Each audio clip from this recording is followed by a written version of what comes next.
Hello and welcome. This is Grant Hughes of Grant Hughes Investigates on YouTube. This channel evaluates all aspects of true crime. As you are aware, videos and live streams in this genre often discuss elements of crime that may be disturbing to some viewers. If necessary, take the precautions needed to avoid these feelings. Factual information related to cases is the key to fostering rational true crime discussions. Fortunately, you will find that here. Please hit the like button only once, share the video, and subscribe if you like my content. Thank you very much for watching.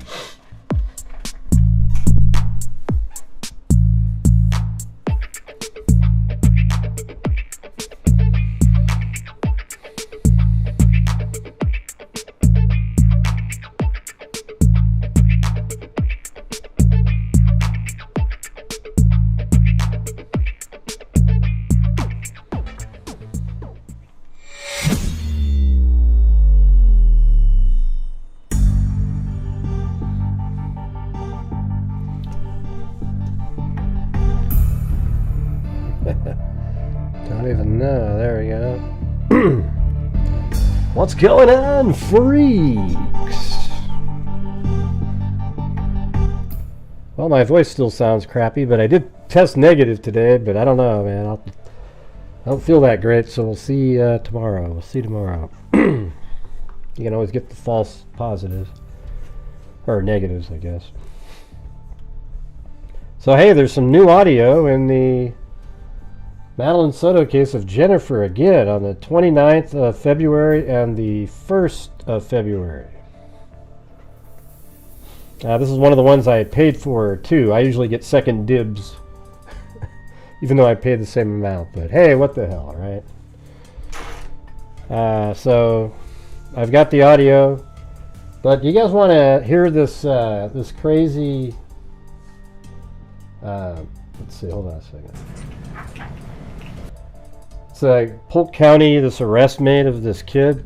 I think this kid's a psycho. Like an absolute, like somebody that would have been a serial killer or maybe like a, went on a rampage at some point. It's crazy. Alright, it's up to you guys. It's only about 10 minutes long. Or maybe 11 minutes. You guys want to hear that? Or just want to go straight into the audio? Maybe we'll do it at the end if we have time. Or maybe if we reach the goal. There we go, everybody. I just came up with it.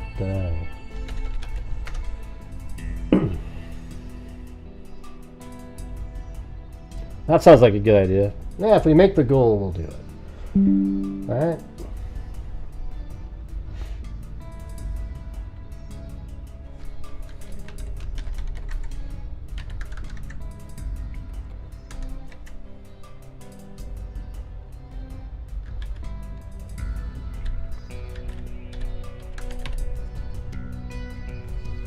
I'm going to turn this down here. Yeah, it's pretty wild. I mean, this kid, he... well, I'll tell you what, I'll read the timeline, and then we'll maybe go over the audio of Grady Judd talking about it. So this kid, in 2023, February 14th, so a year, Valentine's Day in 2023, he killed his dad, and he claimed self-defense. And his dad lived in Oklahoma. And they charged him with murder, but then they dropped the charges because they couldn't prove anything. So then, let's see, 6 months later, or then right after that in March, right, he moves with his parents to Florida to live with his mother. So he moved from his father and he moved to Florida to live with his mother. And her name is Catherine Griffith. She's 39 years old. 6 months later, Colin is Baker acted, meaning he's nuts. Like, they put him into a facility. As he is getting out of being Baker acted, he claims he will kill himself or his mother. He is re-Baker acted at that exact moment. He never even made it out of the facility. And that was the same day, and they keep him for another 3 days. And then he's released. 2 months later, in November of 2023, he is arrested for domestic violence against his mother, because she took his video games away for a punishment. He stamped on her head, etc. The grandmother witnessed it. He claimed self-defense, but the grandmother saw it all and denied it, and that it was self-defense. So then 3 months later, on February 12, 2024, he has an argument with his mother, and he runs away from Charlotte County to his grandmother's house, but grandmother is not there. Grandmother said she doesn't feel safe with him around, so after the sheriffs found him, they turned him over to DCF. So grandmother said, so he was turned over to DCF, and then grandmother said she doesn't feel safe with him around, so after sheriffs found him, they turned him over to DCF again. 2 days later, on February 14th, ironically, the anniversary of his father's death, he is reunited with his mother by DCF. Then Colin, it seemed like he said DCF, I don't know, but Colin said he doesn't want to go home. That's this guy's name. That's the killer. Colin said he doesn't want to go home and will do anything to avoid it, even including taking the life of his mother, so he wasn't reunited with his mother. A few weeks later, DCF did reunite Colin with the mother. In May of 2024, Colin graduated from an alternative high school in Charlotte County and began attending community college. Then on September 6, 2024, Colin has an argument about chores and flees from home and goes to his grandmother's house again. Grandmother is not home. She is in the Keys, Florida Keys. Mom allows things to calm down and then calls Colin, likely on a cell phone, and asks him to come home, and Colin says he isn't coming home. The mother drives to pick up his son at 4 p.m. at grandmother's house. 4:30, Colin grabs his mom's hair. They're out in the front yard, and he pulls his mom back into the house. 2 hours later, a 911 call comes in, and police showed up and found Catherine Griffith dead, and Colin said the mother fell on the knife. Right? Is that crazy or what? I mean, Jesus, he probably killed his dad intentionally too. They just couldn't prove it. That's why they dropped the charges, because they couldn't prove it. I mean, this guy is insane. He looks just like. I mean, you got to see this. Let me see if I got the. I even found the article from his father back in the day. This is one from February 28th of 2023, after his dad got killed. But like, let's see. I think they have a picture of it. Let's see. Hold on. Let me see. Your with her head. Yeah, that's him right there. Next morning was at 23rd blood on him. Right there. Look at that. That's just like a psycho. Inside, hey, what do you got? What do I always tell you guys to look out for on these deviant wackos? What do I always tell you to look out for? The low ears. Look at this guy right here. Oh, you can't see it? Oh, sorry, you can't see it. There you go. Look at this right here. I was reading a text file that I created off to the side over here. But look at this guy. Look at that right there. I mean, this guy was going to be. Thank God they put him in. I think he'll never make it out. Okay, but anyways, we'll go over this at the end. Hopefully, we reach the goal. And by the way, we have a goal on this channel.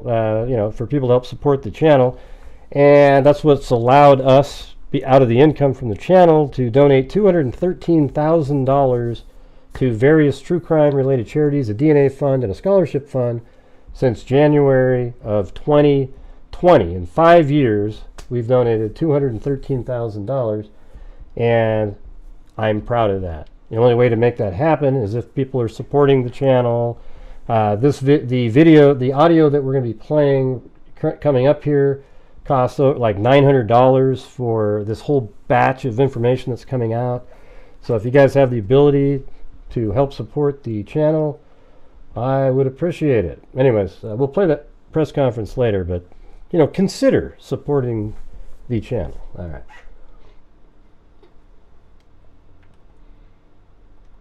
And thanks, Elaine Tolling, and Eat My Goblins. All right. So anyways, Grady Judd goes through and explains the whole thing really well. So, I mean, it's crazy though, right? That's Looney Tunes stuff. This guy is a massive, he would have been a massive killer in my opinion. Alright. So we're going to listen to the audio. Hey, look at that. Oh, it's on my other computer? Crazy.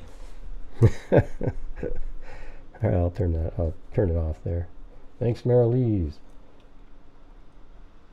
Alright, so I also enhanced the audio for everybody to be able to hear it better. It was so low. It was like about, let me give you an example of how low it sounded. Yeah, so it was even lower than that. I can't even make it as low on the decibel scale, no matter what I say. It's below -20. It was below that, so I boosted up like 10 or 12. So here we go. Here we go. This is all right. This is an hour and 26 minutes long, by the way. This first one. The other one's 30-something minutes. You guys, so hopefully you can hear it. If you have any problems with it, let me know. Let's just listen to it. But while we're playing it, if you guys can help support the channel, that'd be great. A lot of times when we're playing this, people forget, and then we don't reach goals and we don't make it. It is February 29, 2024. Time is 5:09 p.m. We are at 4012 Santa Maria Drive. In reference to case number 24001809.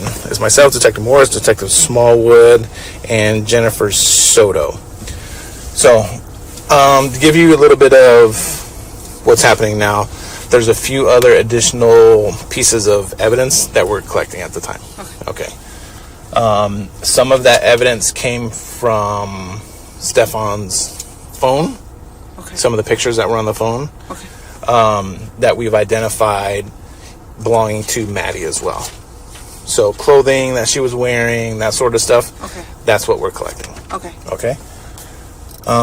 We will leave you an evidence sheet to let you know what we took. Everything that we've taken from the house is in an evidence sheet that's going to be left here for you. Okay. Okay. It may take them a little bit because what they do is they take a picture of it, they collect it, go to the next one, take a picture of it, collect it. So it'll be a little bit, but it shouldn't be too long. Sorry about that. Okay, so we spoke yesterday, and we've got a little bit more information since the last time we spoke. Last night, I guess it would be. So I'm going to ask you to go through this again Monday morning when you were asleep. Stefan and Maddie were upstairs, and she's going to school. Run me through that morning again. How, like you mentioned something about you hearing noises, and then you woke up. So how exactly did that go down? Monday morning, I was woken up by Stefan Stearns coming into my bedroom to try to put the leash on the dog. He was saying, "Here, puppy, let's go," and trying to leash him up. Isn't that interesting? So I just put out this video today, and while I was doing it, I heard this one portion where, so after Madeline and Stefan Stearns went upstairs, he texted one time. But then he went downstairs again to use the, quote, bathroom. You know, what if it's at that time he went downstairs to get the leash, and then he goes upstairs, and that's what he killed her with, and in the morning he needs to sort of, you know, make a situation where the leash looks like it's still in the room, and then it's associated with the dog. You know, so then he comes downstairs and he sort of wakes her up, and then he puts the leash on the dog. You know, then it looks like, oh, okay, I mean, he just got the leash to walk the dog, you know, he had nothing to do with, I don't know, it's just kind of weird how the whole leash thing is strange. I almost feel like they think it's something like that took the life of Madeline Soto. I got up off the bed at that moment because my dog has a tendency to pee a little bit when you're too direct and you put a leash on him. Mm-hmm. You have to, like, talk to him nicely and, yeah. He got the leash on the dog and told me, okay, don't worry about it, just go back to sleep. And I said, okay. So I went back to sleep. See, that's a different story, because remember the other one was that she kind of got up to help because she didn't want the dog to pee on the bed. I don't know if she just said that, but thank you, Interstellar Trucker. Who's more hated, Jennifer or Zimmerman? I don't know. I don't know. I'm sure more people hated Zimmerman.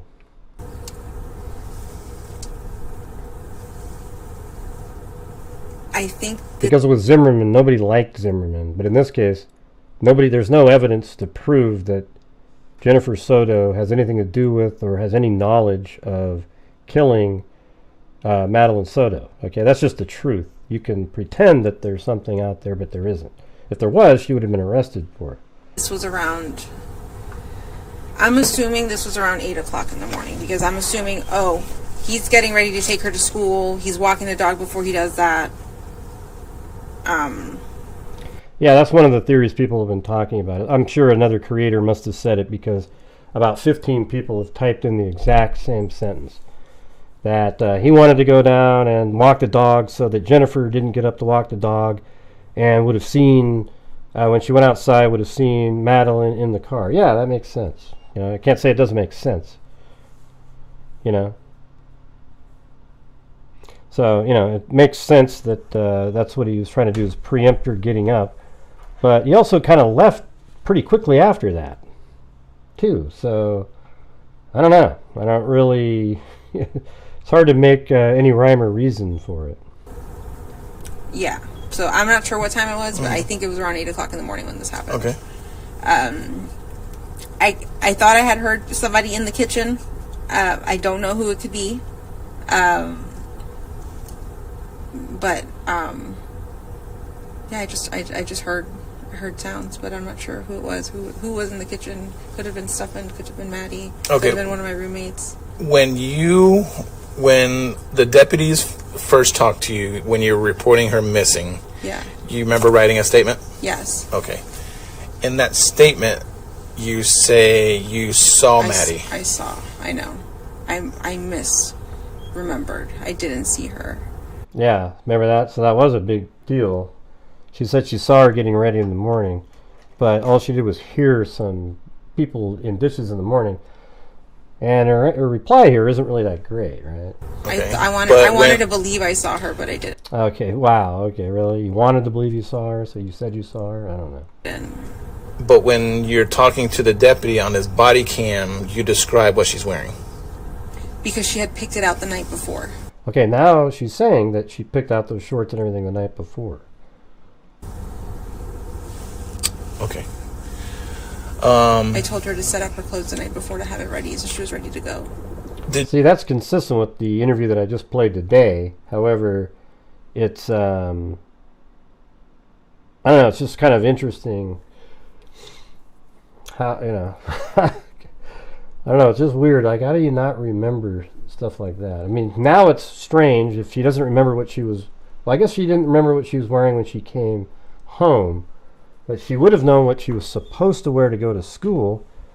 And, you know, is that why Stefan Stearns goes out to the crime scene? Because after she said she had black shorts on, etc., he's like, oh, crap, let me go change the clothes on Madeline out there.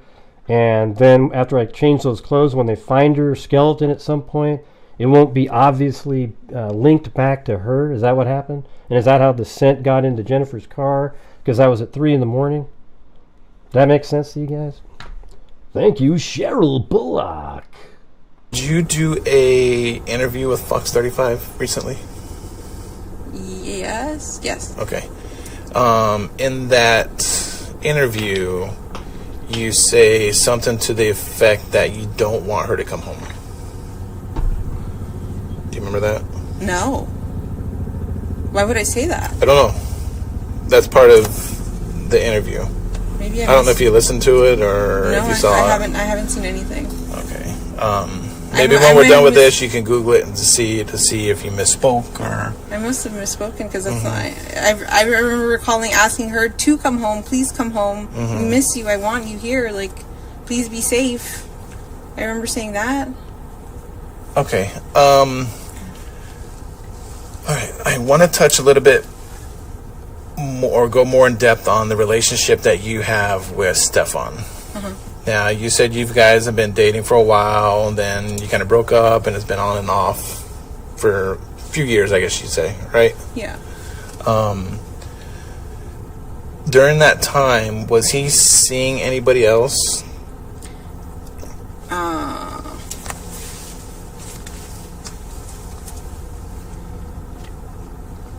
I was told at one point sometime last year that, hey, the girl I was hanging out with, one of my coworkers I was hanging out with outside of work, who I said I was hanging out with, I was really having sex with her. Because I asked him, I'm like, did you have sex with her? Like, because you told me you were just hanging out. Did you have sex with her? And he admitted that he did. I think her name is Marielle, but I'm not sure what her last name would be. Okay. Now, the relationship that you have with Stefan, you told me that you haven't had sex in a while. Yeah. When you guys were together and intimate with each other, it is maybe a little uncomfortable, but it's something that we have to discuss, is when you guys were intimate with each other, a lot of people call it vanilla sex. Some people call it, whatever kind of sex you want to call it. How would you describe you and Stefan when you guys were intimate? Pretty vanilla. I would say just missionary and oral. But nothing more than that. Missionary. Okay. Has he ever asked you to perform a certain way, or anything that you think would be out of the ordinary? He's I want to say he's joked around about wanting anal sex, and like, yeah, we should do that, we should try that, and I'm like, absolutely not, no. To me, his penis is average size but thick, and it hurts. So I don't want, even normal sex hurt to me, so I just didn't want to do it anymore, honestly. This is the X-rated stuff. Nothing other than that you think would be out of the ordinary? No. Okay.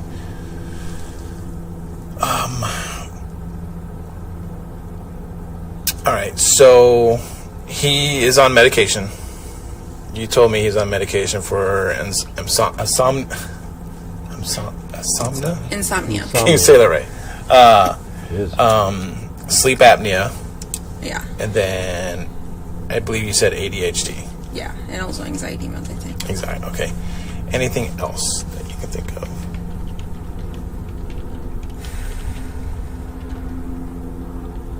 He did have, I think, a vial of, I'm not sure if it was Viagra or Cialis, but one or the other. I know he was having a hard time getting an erection or being able to enjoy getting off.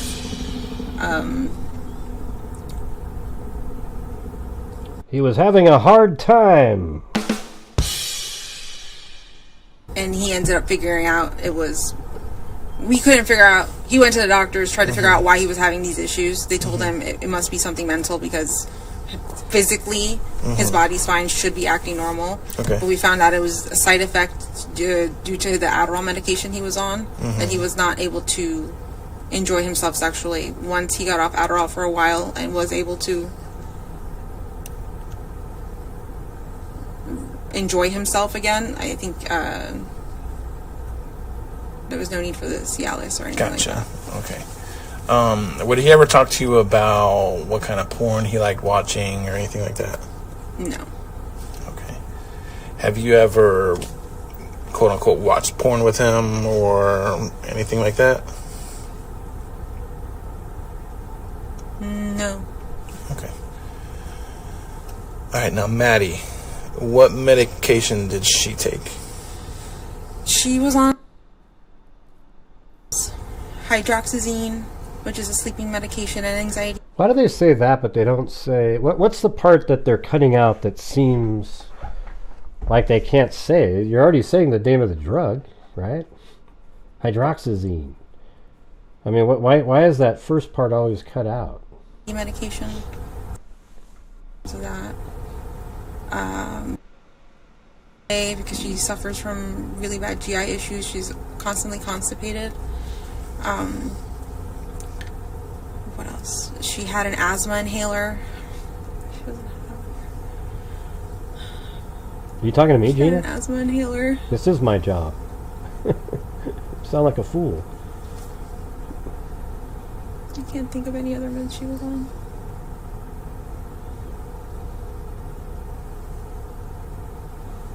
Does she take that medicine to school with her? The asthma medication, yes.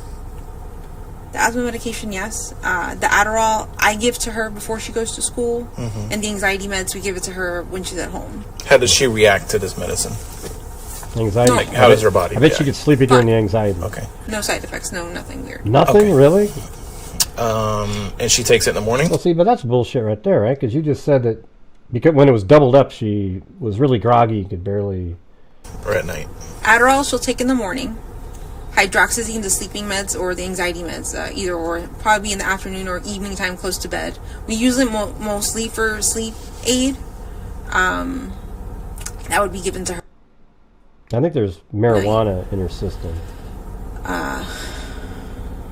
The asthma medication was used, and the GI medication was given. Okay. And then medication that you take? Me? Yeah. I take Ziprazidone, which is brand name is Geodon. That's for bipolar medication. I take anxiety medication, lorazepam,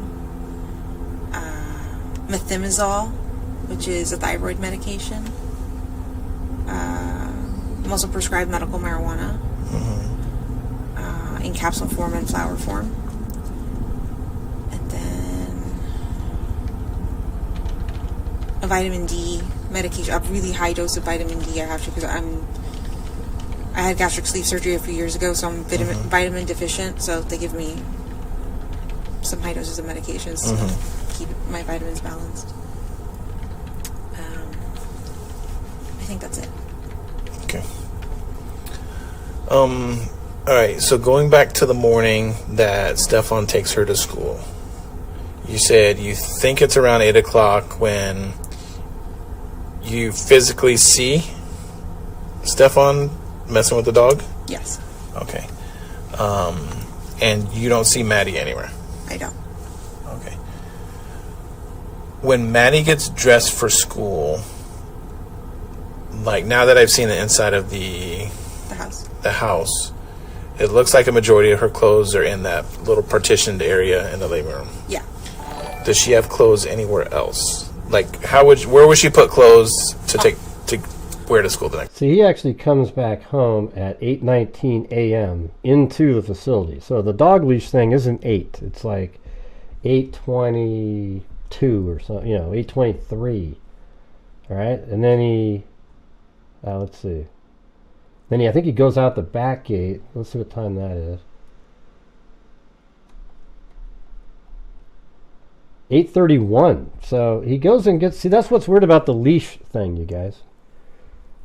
So that's what's weird. When people say that he went there just so she wouldn't get up to walk the dog, it doesn't make any sense. And here's why it doesn't make any sense. Is he's already out the back gate at 8:31. All right? And he gets there at 8:19. Is he going to worry about a 12-minute window? Oh, let me hurry up and walk the dog. He's doing something else. There's something else is the reason he went back. And I think that tight time window there nullifies the theory that a lot of people have that he went back to, and then he went and walked the dog so she wouldn't get up and walk the dog, because he's already out of the house.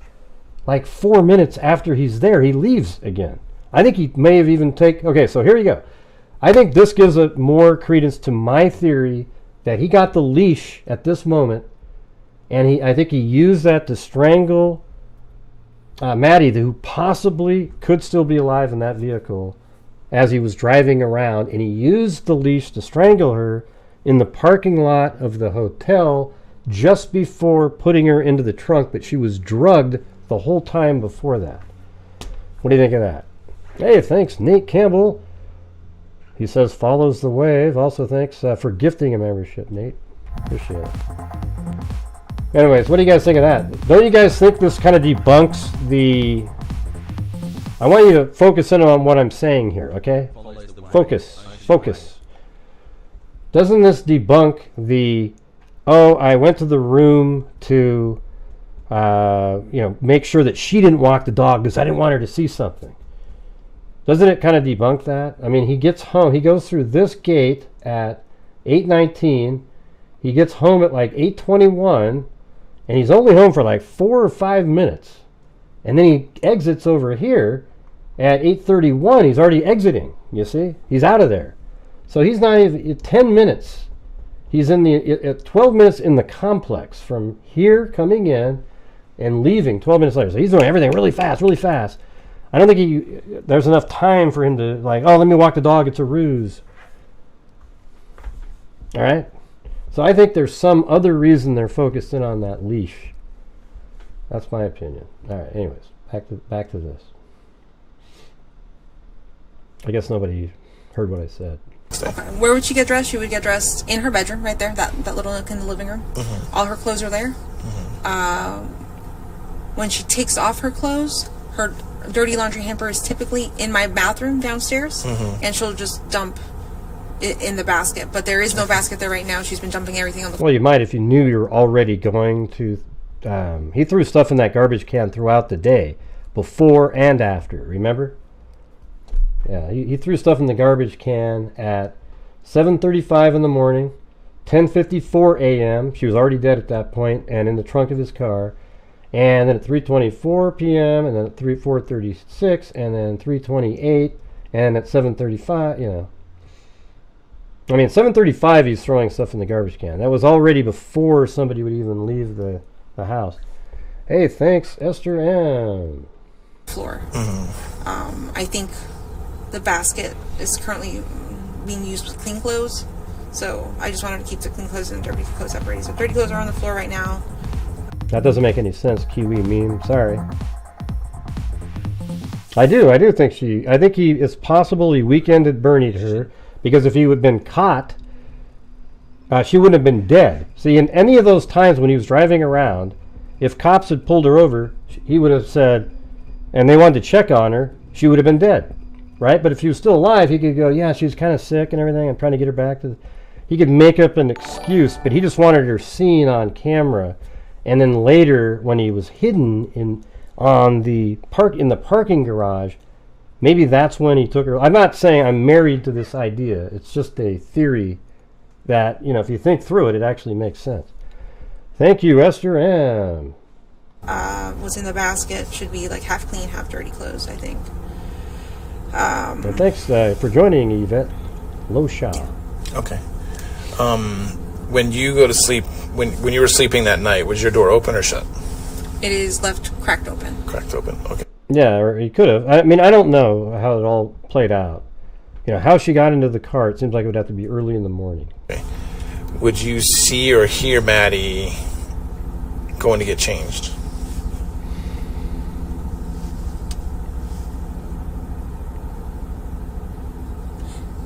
I would say yes, but if I weren't deep asleep, and I think I was deep asleep because I didn't hear anything until Stefan came and woke me up to try to get the dog.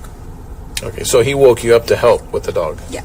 Okay, so you didn't hear tussling around or wrestling around in the kitchen that made you wake up to go help? No. It was him. He came directly into my room and grabbed the dog, and I got up. I shot up to try to help him. It was until later that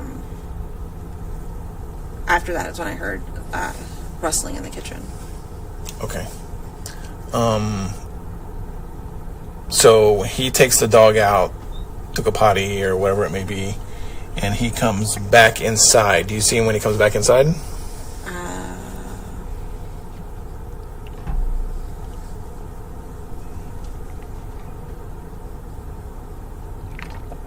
I don't remember. Okay. Do you remember him leaving, saying bye to you or anything like that when he's taking Maddie to school? I don't think so. I think at this point I was already back deep asleep. Okay. I'm pretty sure when he went to walk the dog and left, I fell right back asleep immediately. Okay. Now you go back to sleep. You wake up because you have a doctor appointment to go get blood drawn or something like that. Yeah. Yeah, I think he was just screwing up, Zozo. I mean, why did he drive around so much with her propped up in the passenger seat? He goes to the school, then he drives back home, then he drives back over there. I mean, it's ludicrous what he was doing. So none of it really makes sense. And you told me your appointment was Linda around Jane. 10 or something like that, 9, 10? Yeah, I'll tell you right now. I think it was 10:15.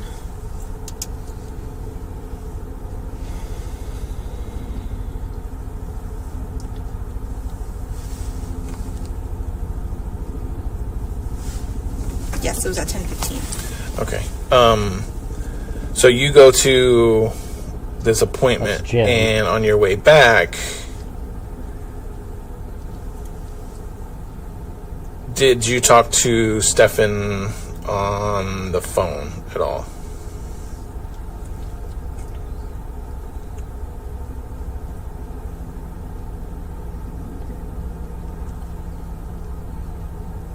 I know I talked to him while I was in the parking lot waiting for my blood work to happen. I just don't recall if I called him on my way home as well. It would seem like I would do that, but I just can't 100% tell you if I did do that or not. Okay. At what time did you and him meet back up here?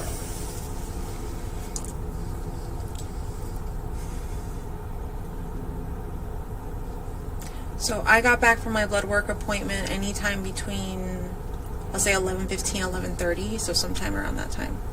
And was he already here? Yes. Okay. What did you guys talk about when you got home? What happened this morning? I don't think he drove back home to get a clicker. That's the whole thing. I think that was just a story he invented. You know, I had to go home to get a clicker. I mean, what a stupid... Let me see. So he drives back home through the front gate to get a clicker so that after dropping Maddie off, he could then go through the back. But then it's like the officer at the time asked a good question. It's like, why didn't you just drop her off and then go through the front gate like you did? Why did you go back home and get the... It's really stupid. Makes no sense. That's why I think it was kind of a spontaneous type situation.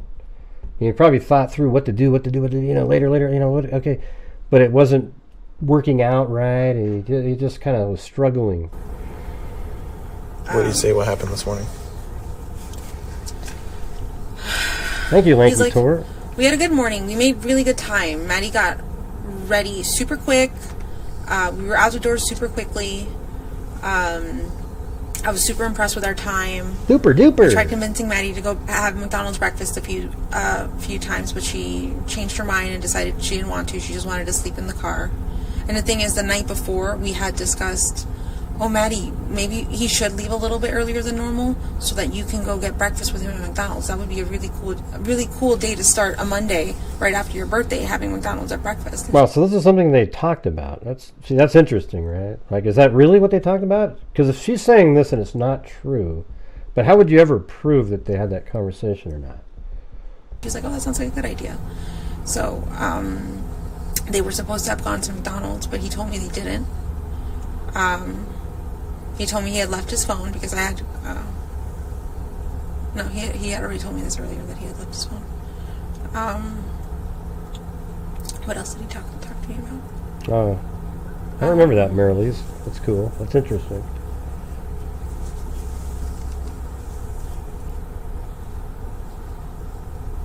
We sat in my room for a while, hung out.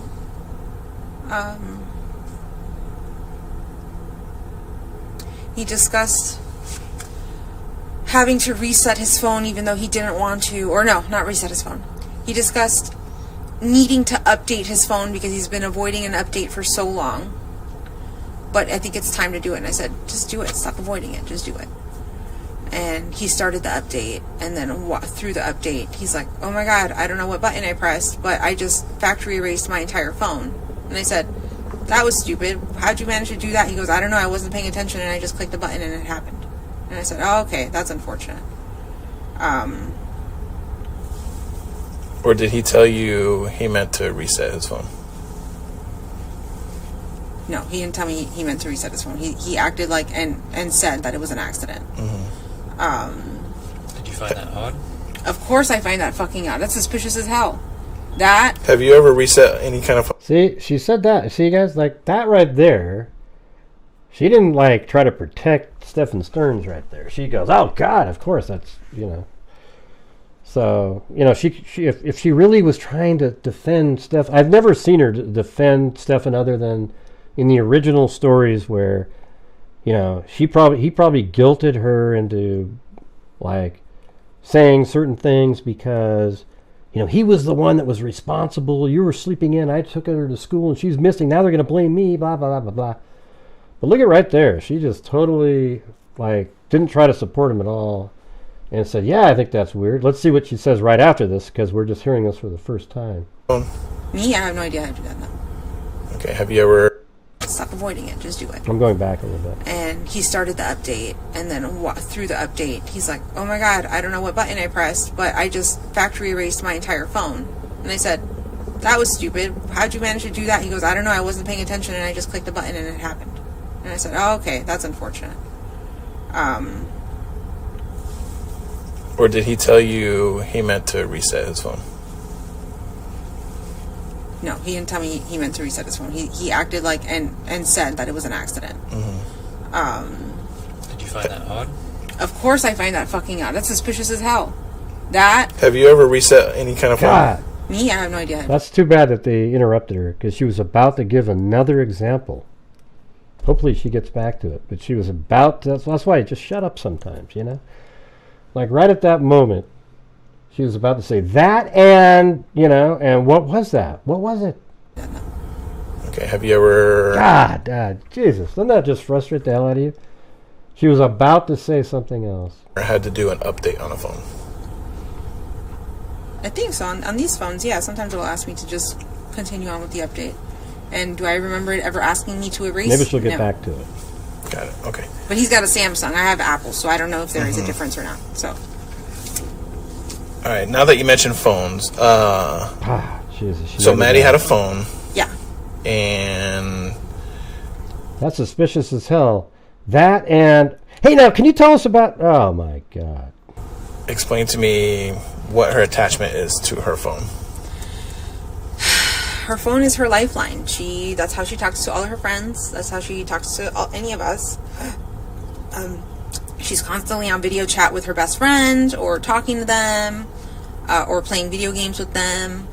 But she's on her phone pretty often. So this is only 2 weeks after the, well, actually, it's way... I don't think she's been found at this point. That's right. She hasn't been found. That's right. This is February 29th. I was thinking 3/29. So this is February 29th, and she hasn't been found yet.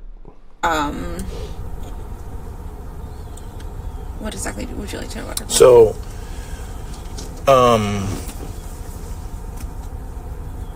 at one point you told either a deputy or officer or detectives that sometimes she leaves her phone at home when she goes to school.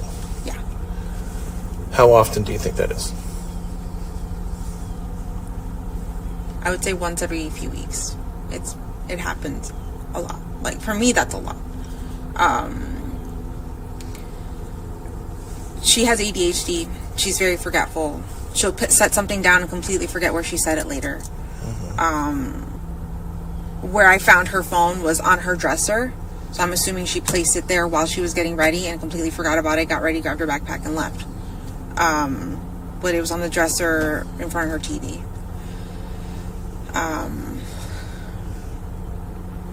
But for me, that's a normal thing for her to forget her phone.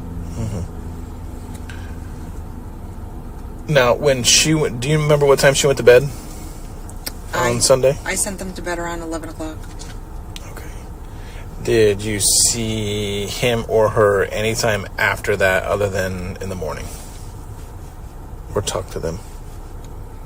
Either via text or yell through the walls or... No, nothing like that.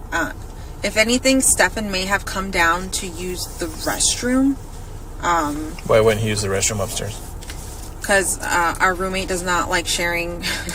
Our roommate does not like sharing bathrooms with men, and she asked that we don't use that bathroom, or that he doesn't use that bathroom specifically. So we've respected her wishes, and he's been using my bathroom this whole time. Okay. Were you supposed to work Monday? No, I was off. Okay. What about Tuesday? Off. Wednesday, I was supposed to work. And you told me you work at the front desk at Coronado Springs at Disney. Yes. How long have you worked there? Less than a week. Okay. Did you work anywhere prior to that? I was a substitute teacher for teleeducation. And how long did you do that? Maybe a month or two. Not very long. And then before that, I've been unemployed. I've been living off disability, essentially. I'm disabled. Okay, why are you disabled? From what? I have a bunch of things. Primarily PTSD. From what?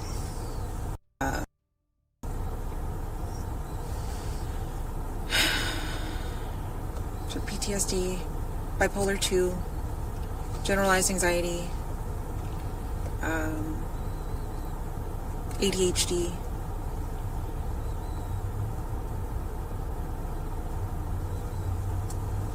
I think that's pretty much it with my psychiatric stuff. Okay, if you don't mind me asking, what happened with... I went on. She must be, she's a mess, right?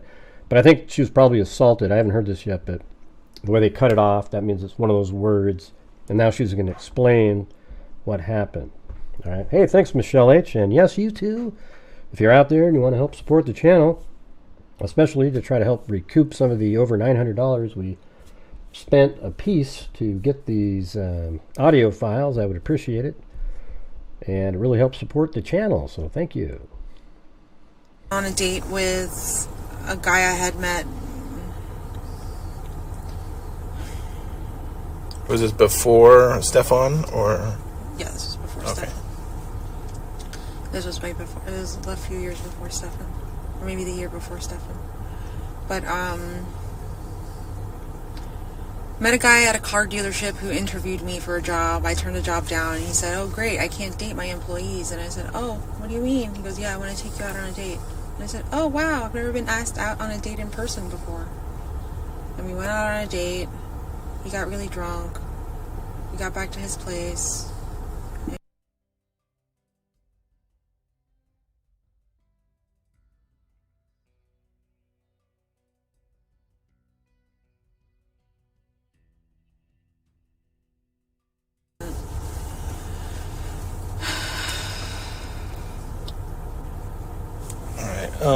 If you didn't work, what would your typical day look like?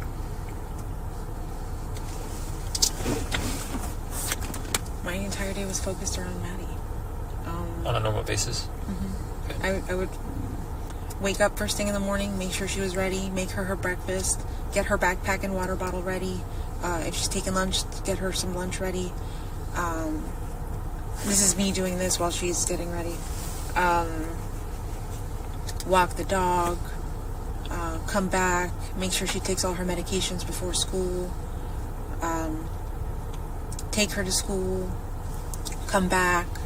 I typically have a bunch of doctor's appointments to go to often, so I'm either at doctor's appointments. If I'm not at doctor's appointments, I'm just here at home, probably napping, resting, just waiting until it's time to pick her up from school again.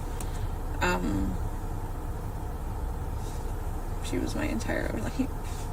Everything I did was, my everyday was for her.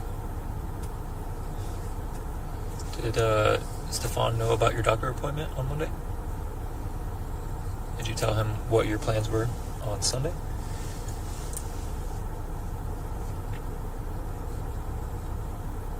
I'm not sure when I told him. I must have told him Sunday night, yeah, or Sunday, because there's no way I could have told him Monday morning if he didn't have his phone on him, and I didn't really talk to him that morning. Where'd you meet him? We both worked at a real estate office off of iDrive somewhere. They're called Eco Homes. Mm-hmm. I don't think they exist anymore though. The Eco Home Company. I think he was a real estate agent for them or did warranty work for them, and I was an appointment setter. And I didn't have that job for very long. I got fired. It was right after my PTSD incident. I couldn't hold down a job at all. So when you and Stefan would hang out, say Maddie's at school and you two wanted to hang out, or the three of you wanted to hang out, like what would you guys do? Like, where would you go? Or Primarily Disney. We have Disney annual pass holders. We both worked for Disney at one point. Well, at least he worked there at one point. I still work there. But we go to Disney. We go to Disney, or we stay at home and like they would play board games, or we'd watch. Well, we loved watching movies. We would always have family time and just watch a new movie. Like, I felt like it was one of our projects to make sure that she watched all the good movies from the 80s and 90s that we grew up watching. I just wanted her to like have that knowledge of pop culture. So last movie we watched with her was Sister Act. when was that? Sunday night. Would you go out to like eat anywhere, like a favorite restaurant or anything like that? The only restaurant I think we frequented a handful of times in the last year is La Mexicana. It's on off of Columbia. Honestly, living on disability and then his income at Disney, like, it wasn't enough to survive. We really didn't eat out often. We couldn't afford it. Okay. Would you go, like, visit any parks or, other than, not Disney parks, but, like, neighborhood parks or anything like that? No, we'd hang out right here at this lake. Maddie really liked hanging out at this lake. Hey, thank you to Christine S. on PayPal. I don't know what your YouTube name is, but thank you very much. Really appreciate it. Thank you. Just drawing, sitting on one of the benches and drawing. Any other park? No, not really. Now, what if it was just you and him? Say going out on a date or wherever. Where would you guys typically go? So, due to money, hardly ever went out on a date.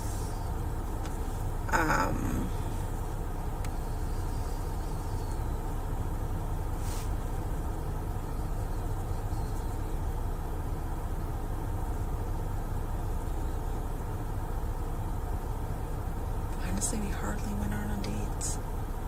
There's only one date I can think of that we went on, and that was like years ago at the beginning of our relationship, where we went to Disney Springs. I went to the Edison. I don't think we've had many date nights, just him and me. It's always been the three of us doing something, going to dinner, going to Disney Springs.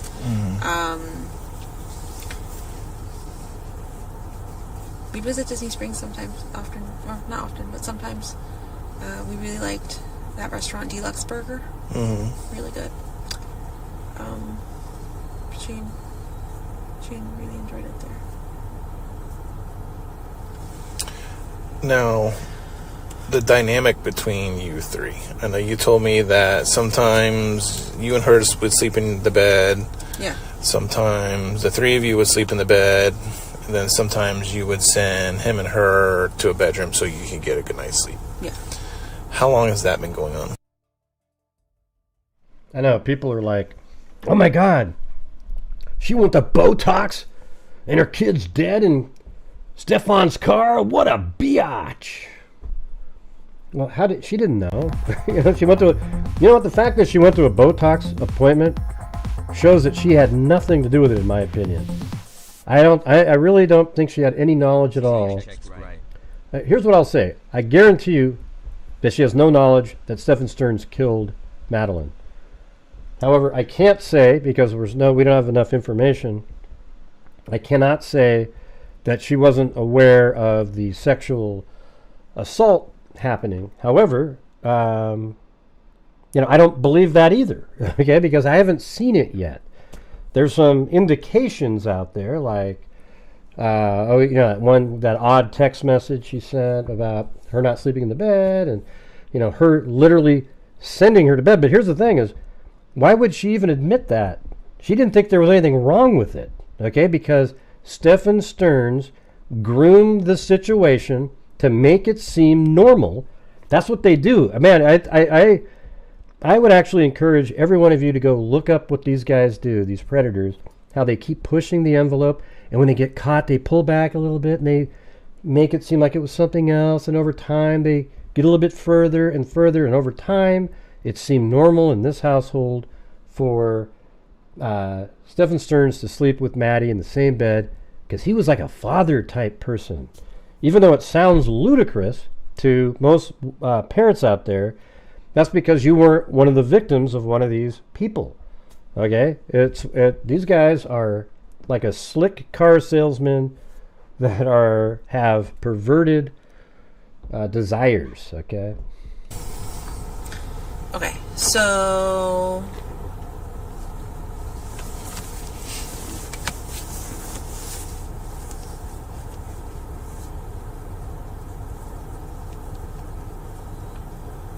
I'm going to say back in June. It was primarily the three of us sleeping in bed together all the time. And why? How did that start? Maddie has always slept in the bed with me. She's always slept in my room. Only when we lived in that apartment in Northport did she have her own bedroom, and we could afford for her to have her own room. Thank you so much to Liz Parsons up there. Thank you, Gray, for always bringing the facts. Thank you. I won't sell my soul so that the viewers like me, I can tell you that. Thank you, Shelly Rock Girl Media. Yeah. So that was the only time she's actually had her own room. Here, she's always shared a room with me.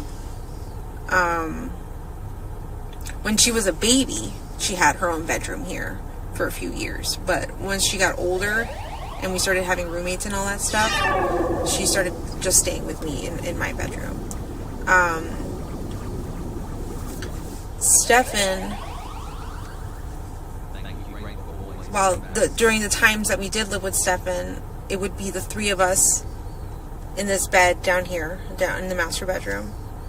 It wasn't until June of last year that we had broken up, and I said, okay, I don't want to sleep in the same bed with you. Please move upstairs. And he moved upstairs. At this point, Maddie pretty much slept with me all the time. I think I can count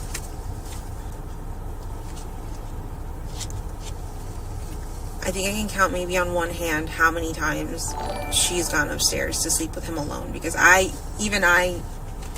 wasn't comfortable with it. I was like, no, it doesn't look right. Like, it just doesn't seem right. Like, I'm not comfortable with it. Maddie, you got to sleep with me. And I've told him that. But there were times that they'd beg for sleepovers. Like, please, we just want to stay up late watching movies. And I would be too tired to stay up late. So I would say, fine, go ahead and do it. But just this once, like... When did you start becoming comfortable with it?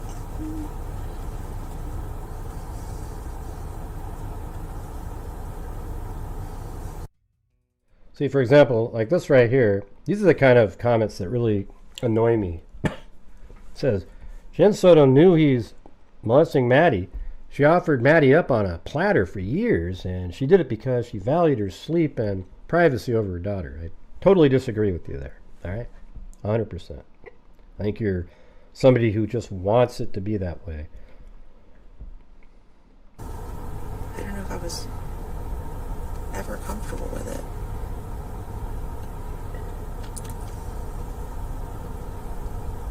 But you told them to go Sunday night to go sleep together. I did. Thank God she canceled the appointment, Tanya. Could you imagine the backlash had she gone? That was a selfish move on my part. It's because I wanted a good night's sleep. I didn't want her kicking me or rolling onto me or waking me up, or to hear her alarm so that it woke me up. I wanted to keep sleeping until I needed to sleep, because I just had not, with my training schedule. What do you mean? I guess I missed that line. Do I need to go back a little bit? Was it just like a minute ago, Cindy? Maybe I need to hear it. I just want to hear how she says it. I think I can count maybe on one hand how many times she's gone upstairs to sleep with him alone, because I wasn't comfortable with it. I was like, no, it doesn't look right. Like, it just doesn't seem right. Like, I'm not comfortable with it. Maddie, you got to sleep with me. And I've told him that. But there were times that they'd beg for sleepovers. Like, please, we just want to stay up late watching movies. And I would be too tired to stay up late. So I would say, fine, go ahead and do it. But just this once, like... When did you... Yeah. So, yeah, I just heard that. I mean, that sounds kind of... see how it was manipulated? He groomed Maddie to be like, hey, just come on, just this one time, right? Can we just do it, You start becoming comfortable with it. I don't know. She already said that she didn't think it was okay at one point.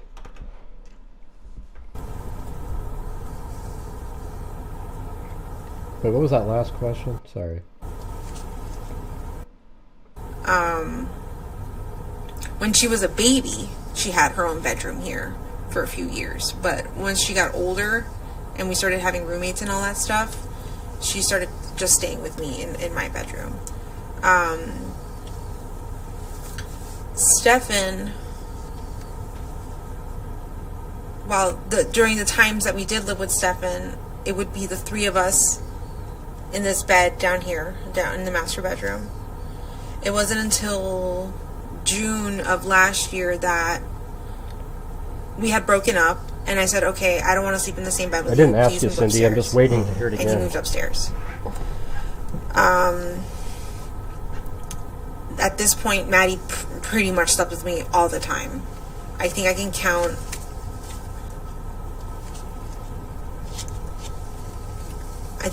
maybe on one hand how many times she's gone upstairs to sleep with him alone, because I wasn't comfortable with it. Okay, but see, here's the thing. It's sort of like, if you listen to this stuff, like, even I wasn't comfortable with it. She's admitting it, right? See, if she was somebody that was covering something up, she'd be saying, I didn't even know that they were doing it, man. I didn't know that they slept up in the same room together. She's admitting that, yeah, she thought it was weird. So now we're going to go to the next questions, I guess. It's like, no, it doesn't look right. Like, it just doesn't seem right. Like, I'm not comfortable with it. Maddie, you got to sleep with me. And I've told them that. But there are times that they'd beg for sleepovers. Like, please, we just want to stay up late watching movies. And I would be too tired to stay up late. So I would say, fine, go ahead and do it. But just this once, like... When did you start becoming comfortable with it?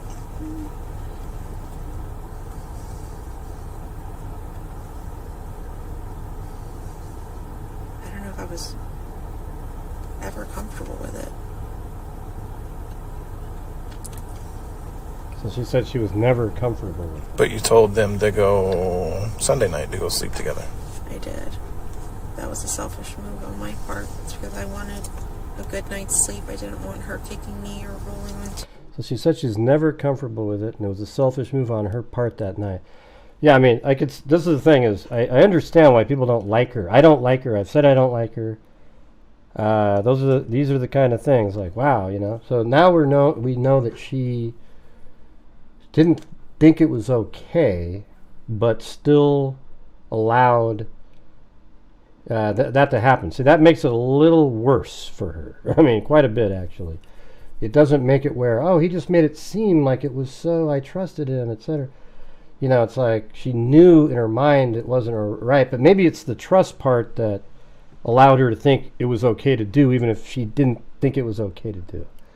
Because they were both like, hey, let us sleep over together, hey, come on, and he groomed Maddie to sound like that, etc. I don't know, but it does make it less, it makes it more sort of her responsibility now, because she seemed to know that it was wrong, wasn't good to do. She had that, that feeling in her mind. Me or waking me up, or to hear her alarm so that it woke me up. I wanted to keep sleeping until I needed to sleep, because I just had not, with my training schedule, I have not had a good night's sleep. My medication was out of whack. I was feeling funny and not like myself. Yeah, see, I'm just saying here, like, people are, like, judging her because she seems to be a poor parent. And I think she is a poor parent. But I don't think she has anything knowledge that there was sexual activity going on, nor the homicide. Her behavior, though, has that, starting to now seem negligent sounding, like, oh, wow, I knew it wasn't good, but here we go ahead, so that's what I'm saying. I don't think she has any knowledge of the things that happened, but here's the thing, is a good follow-up question by this detective should have been, well, when you say you didn't think it was okay, what were you concerned about if they had? And if she said, well, I didn't want something inappropriate to then, now you're in a bad place.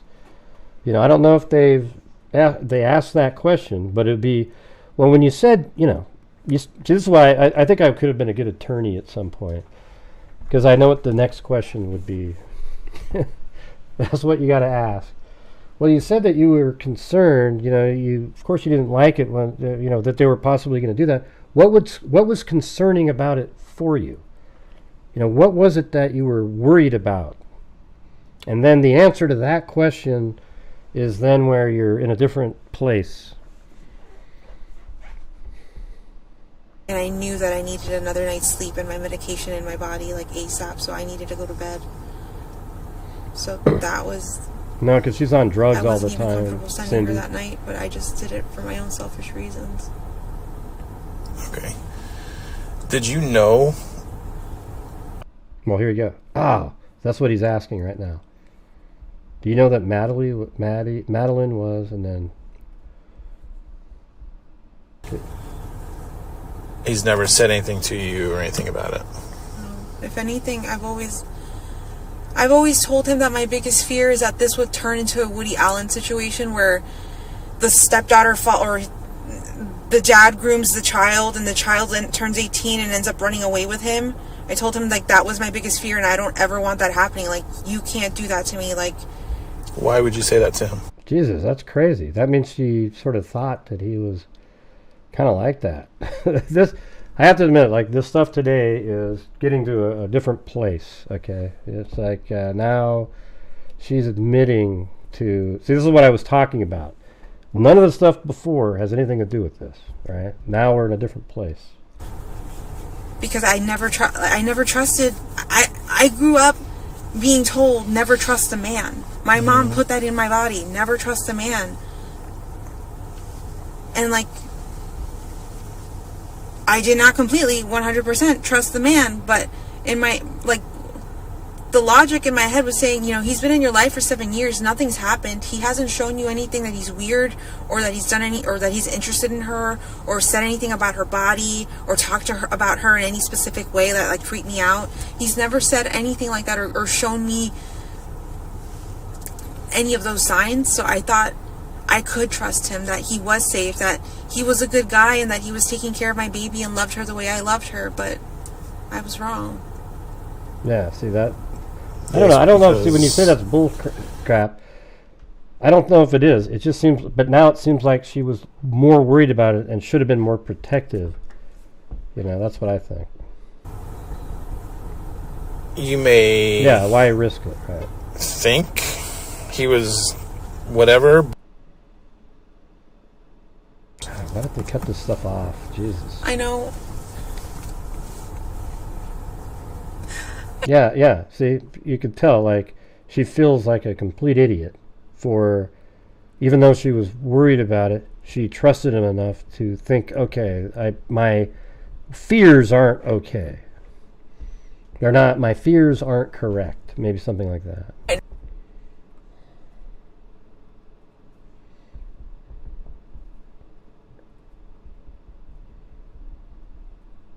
Yeah, she's still missing at this point.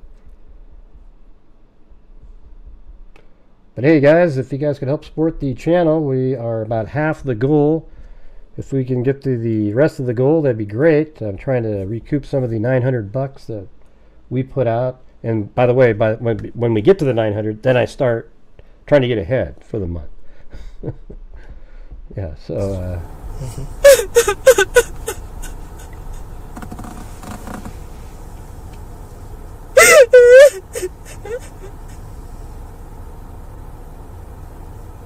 That sounds pretty legit.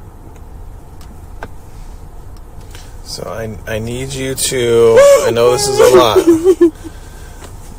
But Monday morning, I really need you to focus on his actions Monday morning. Okay. So you go to help him. I'm going to rewind it a little bit. Listen to that part again.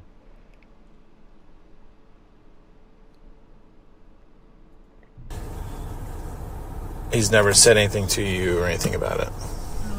If anything, I've I've always told him that my biggest fear is that this would turn into a Woody Allen situation where the stepdaughter or the dad grooms the child and the child turns 18 and ends up running away with him.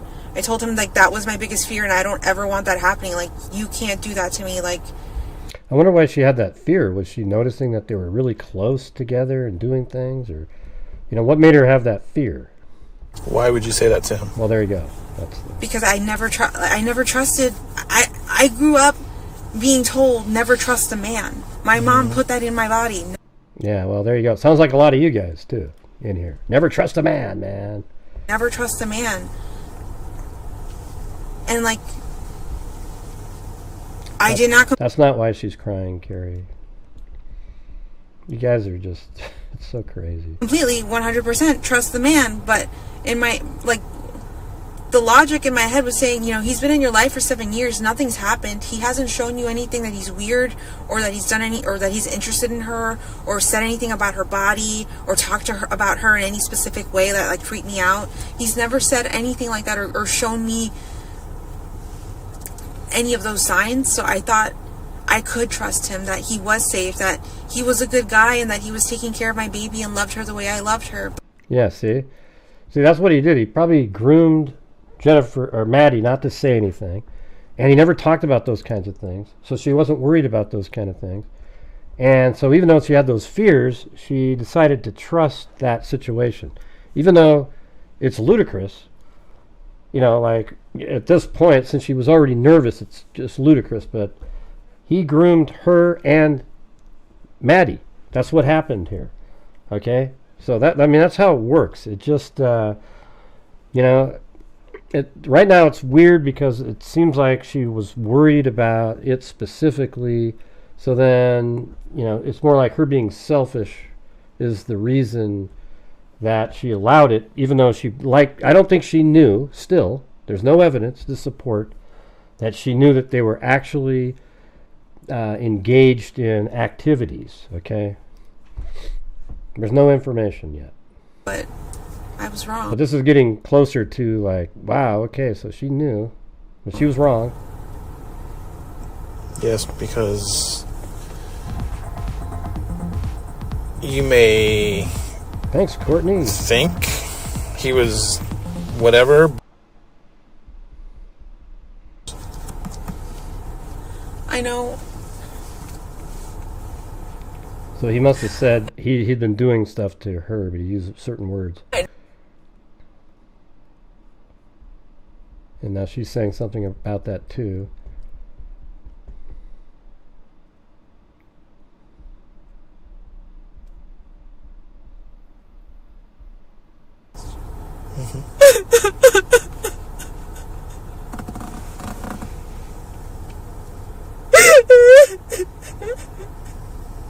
I think that's totally legit. That cry right there. That's not because, ooh, the jig is up. It's because she feels like an idiot. I know this is a lot, but Monday morning, I really need you to focus on his actions Monday morning. Okay. So, you go to help him with the dog. Okay. Yeah. And do you or do you not see Maddie? I do not see Maddie. Okay. At that time, would it be normal for her to be awake, getting up, ready for school? Yes. Okay. And according to you, she typically does that in her bedroom. Yes. Okay. When you go out of your bedroom to help him with this dog... I never left my bedroom. Didn't? He was in my bedroom. He walked in, the dog was on top of my bed, and he went to leash the dog on top of my bed. I got off the bed to try to help him with that, and then he said, no, go back to sleep, so I did. Okay. Why did you do that in that? He tells you that he took Maddie to school and dropped her off somewhere near the school so she could walk, because she doesn't want to be seen inside of his car. Yeah. Okay, do you believe him? Oh, jeez, peaceful plants. Give me a break. Why? Because of the evidence, because of photos, because of what you're telling me. Because he's clearly a liar.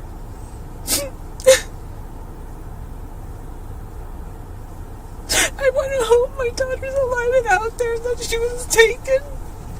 I don't know. See, she thought her daughter was taken, but he lied that whole time. She trusted and believed him that he went to the school and dropped her off near the church, etc. We've known that from the beginning. Hey, thank you, Trizzle Nicole, which I keep saying is a drug. Let's see.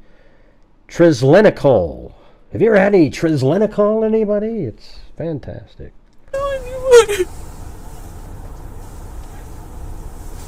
Well, I can be fairly confident that a stranger did not take Maddie. The only person she was with was Stefan.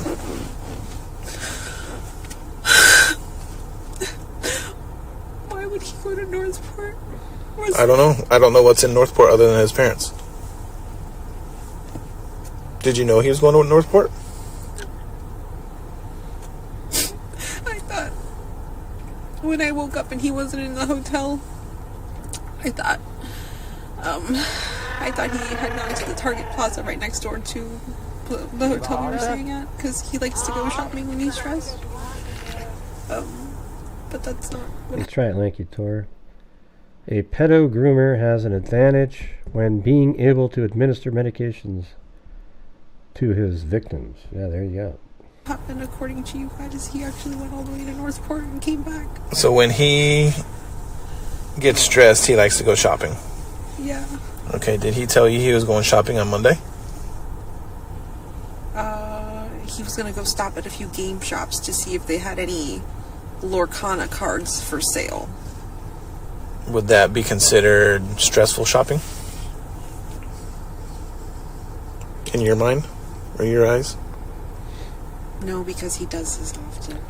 Yeah, I agree with that, Sozo. She has to live with this for the rest of her life. I think that's enough. She has serious mental health problems, was assaulted herself, thought she trusted someone, and her own daughter is dead. Right. I'm not sure what the next part was, but yeah, that's it right there. You know, even though she was nervous, she ultimately trusted Stefan Stearns. Now she feels like a complete fool, and she's lost her daughter because of it. He'll want to see what stores have what in stock to see if he can afford to buy it or not. Mm-hmm. He'll go from shop to shop. He's done this. He does this. He does that. I don't know, Cindy. I thought it seemed pretty normal. I know you'd like it to be like Mary Lou, but it's not. So going back to it, he says he drops Maddie off and he sees her walking towards the school. Yeah. And then, did he tell you where he went after that? He said he drove around for a little bit, killing time, and then... Killing time for what? For the vape shop to open. Okay. And then I think he told me he waited... No, he told me he waited in front of the vape shop for it to open.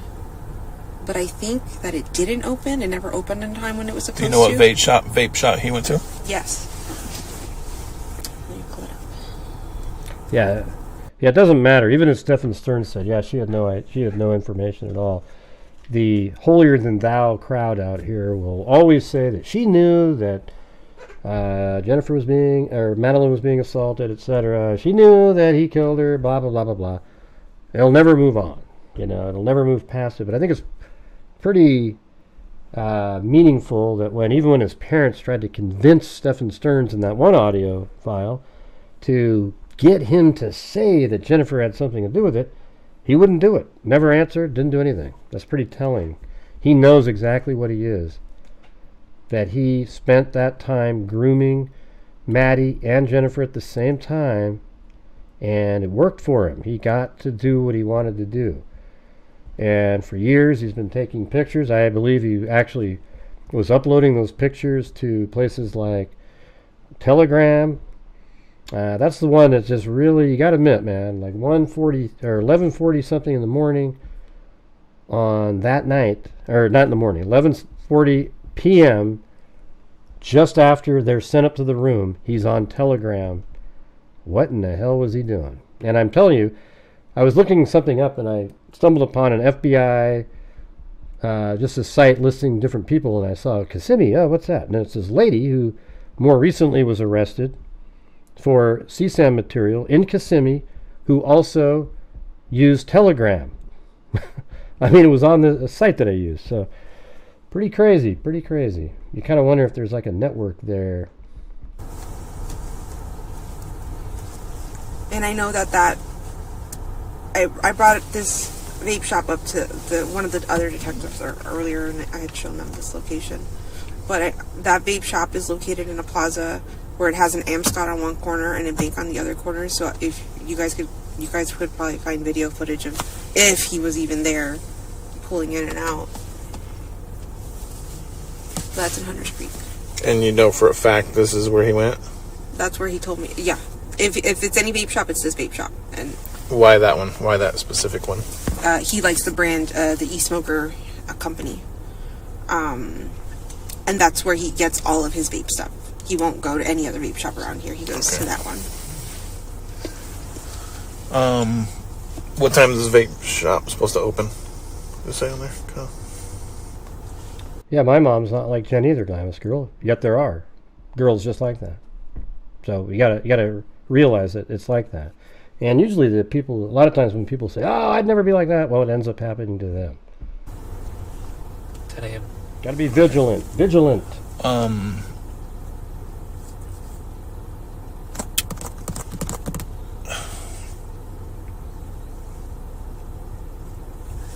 When you guys are here, are you guys assigned garage remotes for the?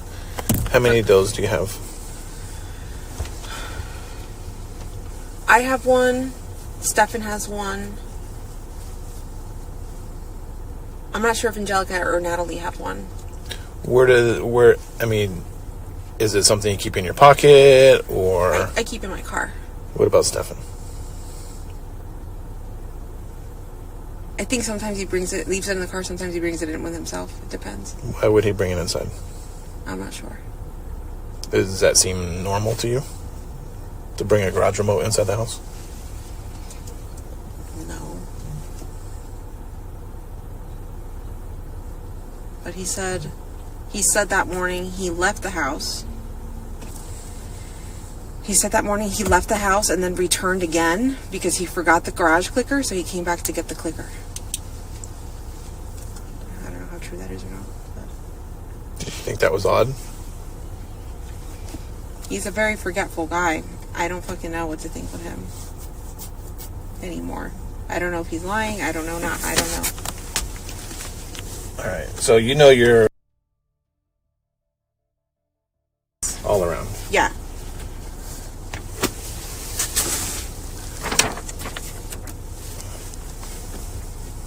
That's Maddie asleep in the car. Maddie's not asleep in the car. What do you mean?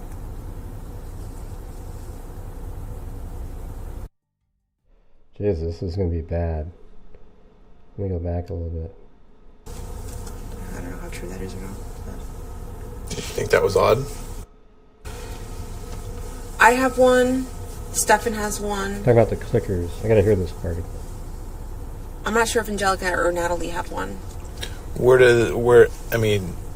Is it something you keep in your pocket or? I keep in my car. What about Stefan? I think sometimes he leaves it in the car, sometimes he brings it in with himself. It depends. Why would he bring it inside? I'm not sure. Does that seem normal to you? To bring a garage remote inside the house? No. So why'd you say it then?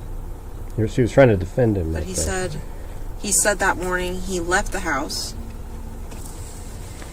He said that morning he left the house and then returned again because he forgot the garage clicker, so he came back to get the clicker. I don't know how true that is or not. But do you think that was odd? he's a very forgetful guy. I don't fucking know what to think of him anymore. I don't know if he's lying. I don't know. I don't know. All right. So you know you're all around. Yeah.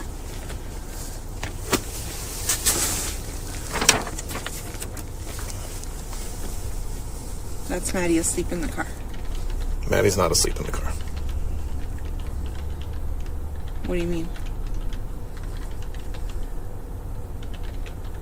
She's dead? Do you believe Maddie's asleep there?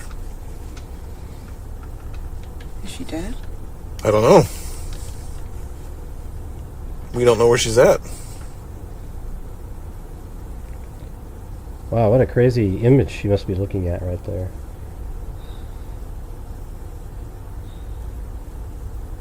That's an odd way for her to be laying down sleeping.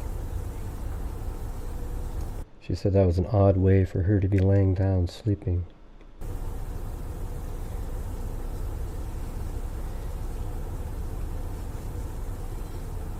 So this is at 7:30 in the morning. Ish. That's way too early. But you said you thought around 8 o'clock. Because I assumed that he was getting her ready for school. So that would be the time. Oh, that's interesting. Yeah, so like at 8 night, when he was home at about 8:20, that's when she thought he was taking her to school. He'd wake me up and take her. It was earlier. So just for the recording. By the way, let me do a poll here really quick.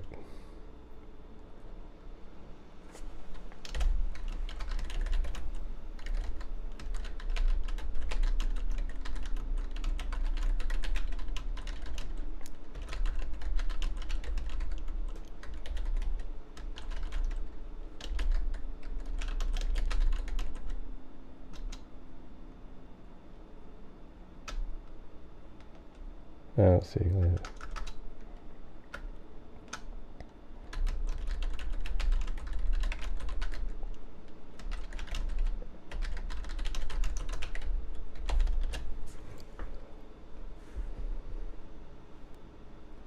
Hey, thank you. Aslovin, or Aslovin, or Azalovin.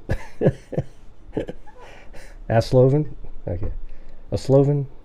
Hey, phonetically spell that one for me. And thank you. Wow, look at that. The first super chat on a live stream. This is a video from within the complex that shows the front angle through the windshield. Yes. So the next picture is going to be Maddie in the front seat of Stefan's car. You see, right here? Mm-hmm. That's taken at 9 o'clock near SeaWorld. Oh. That's over here. 9 o'clock in the morning? Mm-hmm. Right there. What the fuck? Where did he go? I'm hoping you can tell me that. 9 a.m. He's at SeaWorld right here. He's near SeaWorld. Well, That's International This Drive. is before they knew where he was. Does Crazy. he know anybody up there? I don't think so. See, I have to admit, like, I don't have any idea. I mean, this whole Stephen Stearns thing, check it out. He takes a right here at 9:01. And by the way, other channels won't be able to do this because they don't do this kind of stuff. So he takes a right here at 9:01. And then he drives up here, and 9:02 passes there. Then 9:02 there, then 9:03 coming around. He just does this quick loop for no particular reason, and then is back around this direction again. And then he's right up here at 9:16. So there's missing time, however, somewhere. Because it doesn't take 16 minutes to get there from 9:05, which is right there. It doesn't take 16 minutes. So we don't know what's going on there. Hey, thanks, Cheryl McDonald and Beard Freak. Wow, is that like related to being a freak? Is that it? Oh, you just like beards. Ah, man, I was hoping to be like, because we're called freaks here. You are a freak. But yeah, look at that. Beard. Maybe that's what I should have had. It was like different categories. Beard freaks, things like that.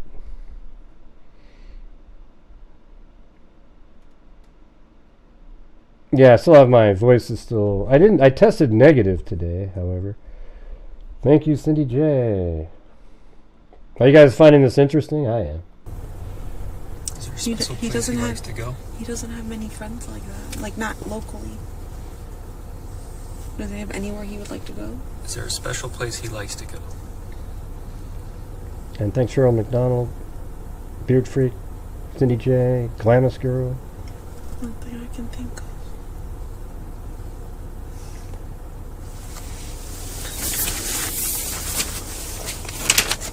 Hey, Raw Time, do you mind if we just get to go through it ourselves? Thank you. Here's another picture I've got all the videos. Thanks. from the dumpster in Venetian Bay of Stefan throwing away trash. Venetian Bay. That's going to be Monday morning, probably around 7:45. Oh.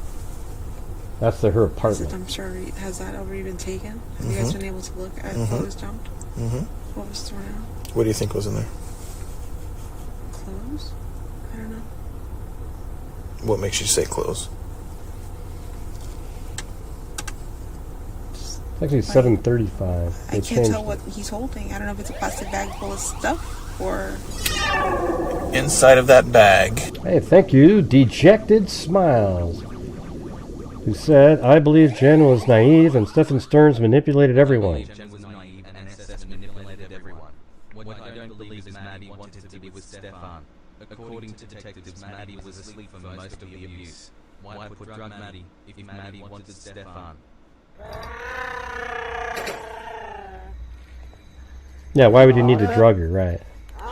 And she probably wasn't even aware of stuff that was going on. Maybe she finally found out.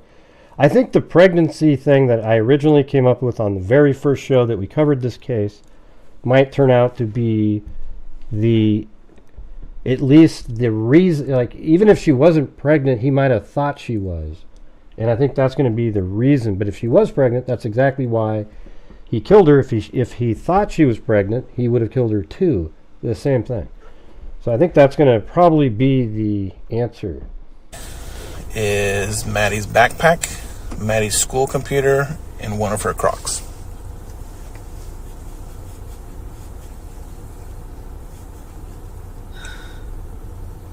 Thank you, AS. Are you telling me we're looking for a body right now? We're looking for Maddie, absolutely. 100% we're looking for her. No. It's most likely she's not alive. I don't know. I can't answer that. Wow, she's just bad. I have a feeling This is like that you and Stefan have some sort of communication on places he likes to go, or so, because some of the questions that I ask, it seems like you almost not cover up for him, but kind of defend him or have answers to some of these questions.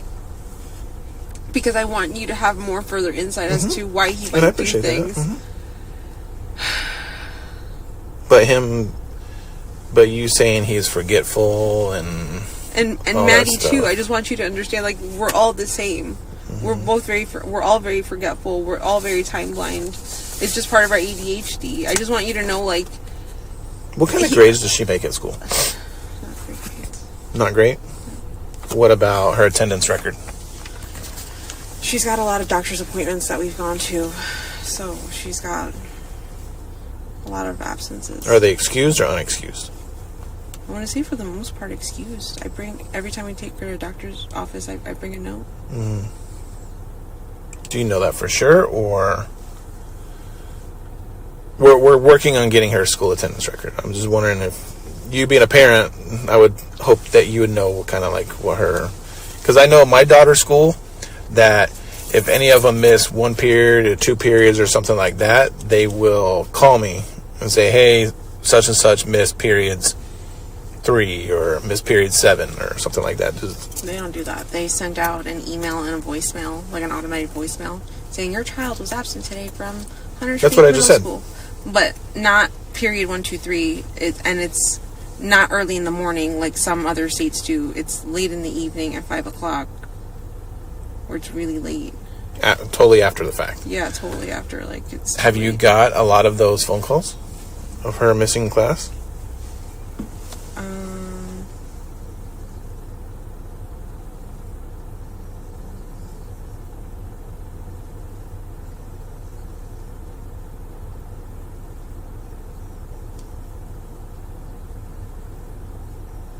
I would say, yeah, I've got a good number of those voicemails and stuff. But I mean, even with excused doctor's notes, I'll still get those phone calls. Mm-hmm. Yeah, because they miss school. Yeah. So, yeah, I've gotten a lot of those. Okay. When you say she doesn't make good grades, what's considered not making good grades? C under, C, D, F. She's got an IEP. Mm-hmm.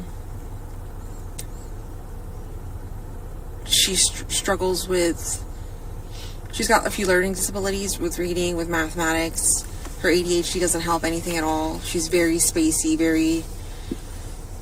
Like, she could see a squirrel and completely forget. Like, the teachers have told me, like, they'll tell her to do her work, and she'll be like, oh, okay, and then see something completely...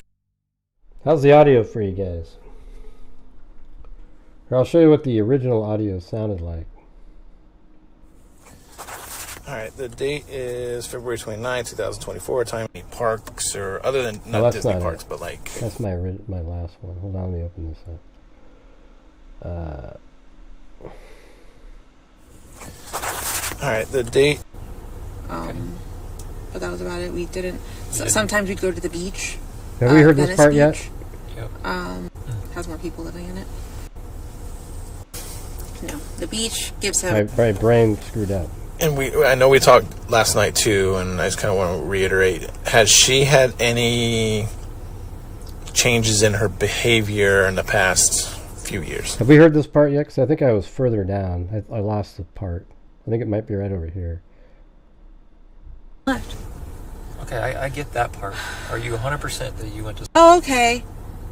Not fucking thinking anything... Okay, let me go over other... here. And I know we talked last night too, and I just kind of want to reiterate that if any of them miss one period or 2 periods or something like that, they will call me and say, hey, such and such missed periods 3 or missed period 7 or not something right here, like that. right? They don't do that. They send out an email and a voicemail, like an automated... I think this is kind of where we were, right? Like right here, about the school. But you saying he's forgetful and... Let me go back a little bit. What day? That's going to be Monday morning, Okay. right around 7:45. Oh, that's the garbage dump. Okay, so right there. Are you telling me we're looking for a body right now? So we heard that. But you saying he's forgetful and Maddie too. I just want you to understand, like, we're all the same. Welcome, Tanya. We're all very forgetful. We're all very time blind. It's just part of our ADHD. I just want you to know, like... What kind of grades does she make at school? Not great?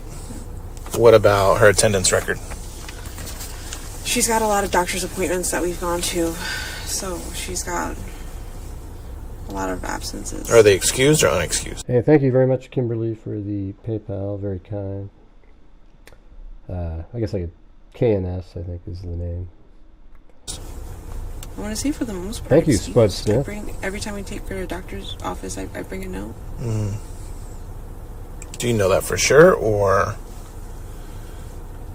we're working on getting her school attendance record? I'm just wondering if you being a parent, I would hope that you would know kind of like what her, because I know my daughter's school. Spud Smith said, some parents trust too easily. As long as we all make changes and continue to protect our own kids, things will get better. It's nobody else's job to protect your kid other than you. Rest in peace, Maddie. Thank you, Wendy Woobles, as well, and Spud Smith there. That if any of them miss 1 period or 2 periods or something like that, they will call me and say, hey, such and such missed periods 3 or missed period 7 or something like that. They don't do that. They send out an email and a voicemail, like an automated voicemail, saying your child was absent today from Hunter Street Middle School. But not period 1, 2, 3, and it's not early in the morning like some other states do. It's late in the evening at 5 o'clock.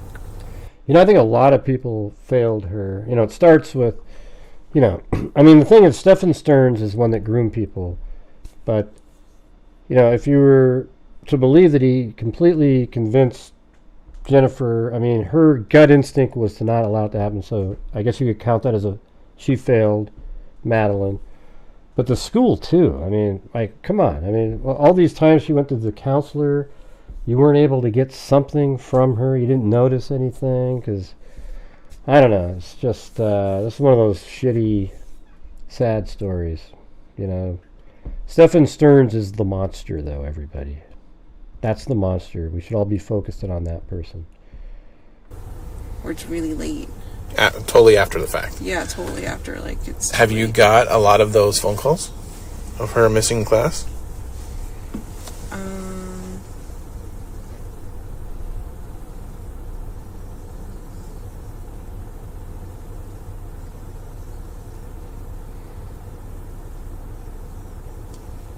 You guys remember that show Facts of Life? With I don't know if it was Facts of Life. What was the one with Arnold? You know, it was like Arnold, and he had an older brother, and he lived with this really rich family. There were 2 black kids. They had one episode on this type of stuff, where this older adult tried to Different Strokes. There you go. Like they tried to convince Arnold to like candy and come in here. It was kind of weird. Like that was, man, I mean, you look at that, that's like 40 years ago when that episode came out. I feel bad for the actor who had to play that part. I would say, yeah, I've got a good number of those voicemails and stuff, but I mean, even with excused doctor's notes, I'll still get those phone calls. Mm-hmm. Yeah, because they miss school. Yeah. So, Willis, right? yeah, I've gotten a lot of those. What you talking about, Willis? Okay. When you say she doesn't make good grades, what's considered not making good grades? This is where we were at. C under, C, D, F. She's got an IEP. Mm-hmm. She struggles with. She's got a few learning disabilities with reading, with mathematics. All right, guys. If we get to another 50 for $49 more, I'll donate 5 memberships. Okay. ADHD doesn't help anything at all. She's very spacey, very like she could see a squirrel and completely forget. Like the teachers have told me, like they'll tell her to do her work and she'll be like, "Oh, okay," and then see something completely get sidetracked and then forget. And they're always on top of her. Okay. But yeah, she's just. I forgot where I was going with this. I'm sorry. That's okay. Her grades and attendance. Oh, yeah. Her grades suffer because of her ADHD for sure. And I think that's one of the biggest reasons she got an IEP is because she's technically 2 years behind with her reading level.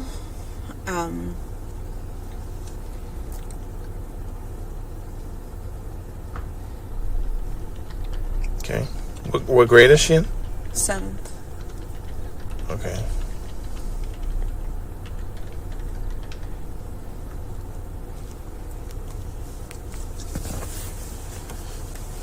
And I know we talked last night too, and I just kind of want to reiterate. Has she had any changes in her behavior in the past few years?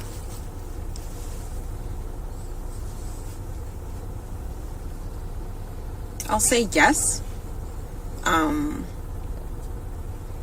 But it was all around where puberty hit, and like the typical teenage, the attitude, the sass, the talking back, the disrespect, the pushing boundaries. She was very much doing that.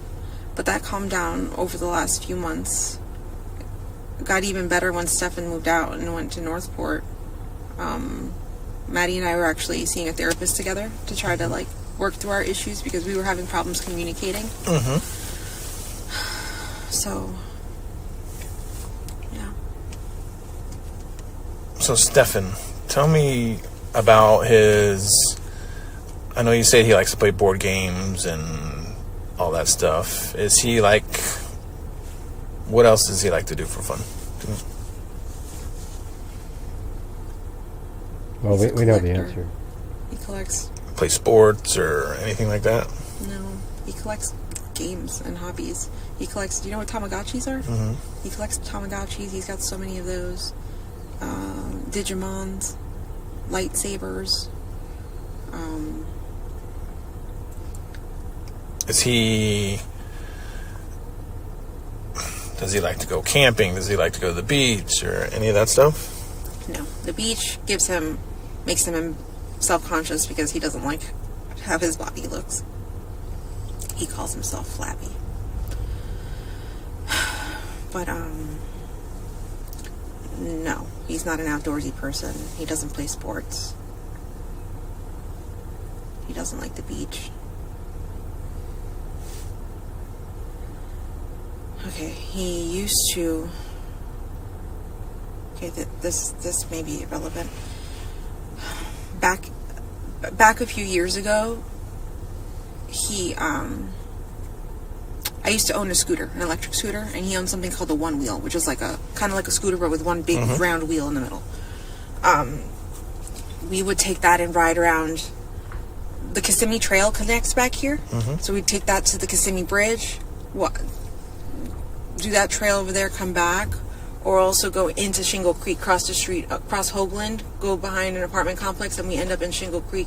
We would ride all of that and explore all of that wetlands and greenery back there. But we haven't done that in a while. We haven't owned scooters or electronic devices in a few years. Okay. Tell me about, you said there was an apartment in Northport. Yeah. Is that Stefan's mom's and dad's? Or you guys had a separate apartment? We rented our own separate apartment. Okay, where was that? Obviously Northport, but do you remember the complex name? Let me see.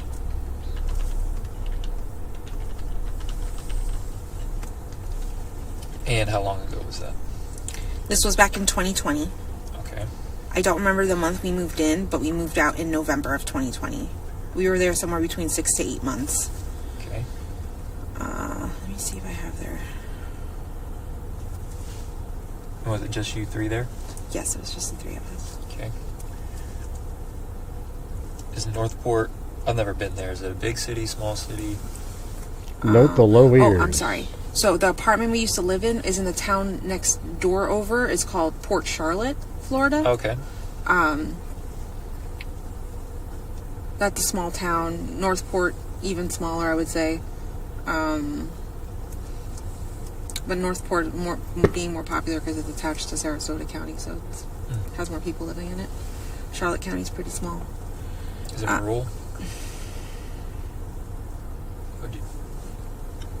I mean, there was a city center, and there was a Tamiami Trail ran through it. Okay. So, major road, lots of businesses, lots of shops.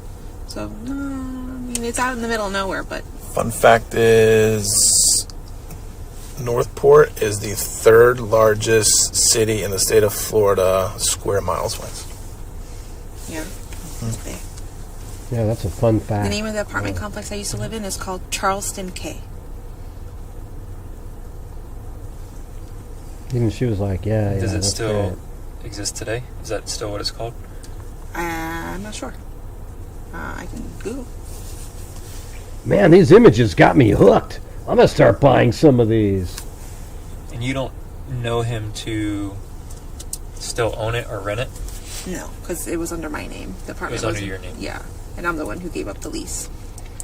Okay. As far as I know, it still exists. Oh, Charleston K like that. Okay. Well, I'm let's sorry, see. yeah.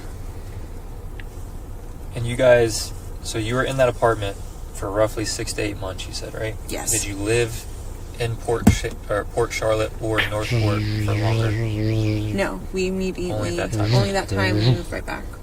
Okay. And what would you guys typically do around there? We did absolutely nothing. It was during quarantine time, so we were very afraid of COVID. Very afraid of going to the store and doing anything. We stayed home, watched movies, watched a lot of Netflix, played a lot of board games.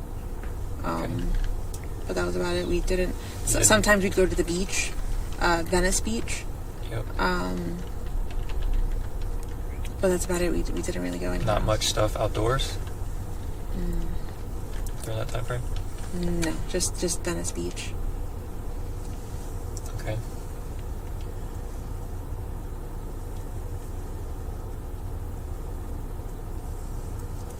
When did you realize that he went to Northport recently? When one of the officers told me. Okay, so Does he have a glove on? I mean, his hand what looks night weird. was that?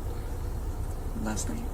So they told you last night, or he went last night? They told me last night that he had went earlier that morning to Northport with my car. Okay. Were you guys staying at the hotel together? Yeah. Okay. Did you not notice him gone? Did you sleep through it? I slept through it. I went to sleep around 3:30, 4 o'clock in the morning. Okay. And I did not wake up until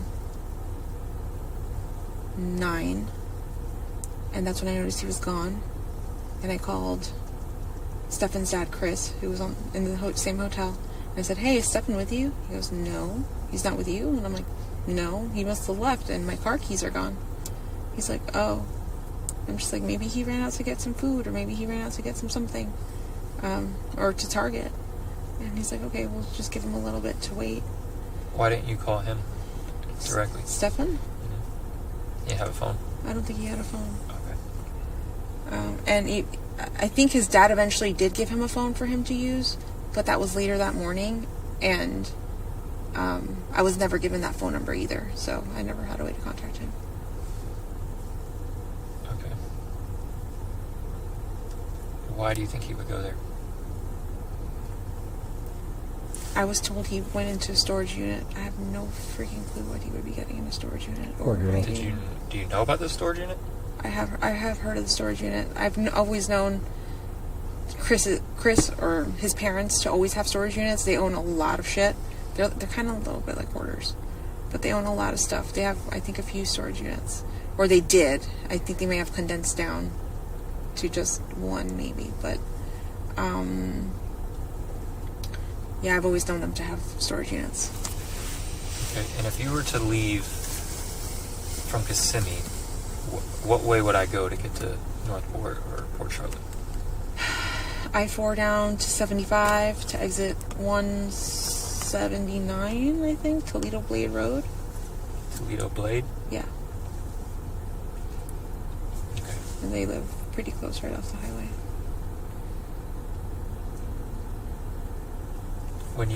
Did you see him when he got back eventually? Yes. Did you ask him? Yeah, where the fuck he was. I'm like, an officer's coming right now to interview us. Where the fuck have you been? This would have looked terrible if you weren't there. And he's like, oh, I'm so sorry. I went out to go get some food and I found a Wawa. And I think this image right here is like just basically almost exactly 2 months before she died. It sucks.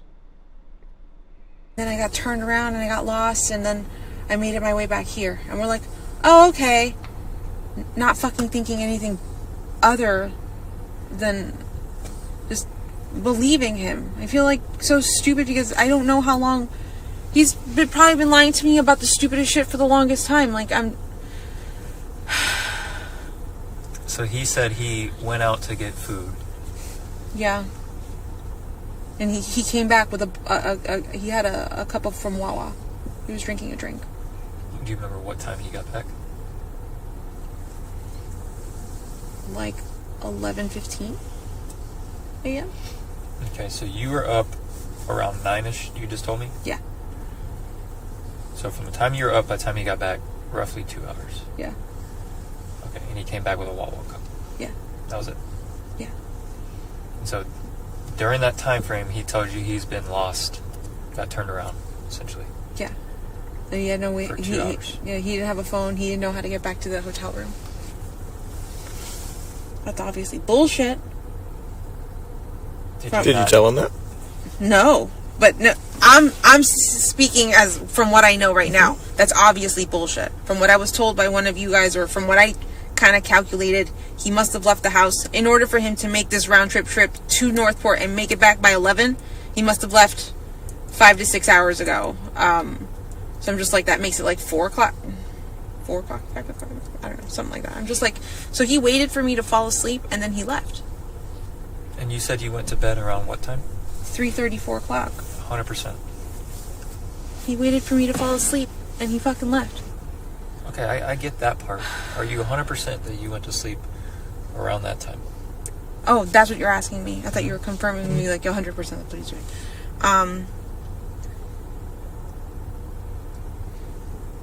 Trying to see if there's any way I can, like... Yeah, we got 24 minutes of this one, then we've got another one to go over. But if you guys are out there and you can help support the channel, that'd be great. Just trying to recoup some of the 900 spent. If you guys send another 41 in, though, I'll buy 5 memberships for other people, but you'll be part of helping get their memberships. All right, so we need 41 more. All right, thank you. I saw the clock saying 3:30 when I got up to go to the bathroom. I was in the bathroom for a little while, and then I came back. And he was there. He was there, and he was asleep. So I went to bed around that time. I was in the bathroom for, I'm gonna say 10 to 15 minutes. I had terrible dinner, and it just was not okay. But when I got out, he was awake, or he was asleep, I'm sorry.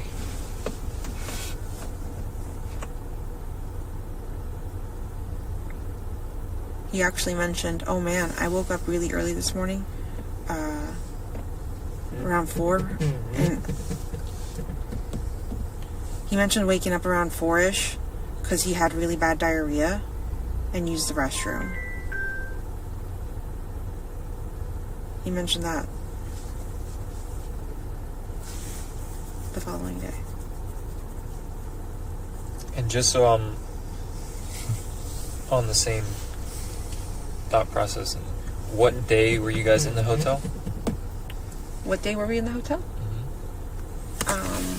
Would that have been Tuesday night? Let me see.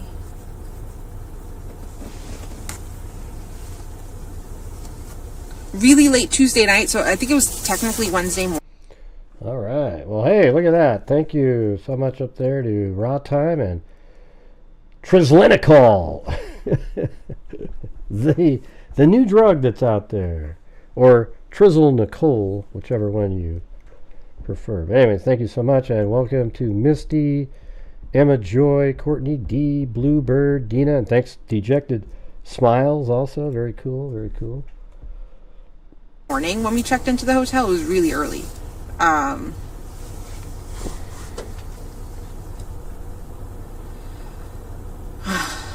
But yeah, Tuesday night, early Wednesday morning. They're talking about the hotel night.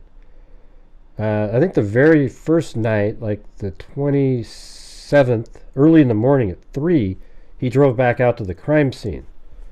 And what he did there, we don't know, but is what he did there what led to the dogs scenting on the trunk of Jennifer's vehicle? Because for some reason, see, this is one of the reasons I think that, so let's say Madeline was killed at like 2 in the morning. And at 9 in the morning, you would think by that time there would be scent in his car by a cadaver dog, because she had been dead for 7 hours and she'd start to decompose, etc. But if you look at it like, but there was no scent in Stephen Stern's vehicle, even though she was sitting there.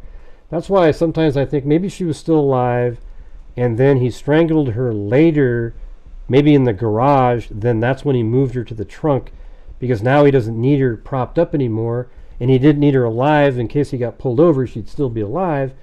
And now he's making his move. He now is going to pretend that he dropped her off at school.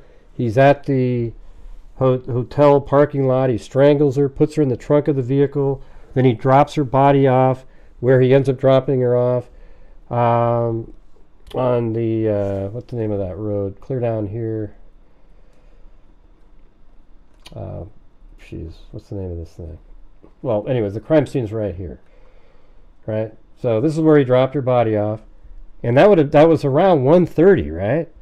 But he goes back there 14 hours later. So now decomposition is really kicking into gear. So then he goes there and he does something. Did he change her clothing from the shorts that maybe she was wearing? I don't know what she's wearing. I think they can see that she's wearing the green top and jeans in the surveillance footage. So I don't know what he did when he came here, but it's almost like he took something from the crime scene, maybe a blanket that he transferred her there originally, and the decomp odor got onto the blanket. He puts it into the vehicle, and the dog scented on it. Also could be a false scent by the dog, but why did he go there again? Because that is where he put her originally, because that's where he had the flat tire. So it's really strange that he goes back out there again, but somehow Jennifer's car ended up being scented on by the dog, which means that, if the scent is accurate, that means something transferred from the crime scene of decomposition to the trunk of Jennifer's vehicle, and we just don't know what that is. God, I make a lot of sense. Jesus, it's wild. It's almost crazy.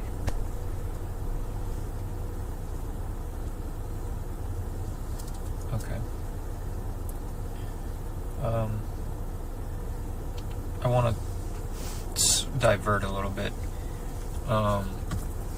with Maddie.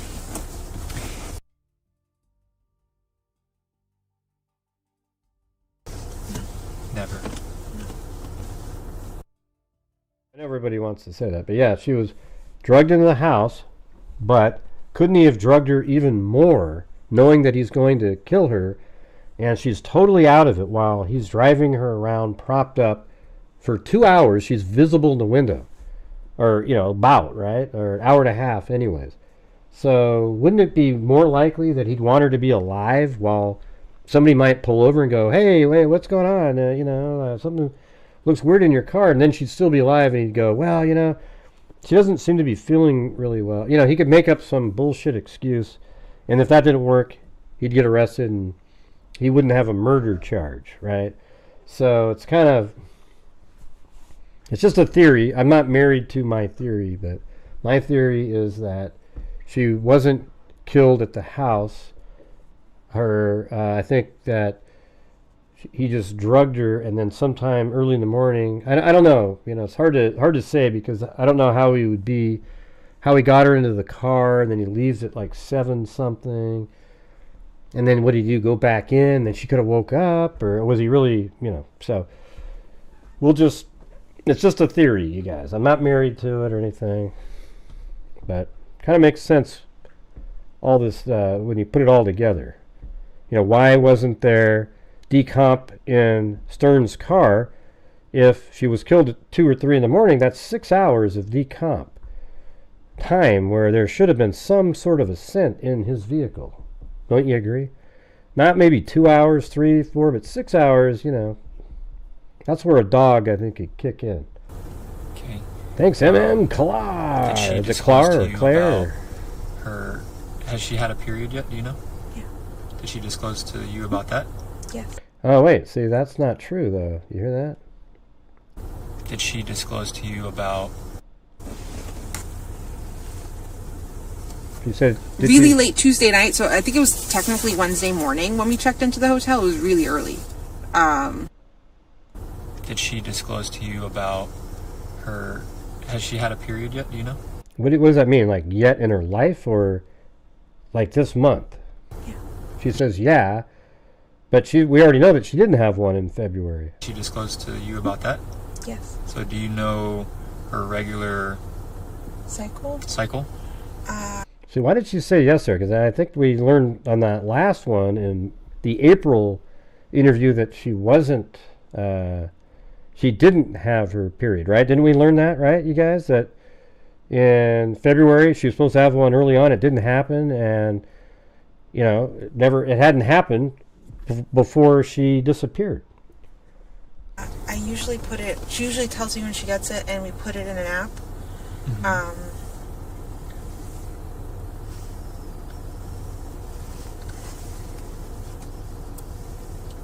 I must have missed it this month, or she must have not told me this month when she got it, but I have it written down when she got it back in January. When should she have had it this month, roughly? The beginning of the month. She got it January 1st, so it should have been around the end of February. Into January 1st of February? Yeah, exactly. Okay. And was she pretty consistent on telling you? Yeah, she would tell me when she would get her period, and then she'd actually also tell me every time she used the restroom, like, Mom, success, I pooped. And I'm like, cool, because right. Yeah, she's got GI issues. And she didn't tell you about this last cycle?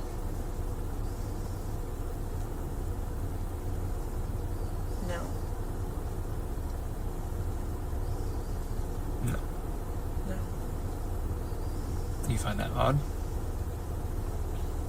Yes. Now that you're bringing it up, yes. Telling you? I gotta hear that again. Yeah, she would tell me when she would get her period. And then she'd actually also tell me every time she used the restroom. Like, Mom, success, I pooped. And I'm like, cool. Because Right. she's got GI issues. And she didn't tell you about this last cycle?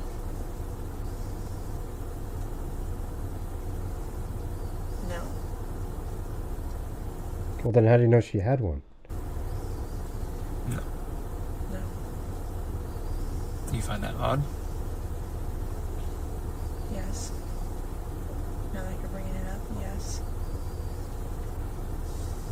Would there be obvious signs when she's on her cycle? As far as like certain products she might use? Yeah, her pads. Mm-hmm.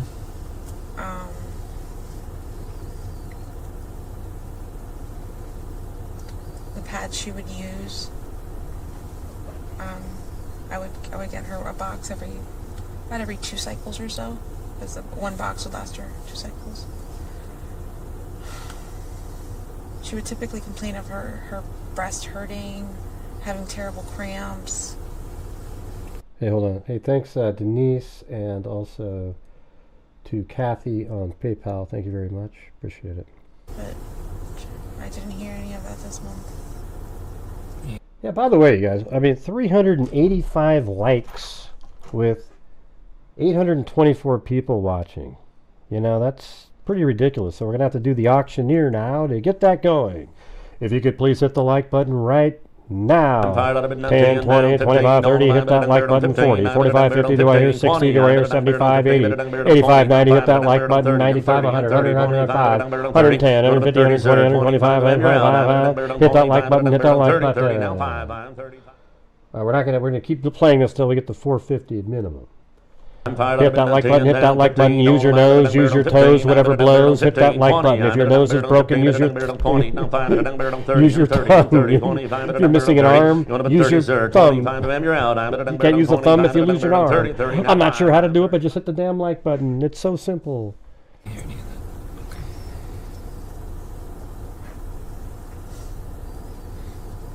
But you said she's been consistent every month telling you about her period? She's been late a few times, and she's told me, or sometimes her period has lasted way longer than normal. Oh, well, thank you, Harley Ryder. It's I'll call it irregular, because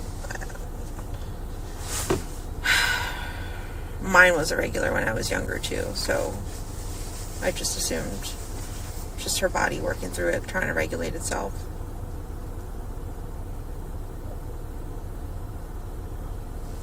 I think this is the most interesting. I think this is the most interesting interview of all of the interviews that have been put out so far. That it would be a month late. Yeah. Yeah.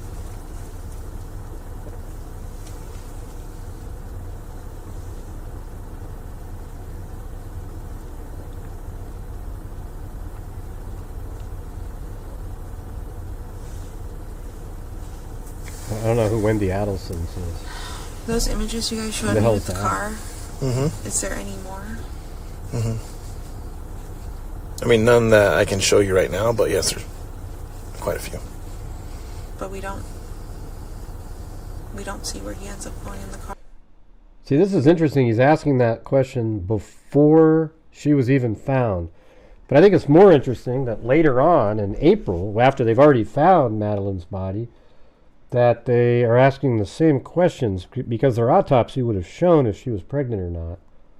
So are they trying to get a motive by maybe, because they did ask her, did you tell Stefan she missed her period? There goes my stomach. And then so they're wanting to know if he believed that maybe she was pregnant, and that's what led to what he's doing. I think they think that that's the motive in this case.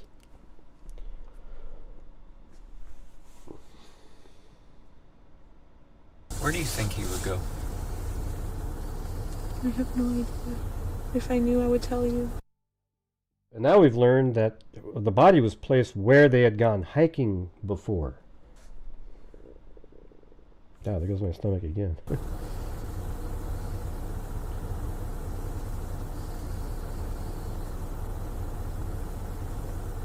What general direction did you say he headed in? What does that mean, Carrie? Jesus, you hit your goal. Why torture it? Am I torturing you guys? What are you talking about? What are you talking about, Carrie? You sound like a lunatic.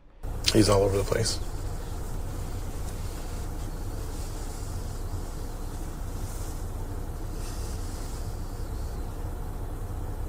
And please hit that like button. I don't want you to take this the wrong way, but this is just... We've been doing this job a very long time, as you can tell with all the gray in my beard. Your emotion when I told you you broke down like that. Do you remember that? Like instantly crying. But when you talk about her possibly missing, or God forbid deceased, that emotion changed. What do you mean by changed? So when I told you... Yes, this guy's just doing that classic, she's on drugs, she's on so many medications, man. This guy just bullshit. Cindy believes all this. You broke down and started crying. Yeah. Okay. Yeah. I wonder if this is the guy that wrote that. Remember that a while ago we were talking about? I'd like to hear what that was really said, where it was like, what was it? That somebody said that when she was told about the assault, she didn't think it was as bad, but with the death, she started crying. Then she was really upset. But his interpretation was that she didn't think it was evil. I wonder if that's this guy right here. But then when I showed you the pictures and said that she may not be asleep in those pictures, your emotion just changed. I don't want to believe it. I want to... In my heart, I know you're showing me what you're showing me, and you're telling me he threw away her backpack. I'm just wondering. And I want to assume the worst. I want to think... I don't want to assume the worst. I want to assume that she's still alive, that she's out there, that he's hidden her somewhere. Oh, she but knows. with what you're showing me, he threw away the backpack at this feels point. like we're looking for a body. I'm just in shock.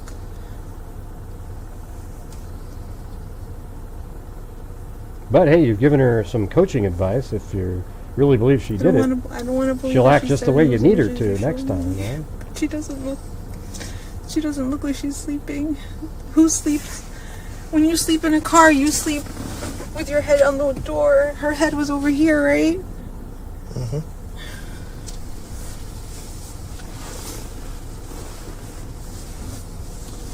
You know what I've learned, Carrie, Elizabeth, is when anybody uses the term clearly, there's nothing clear about it.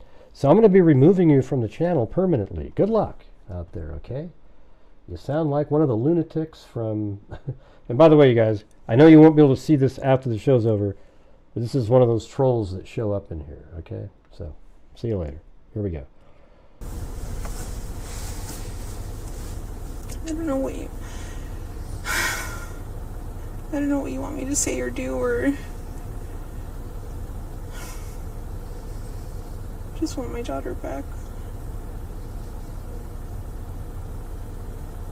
And this is exactly what I was just talking about. We are literally having a conversation right now about Maddie possibly being dead. Yeah. And you have yet to shed a tear. But when I mentioned to you that you were crying violently almost. Yeah, because then she realized that her trusting led to that, and I think in her mind she realized that probably means she's not alive right now. But I mean, I don't know. The stuff this officer's saying is bullshit. This is the kind of stuff that, you know, I don't give a shit if he's been doing it for years and all stuff like that. People don't all act the same at every single second of every single time. This lady's on drugs. She's got 4 different mental problems. I think it's insane that he's saying these things to her. Okay? Ridiculous. Do you understand what I'm saying? Because that was physical proof. That was proof. Hey, everybody. Rob R. said, I have a crush on Jen, even though I said I didn't like her at all as a person or anything like that. I just think that Stephen Stearns is the monster here, okay? So for all of you people out there that just don't get that, I'm sorry for your ignorance, that you don't look stuff up. Like I said before, it's definitely possible that, you know, there's something more to all this. Maybe later on if we get some information. You know, tonight showed that she was aware that, you know, she was a little bit worried about letting them sleep together. Sometimes, like, she knew it wasn't something she really wanted to do, but she trusted the situation. He made claims. He groomed her. He groomed Maddie. It's all just so classic. And if any of you would take the time to go look up stuff like that on your own on the side to see what these predators do, you'd see that, wow, Jennifer fits right in as one of the classic victims of the mother victim of the child, who usually end up being the ultimate victim of these type of people. All right? And now, if you don't want to take the time to do it, then don't say anything, okay? Because at that point, that means you're commenting from a point of ignorance, all right? That's the thing. Mm-hmm. Of what was happening. Mm-hmm. Well, go ahead and say stuff, but that's where you're coming from. Until that picture of her asleep or not asleep in the car is not proof to me until I see a body. Mm-hmm. I have hope that she's still alive. But I don't know. With what you're telling me, I'm starting to fucking doubt everything. Right. See, I guess that's kind of the point right there, right? At this point, she doesn't know. They're talking about maybe her not being alive, but he doesn't know that she isn't alive. She knew for certain that she was being assaulted by Stephen Stearns by looking at the photographs, and that made her cry. At this point, see what she's saying right there makes complete sense. Don't you agree with that? For the normal people out there, what she just said was, yeah, at this point I'm hoping she's still alive. That's why I'm not crying. But when she saw the photographs of the assault, see, that's what I bet you this is that part. In a minute here, she's going to bring up the evil part. And then he'll have made that claim. But I want to hear the actual wording of it.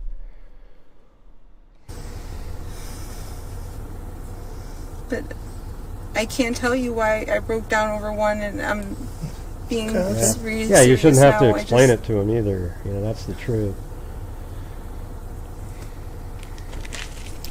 So here's what's going to happen. Starting tomorrow, actually it's already started, but tomorrow there's going to be information being released between our department and Orange County's Sheriff's Office, is that now this entire investigation is the Kissimmee Police Department's investigation. Okay. I think I told you that last night. Yeah. Okay. Right now, we are probably going to start working this case as a homicide. Okay. Is that supposed to make her cry, even though she doesn't know that yet? Because he's in jail right now for the CSAM material. Okay. He's in jail for that. Mm-hmm. But we believe he possibly has done something to Maddie. And we want to know where he would possibly go.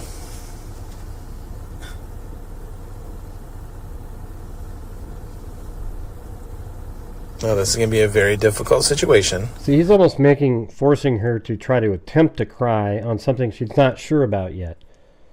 You know, the way he's talking. Oh, you're supposed to be crying now, don't you understand? And now she's going to, you know. Jeez. But do you have any knowledge of what he has done with her? I don't know why he brought that up. What was the point of him telling her that? I have no idea.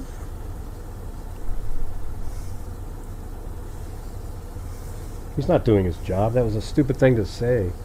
There was no point of bringing that up at all, was there? Honestly.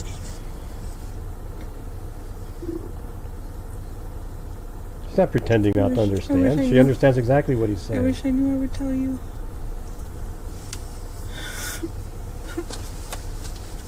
Hey, Sharon. Having it be switched to homicide makes it official for me.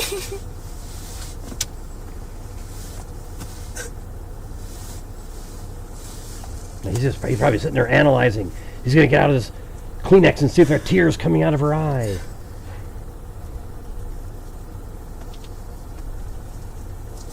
Is there any more images you could show me? She cried a bunch earlier.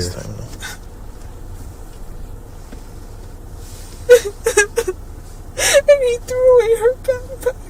That was her backpack in that bag.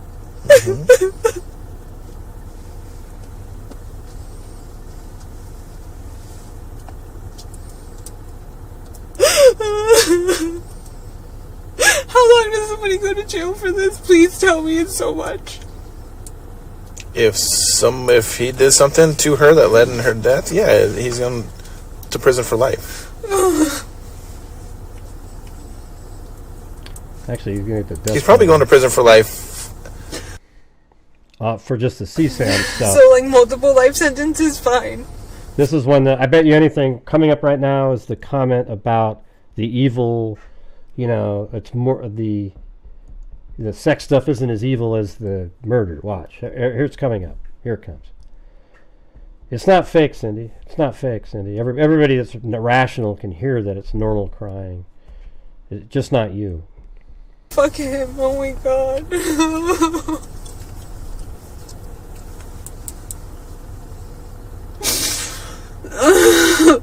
Has he tried reaching out to you from jail? No. Has he tried reaching out to anybody from jail?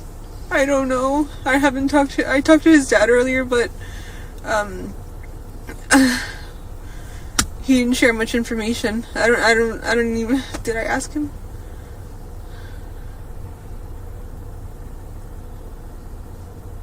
I can't recall if I asked him.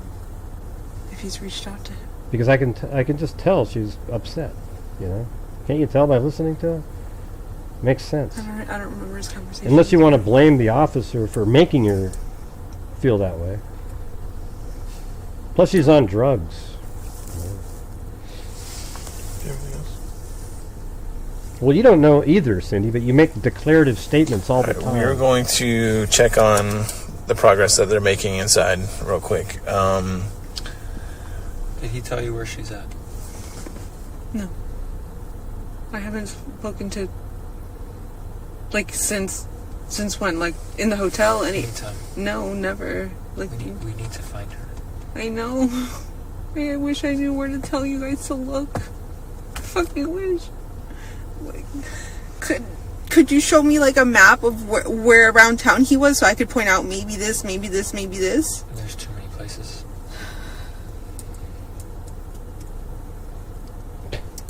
Raw time, man. I'm on your side now, man. Wow. Ooh. Has he ever talked about giving Maddie medication? What a joke. Like any of his medication? I don't think so, no. You don't think so, or? No. Okay. Yeah, I agree with that. Raw time on that part. I don't think she... I mean, the thing is, you guys, look... I'm just going to say it one more time. Look this stuff up. Stephen Stearns looked around for a sort of a needy mother that a younger kid, and he could tell that she had mental problems. He went in there and he absolutely groomed them. Probably for the first couple of years, he was just totally normal, you know, taking him out and stuff like that. But he always had a goal, and he kept grooming Madeline over and over and over again. Little special time that they could have together, you know, just shit like that. And then over time, Madeline, you know, was sort of taught not to say anything about their special time because they wouldn't be able to do it anymore. You know, these gifts and all these things. And at the same time, it's like, look, see how great we get along, Jennifer? Look at all this stuff. And then over the years, he finally moved into what his main goal was, and that's how it all went. And Jennifer's on so many drugs, she's just probably now sort of like, it's sobering to hear this shit, and she is absolutely just, you can see, it's like all the shit's coming together at this point, okay? I mean, I don't know. I've seen, if you go read about it, you'll learn about it, and you'll realize it. I'm glad that most of you believe that it would never happen to you or anything like that. Good for you. Unfortunately, it does happen to thousands of women across the country every single year, and Jennifer is one of those people right now. Now, the day that somebody shows me a smoking gun where she knew that they were having sexual activity via text message or something like that, or something that shows me that she knew and she was part of the death and all that stuff, I'll change my mind, but I haven't seen any of that information yet. And so that's where I'm coming from. So every time I'm on court TV, etc., when I see these other people going, oh yeah, I push back, and I'm the only one there that's pushing back on the show because I don't agree with the stuff that they're saying over and over and over again. Okay? All right. Yeah, have you ever given her any of your medication? She's got her own anxiety medication. Do you double check her medication? When we give it to her? Yeah. I make sure I grab the bottle or she grabs the bottle, but like somebody's got eyes on her, grabbing the pills and taking them. Like, it's a tag team situation. She's not allowed to take them alone. So we just make sure that we gotta watch her. That I don't want her to accidentally grab the wrong bottle and accidentally take Adderall before bed, because that sounds like hey, by the way, thank you. We say howdy here. Thank you. a terrible idea.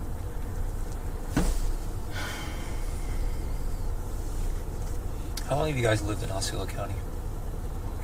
On and off for 12 years. What about Stefan? On and off for 6. Okay. Would you say he's pretty familiar with Osceola County? Does he venture off?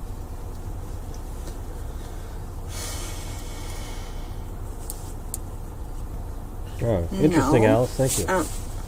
I know he'll visit certain, he likes to visit gaming shops and like board game shops. Does he drive around aimlessly just to kill? I mean, just to drive? I don't think so.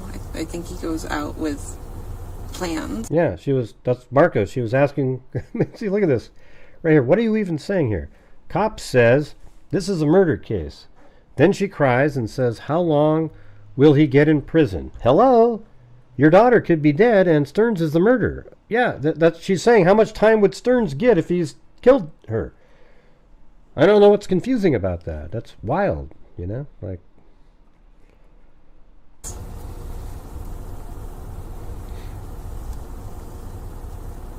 Okay.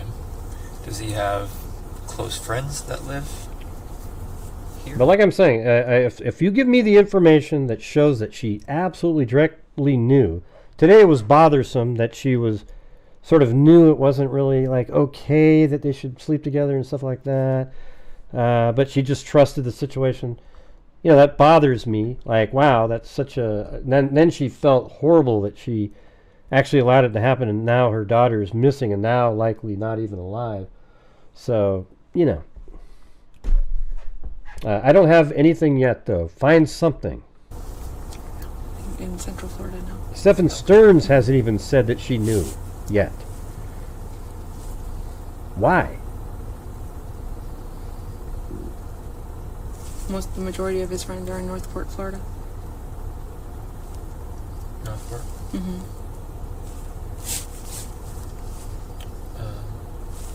I know, right, exactly. She wants her daughter's killer to get a huge Does he go with sentence.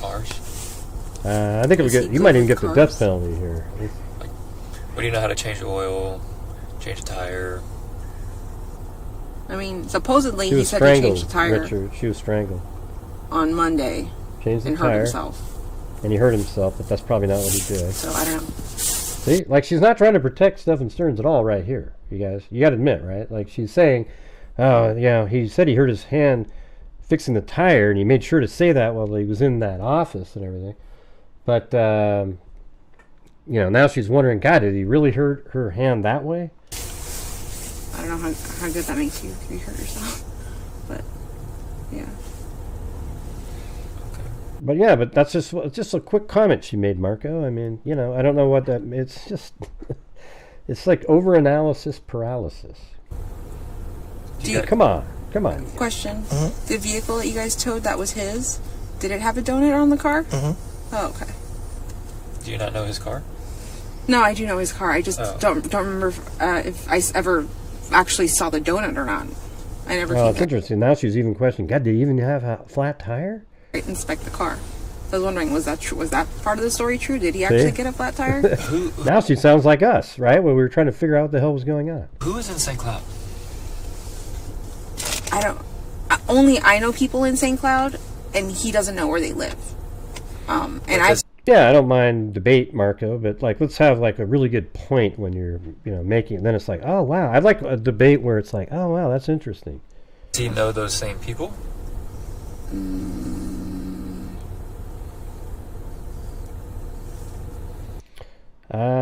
Well, Ron, you can go to one of these places right here. I just put the links in there. If you want to, Ron, I'd appreciate it. He's met them before and talked to them before when they've come over here. Okay. Where do they live in St. Cloud? Off of Old Canoe Creek Road.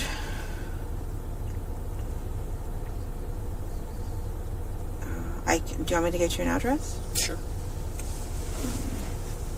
Has he ever went with you to go see him? No. What did she say? No. What? I've never even gone to her house. I mean, supposedly he said he changed the tire on Monday and hurt himself. So I don't know how good that makes you. Not there. Yourself. But yeah. Okay. Question: The vehicle that you guys towed, that was his. Did it have a donut on the car? I just rewound it a little bit. Do you not know his car? No, I do know his car. I just don't remember if I ever actually saw the donut or not. I never came to inspect the car. I was wondering, was that true? Was that part of the story true? Did he actually get a flat tire? Who is in St. Cloud? I know people in St. Cloud, and he doesn't know where they live. So they already have the St. Cloud. Does he know those same people? That's over here.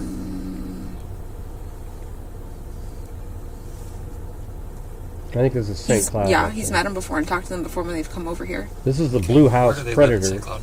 Okay. Off of Old Canoe Creek Road. Old Canoe Creek Road, St. Cloud. Okay, let's see that. Do you want me to get you an address? Sure. What's over here? Has he ever went with you to go see him? No. Never. No. But she had a friend over I've here. never even gone to her house like that to hang out. She always comes to my house. Remember? So they know each other. She lives in St. Cloud, but we've never gone to St. Cloud together with her, to her house. No, right here. And how do you know her? She work with you? Savannah. Yeah, she's an old coworker from 14, 15 years ago. From Disney? No, we used to work at a pizzeria. That was when I was a lot younger.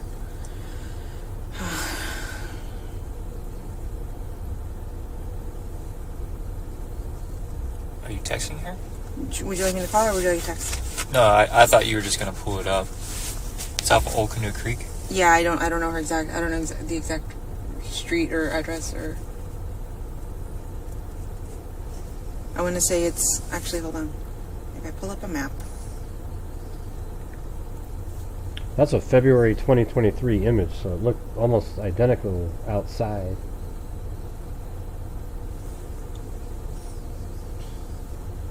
That's what it would look like. Hey, thank you. Stress Talk Relief.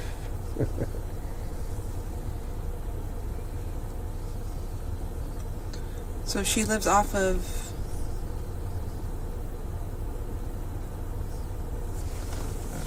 this road right here, Nolte Road. in St. Cloud. Mm-hmm. Oh, I think I've seen that. That's 192 right there. There's Old Canoe Creek, Nolte. She lives around there. Would you be able to point it to me? Yes, that's right over here. Which house? No. Not the specific house, but like, is it in a neighborhood? Does she have her own land? It is in a neighborhood. I don't remember where, though. I don't know how far down. I have to drive down Nolte. Are you familiar with Nolte? No. No. No, I've only, he was on Nolte. Dropped her off at her house once. He came down Old Hickory Drop Tree. Maddie off there? Nolte, No. My friend. Oh, your friend. And then Hickory Tree. Gotcha.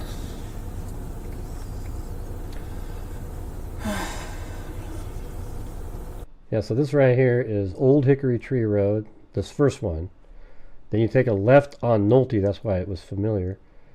And then right here is let me put roads in there, just so you can see it. This is Hickory Tree Road. So this is Old Hickory Tree Road, Nolte, and then Hickory Tree Road. And he took that one all the way around until he got to this area with the flat tire that he had. And then from here, he took her body out of the trunk of the vehicle, looking both ways to make sure nobody was coming. And he ran across the street with her body in his arms. I mean, just picture how this was going. This is at 1:32, bright as hell. Look just like this.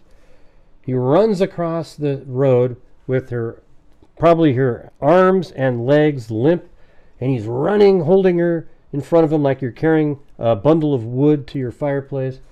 And he runs across, and apparently this gate was open. But if it wasn't open, he would have had to throw her body over the fence, hop over, and then take her body, run around the side over here, place her right there, and cover her with like the grasses and stuff that are on the ground there. All right? And then he's back here. He's down here. Like, let's just go pretend. Let's just be him.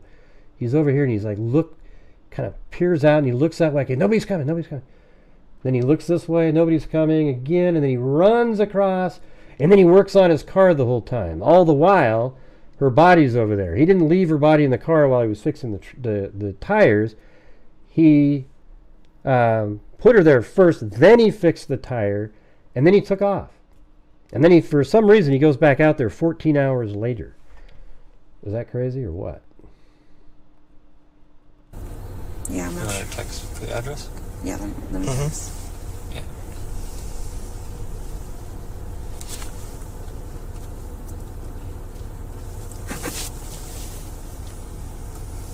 And what was her name? Michelle? Yeah, so listen, you guys. I'm doing my show. I am going, and I'm going over the audio as it's going along. Does that bother?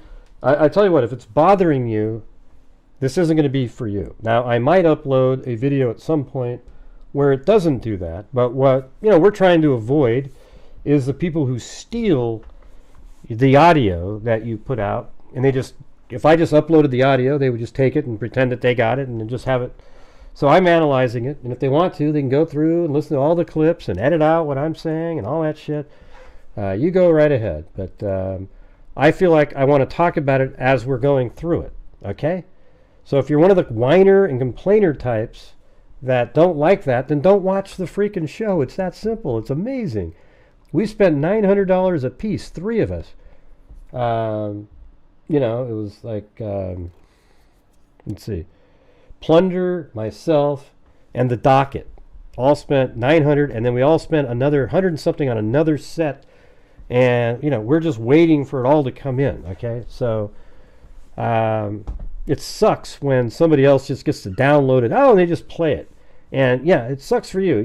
One of the comments I saw underneath one of the docket's comment was, I just want to be able to watch it for free, so thank you. And it's like, well, screw you. I get it. Like, that's what we're doing. Watch it. We're putting it out there for free. But what we'd like is for support and help to be able to keep doing these things. I mean, things cost money. I do this show every single day. I've been doing it for a long time.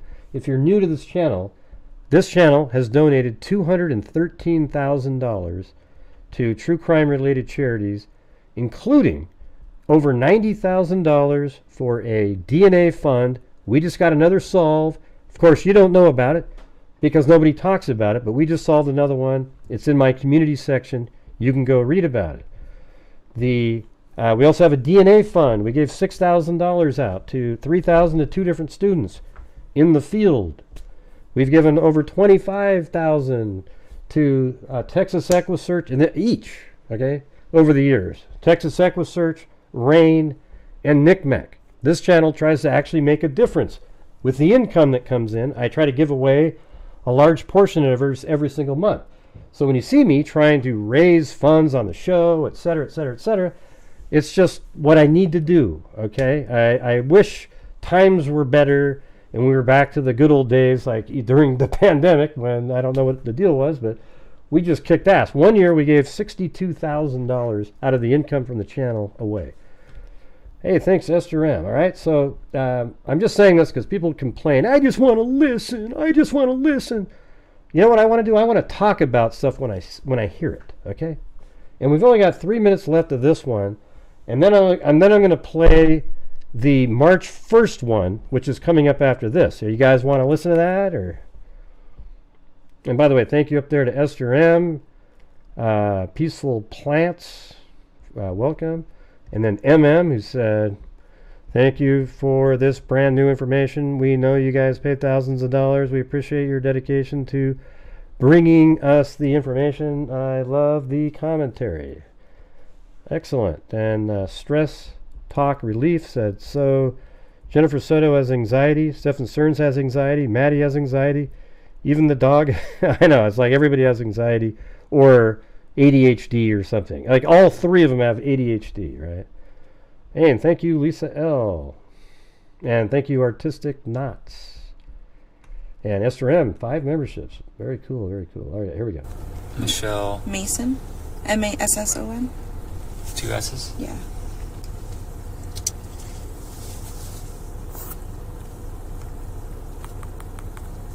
The thing is, I don't think Stefan would know where she lives, but... No, I'm not saying that he did, but I'm just trying to see who you would know in St. Cloud. Okay. That's all. Yeah, that's pretty much the only person. There might be somebody else that lives, like, closer to Harmony, but that's the only people I'd know.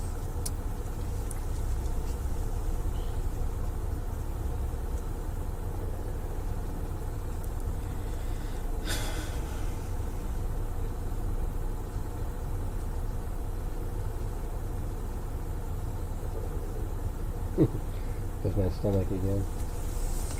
Sure. Well, thanks. Talabarina. Talabarina. Is that What does it say? Talabarina? Yeah, very cool. Thank you. A lot of people don't notice any of that stuff, but yeah, whatever. Michelle Mason, right? Is that how you pronounce it? Mm-hmm. Yeah, they do. There's guys out there. They get like 5,000 people watching every single live stream that they do, and you know, I'm not sure what the difference is, but they just take other people's work and talk about their work, and everybody goes like, "Yay!" But they don't really ever credit the people where it came from. Maybe a mention at the beginning, but it's like, you know, by that time nobody cares. Hey, thanks, New York City baby boomer. What part of Nolte was it on? I'm not looking at it.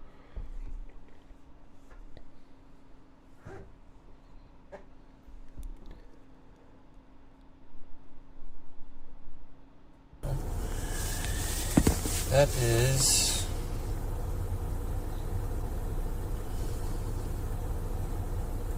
So... Stevens Plantation. Stevens Plantation. I mean, I've been putting out these videos where I play, you know, like 15 minutes and I comment through it. Today's video did really poorly, but yesterday's didn't do too badly, but, you know, these ones have a lot of information in them. I don't always agree with you. I do now, but hope this helps with the FOIA. Hey, thank you. Yeah, appreciate it. It is going to be... Almost about to do March 1st. We got 55 seconds more. But if you go on Burberry Place... Okay. Yep, I know where it's at.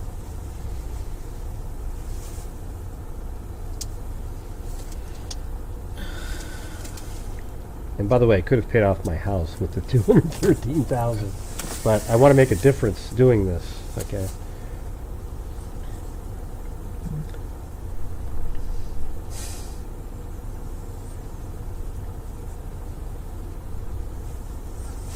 Well, thanks. We say howdy here. All right. Well, we're gonna check, see how they're going on inside.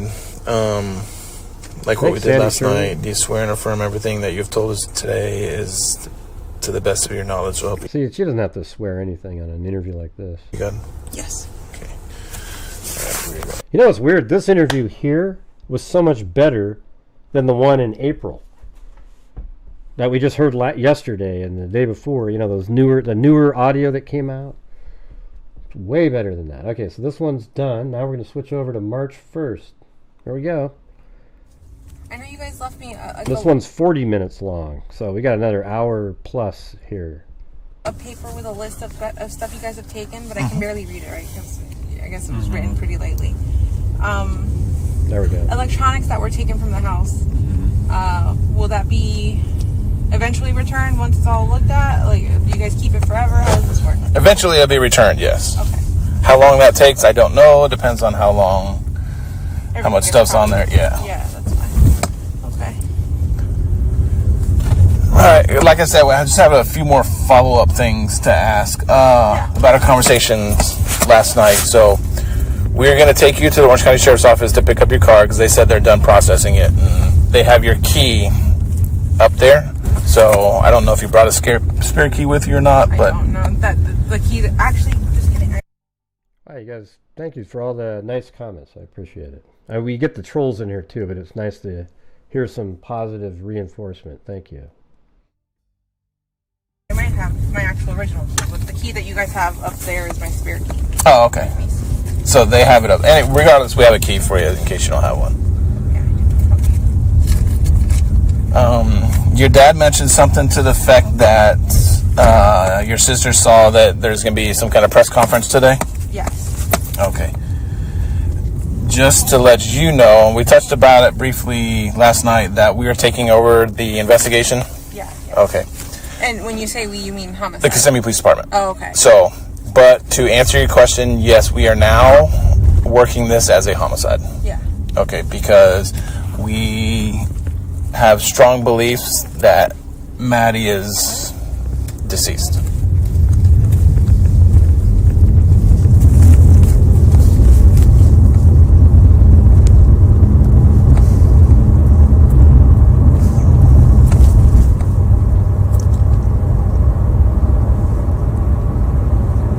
So I don't want you to be caught off guard when that's being talked about later, okay?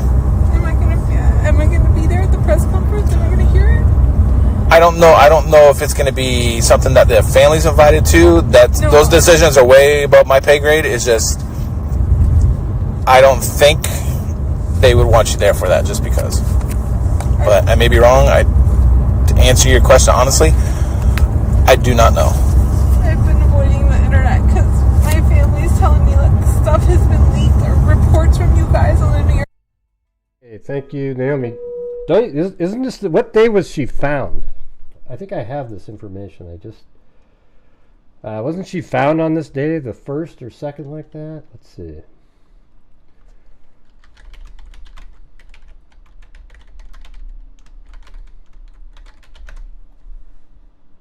March 1st. Yes, so that's what this day is. This officer knows that they've already found her body. She doesn't want, he's not telling Jen that now, and he doesn't want her to show up to the press conference where they announce it. Okay? So, I think so, anyways. They might, because it was kind of late in the evening, though, when they found her body earlier, though, so I'm not sure what the time frame is here, but definitely the same day. Post or something. They're all traumatized from reading it. They're all telling me, don't. I don't want to hear anything. Well, the only report that is been released is the stuff that we've already been discussed about, that he was having a relationship with your daughter. But somebody's said there was like a redacted report or something with graphic details in it. Yeah, I don't know what's been redacted and what hasn't. So let me ask you this. Where all have you looked for Maddie? I haven't looked anywhere. I've stayed. While we were at home, while we were allowed to be at home, I stayed at home just in case she would come back. For somebody to be home while she was back. Okay. And for now, since I haven't been able to go back home, I've been at my sister's house just hiding out. I don't want to be seen in public. I don't want anyone. I already had my own security gate. Like when I drove in there, they recognized me by my name, and when I told them my name and just the response, I wasn't prepared for just everyone to recognize me and know what's happening. This is huge.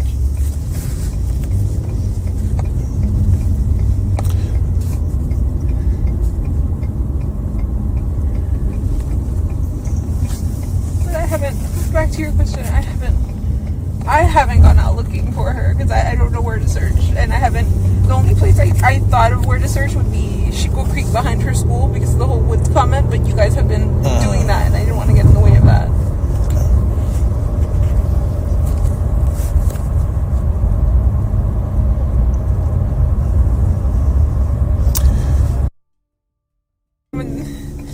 Just the response, I wasn't prepared for just everyone to recognize me and know what's happening. This is huge.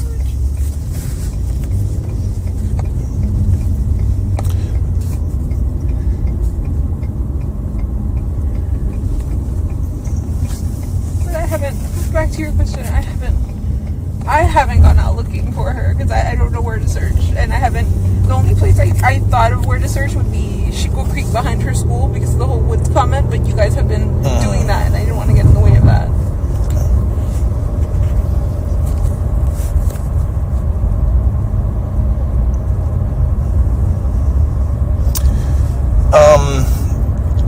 I don't know where this information came from, and I don't know if it's true or not, but you would be the only person to answer this. Does Maddie have any siblings? Maddie has a half-sibling. No, just kidding. She's got a step-sibling. I was married once upon a time, and we raised our girls together for about 4 years. That's who she would consider her sister. Okay. Do you know what is Dad's name? Stephen Young. Steven? Yeah. Where does he live? In Colorado, but they actually flew in to be with me. So they're here in town right now. Okay. Do you happen to have a phone number for him? Yeah. And what's the daughter's name? Ashlyn Young. Ashlynn. How old is she?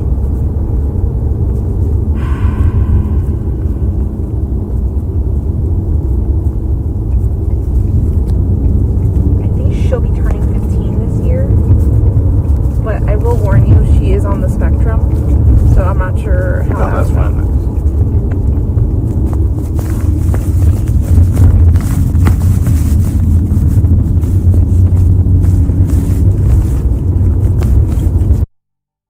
Yeah, so I'm going to comment on this because I knew as soon as she said just kidding, people would go, oh, look at that, she said just kidding, this is serious, everybody.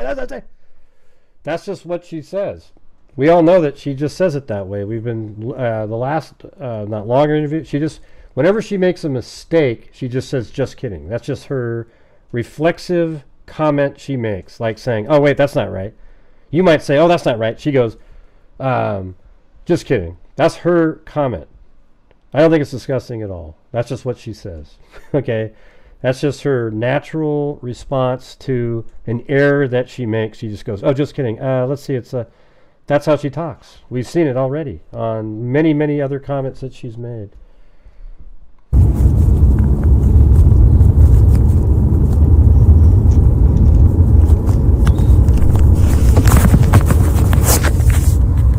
I got it.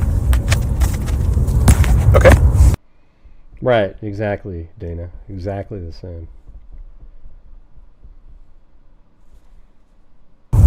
What do you mean, am I just kidding? What does that even mean? I mean, try to come up with something clever or interesting. And that's Steven's number. Yeah. Okay. When were you guys together? Yesterday. No, I'm talking about... Yeah, it's a really just goofy habit to say it the way she says it. But she said, I've heard her say it now probably 5 times. Relationship-wise. Oh, I'm definitely Sharon. I can tell her that. You guys should quit getting mad at me, man. I've got to be on the spectrum somewhere. I'm probably... I'm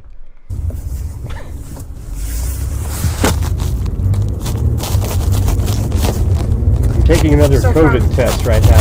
2013 to 2017. We got married in 2015. Got divorced like 2 years ago. And did you guys live in Kissimmee at the time? We lived in that Kissimmee house for a while. And then for a while we lived separated, where I lived in Kissimmee and he lived in a house in downtown Orlando, and we were just seeing each other back and forth. Gotcha. Okay.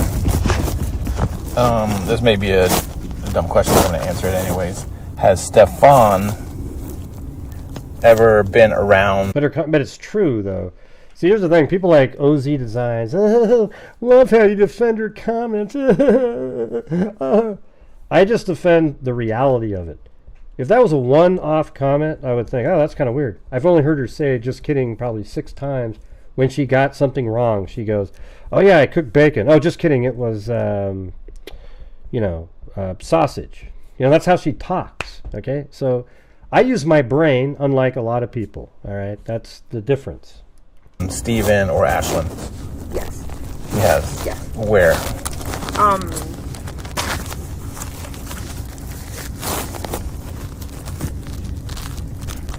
Like, where would they be? Where would they have hung out? Yeah. I'm going to say at Steven's house, when he lived in Williamsburg by SeaWorld. Okay. Probably, Patricia. I remember one instance where we all went trick-or-treating. I'm probably like Trump like that, where somebody says something and I just, and I comment back to it, and when I should just completely ignore it every single time. Together. But I'm not sure how many times we all hung out as a group. I know he knows him and they've met each other and all that stuff, but I can't recall how many times we've hung out, but we have hung out. I'm just like him. And you said Williamsburg is where? Well, good. Who cares? SeaWorld. Oh, okay. How did them two meet? Or how did them two know each other? Stephen and Stefan. I introduced them. Okay. I thought that they would get along well because they both like nerdy games, nerdy board games. And just kidding, yeah, so they would hang out even on their own for a while because they were playing board. See, she just said just kidding as she remembered something else. Did you guys hear that? Did you hear that little bit right there? Here we go. Let's play it again. Or how did them two know each other? Stephen and Stefan. I introduced them. Okay. I thought that they would get along well because they both like nerdy games, nerdy board games. And just kidding, yeah, so they would hang out even on their own for a while because... See, just kidding, that's right, they would hang out on their own for a while. That's just how she talks. Because they were playing board games. They were playing board games together for We've explained it, Sharon Belko, 57 times already. Have you not paid attention? So, yeah, they hung out, even without me around. She's not really kidding. That's just how she talks. Yeah. You wouldn't happen to know Steven's birthday, do you?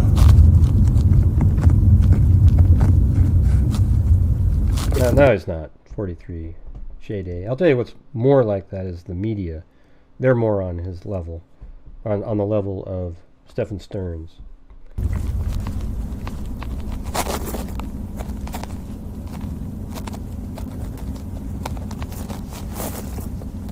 And you said he lives in Colorado now? Yeah.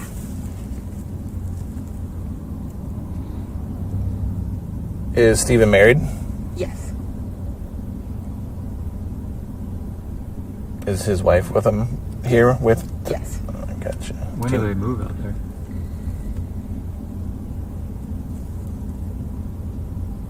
A year or two ago? That's right, Plato. There you go. See? Any idea if Steven and Stefan has still been communicating? In the last few days, yes. I don't think it's in the last few days because he's been in jail. No, sorry. Before he got arrested. How do you know that? Because we were all contacting each other. How would you contact each other? I was texting Stephen Young and making phone calls with Stephen Young. But this is Welcome, Juju Positive, back to Megazoid. Would you happen to have those messages on your phone? yes. Can I see? Yes. Now, this is pretty wild because this cop's driving around with Jennifer in the car knowing that they've already found Madeline's body. The discussions we were having were like trying to get Stefan a lawyer. Because this is when I thought Yes, 2 days ago, Cindy. 2 days ago. he was still innocent, but I think he's not.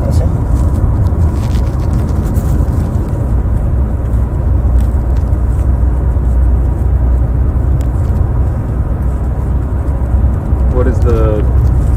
Tell me about the Williamsburg. Is it like a neighborhood? Is it apartments? Condos? Well, I would say, Dana, that her demeanor is that of somebody that's got 4 different personality disorders and is on drugs. Wow, look at that. Juju Positive. Hey, look at that. Welcome, Paula Jones. Half of these are probably going to be trolls, but Six Hosty, DC, Lally, Wondering Man, Ribbit Hops, Nurse Rhonda, CC Jones, Trillium Woods, and Bright Light. Welcome. Hopefully, so what we, believe it or not, you guys, put a 1 if you think this is disgusting. We have these trolls that show up here, and they make themselves available sometimes to be channel members. And they get the ones that people who can't afford it need it or want it, you know. So that just shows you the caliber of person these people are. It's amazing, isn't it? Neighborhood house. house? It's Almost just like... just a neighborhood you like see that. 100th Yeah. Street. But they're like older homes. They're like 2-bedroom homes where the bedrooms are like. Well, the house is. I don't even know how to describe this house. Ranch houses. Long, real long. Yeah. Yeah, ranch style. Did Steven and his wife live in that at that time? Like, Yeah. there you go. Look at They that. owned it There or you go. rented it? That's right. That's They right. rented. They rented. Wow, look at that. Juju Positive gift another 5. Paisley.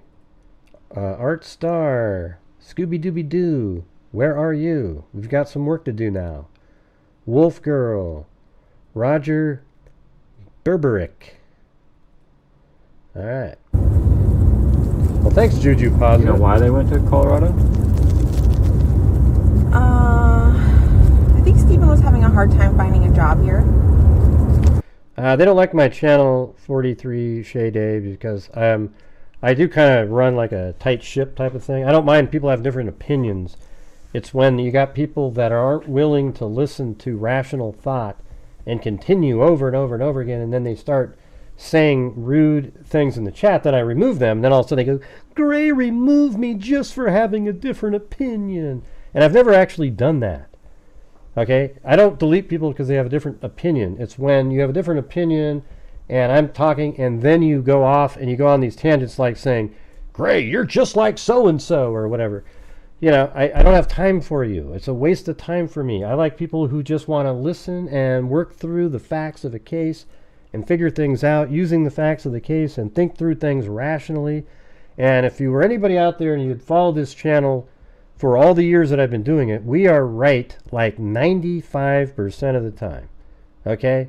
And I mean like the whole case, going through from the beginning. Boom, boom, boom, we nail it. And we always say boom all the time. Boom, because every time we're talking about something, it ends up showing up later. Just like in the Delphi case. These documents coming out right now, I've said these things forever. You know, it's amazing. If you just work through the information. Something that he liked, but he ended up, I think, getting an apprenticeship in Colorado with plumbing. He's doing that now.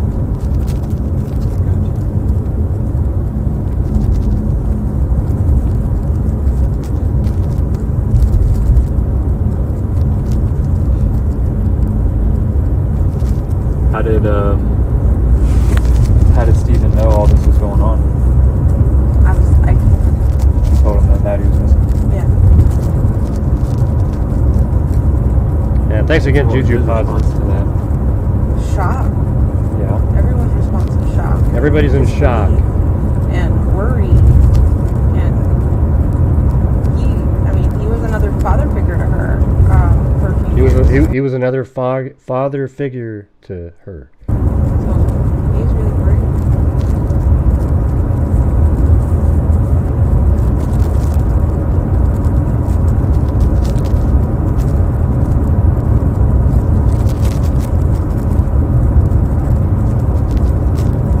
I know Detective Morris. But check it out, Holly. Even when you disagree, later on, come back and see who got it.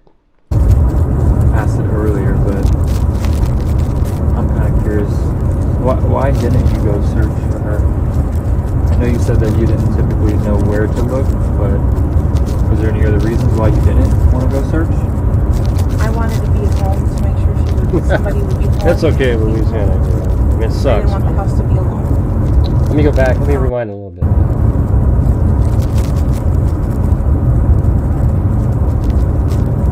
I know Detective Morris asked it earlier, but I'm kind of curious. Why didn't you go search for her? I know you said that you didn't typically know where to look, but was there any other reasons why you didn't want to go search? I wanted to be at home to make sure somebody would be home if she came home. I didn't want the house to be alone.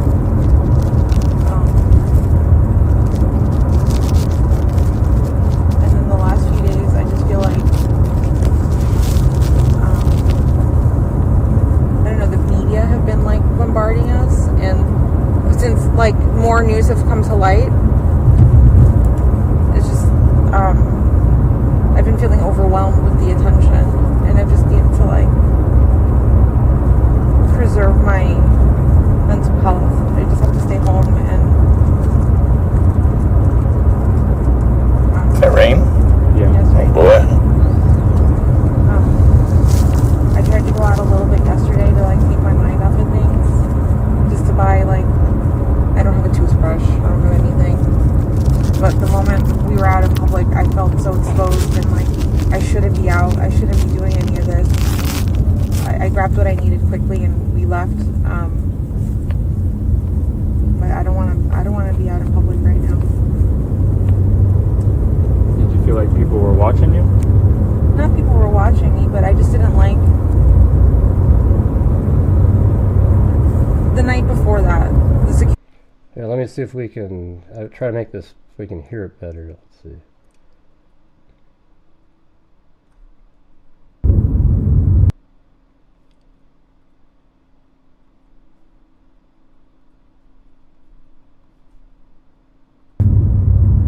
The night before that, the security guard's reaction to me telling her my name and who I was, and that I was coming into my apartment, that overloaded me so much. Seeing someone, Is that better? it's just weird. It's just very heavy to handle other people's emotions when you're dealing with your own. Like, you have to like comfort everyone. When all I want is to be comforted. It's really heavy when the entire family and everyone's breaking down around it.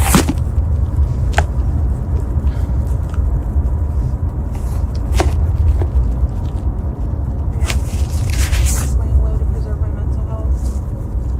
I'm just worried.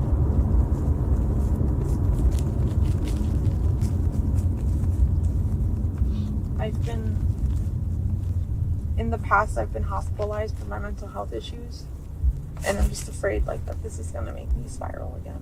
So I'm just trying to stay sane. Trying to keep it together. Yeah. Yeah. When I end up back in the hospital again, I don't. So I think when people have anxiety, put a 1 if you've ever had an anxiety attack in here. It's absolutely freaky stuff. And you sort of wonder if that's kind of what she's thinking. Man, I don't want to have something like that. So people like Cindy think that she's saying, how selfish. She's wondering if she's going to spiral out of control. Ah, come on. You feel like you're going to actually die when you have those things. Literally. I remember one time I after my brother died, I used to have panic attacks. I don't have them anymore. But when I was a kid, I had, or younger, I had them. Not as a kid. I was like 22 years old. I remember one time, like you feel like you can't breathe or something, and you feel like you're going to die or something. And I remember one time, it's in your head too. It's like a physical reaction based on your mind. And I remember jumping into a shower fully clothed, cold, just to sort of shock my mind into some other thought. And it worked. And what was funny though is it was kind of related to, because I have an irregular heartbeat, you know. So my brother died from sort of a sudden death situation at University of Oregon. So they did all these tests on my heart, and every single day they would put me in the hospital, and they put they did an angiogram first, and they stuck these electrodes into my skin that touched my heart. And then they would put me on different medications to see if, while on that medication, even though it stabilized, would I be more prone to going into a fatal rhythm.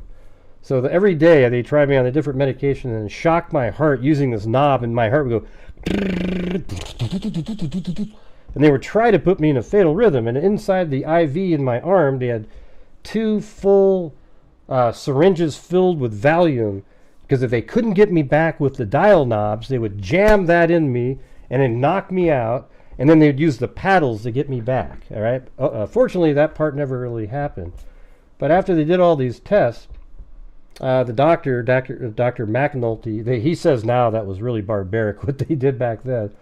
But we would now, and then like I remember 2 or 3 years later, I go in there and I was feeling weird again. And he goes, "Gray, your heart's exactly the same today as it was then." And I go, "Oh."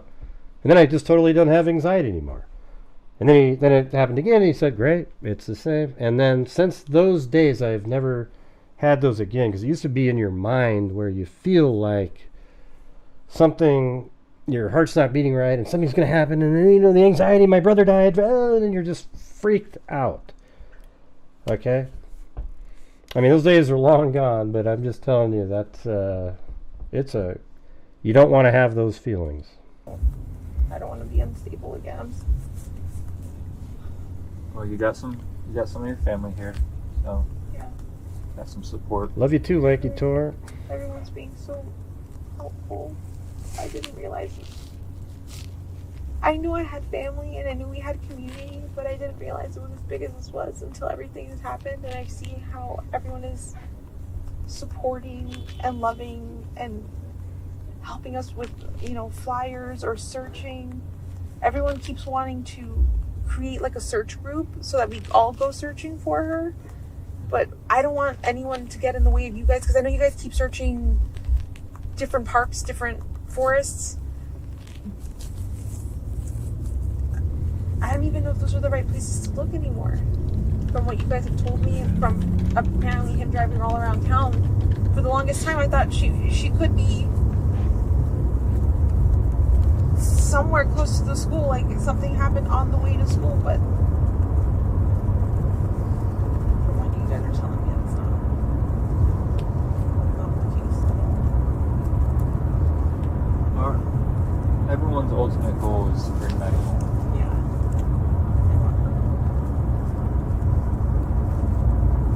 That's all we want.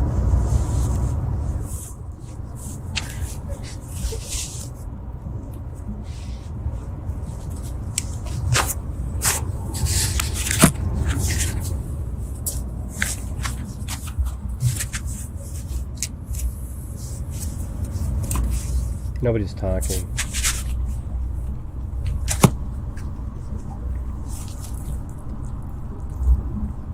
I mean, how horrible it would be to actually trust somebody. You know, she's kind of alone and stuff. You trust somebody, and they say all the right things, and they groomed your child, so everything seemed normal. And then one day you realize that this person's been abusing your child, and they're likely dead at this point. I mean, that just must be, probably the guilt you'd feel would be horrendous.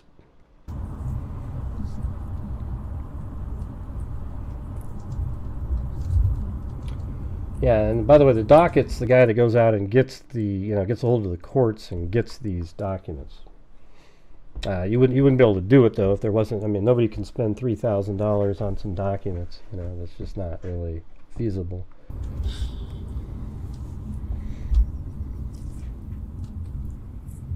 Now, this is March 1st, Krista Marie. I also know you talked about it last night, but I didn't catch it for whatever reason.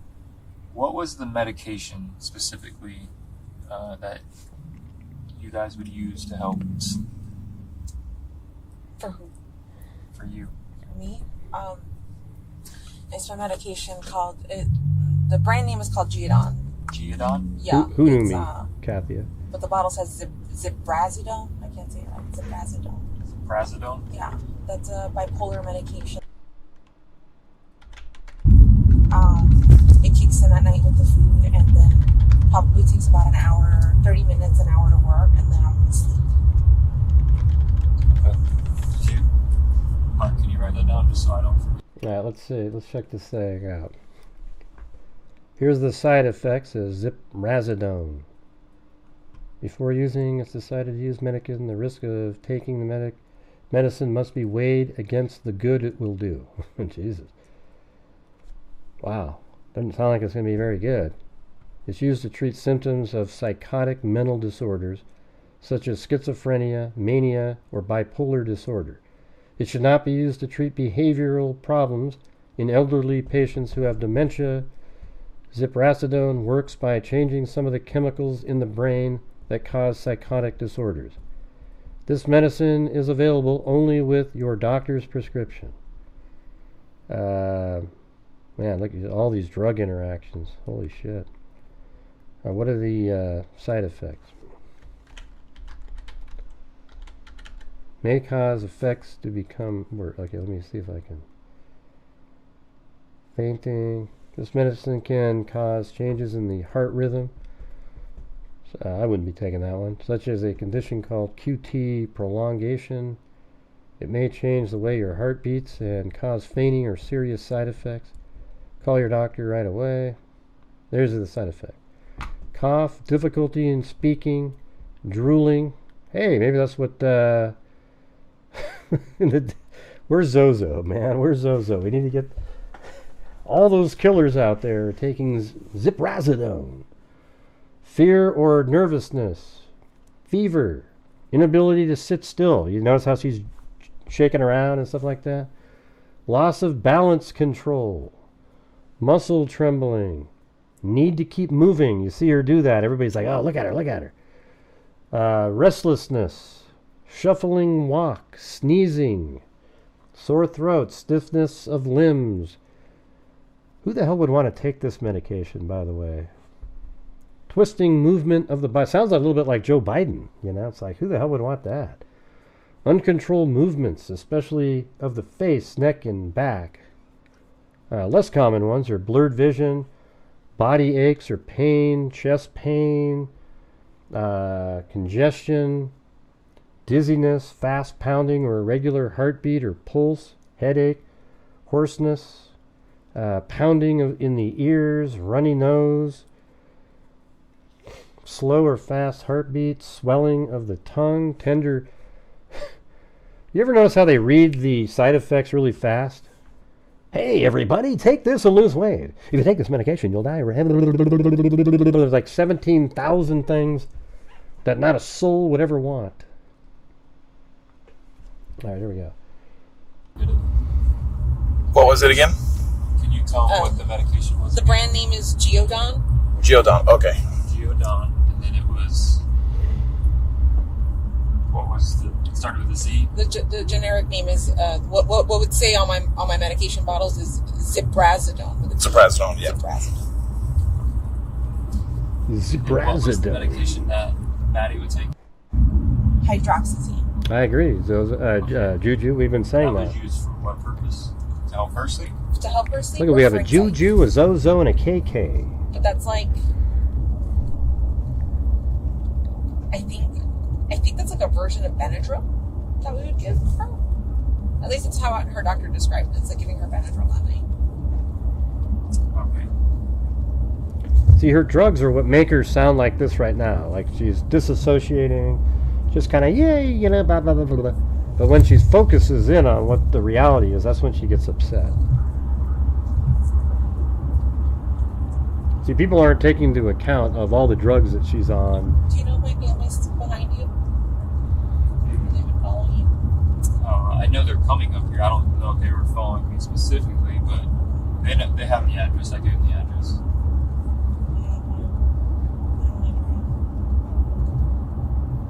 So you're going to have someone drive your car back to Kissimmee?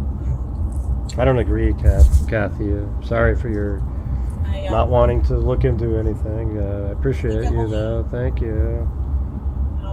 One of the new members probably didn't want to be here. One of the times. Let's see. Smash the like button. It was scary because I was ugly crying and I couldn't stop. I was sobbing, and driving like that is not safe. No, she's not a druggie. She gets, these are prescribed medications from her doctor.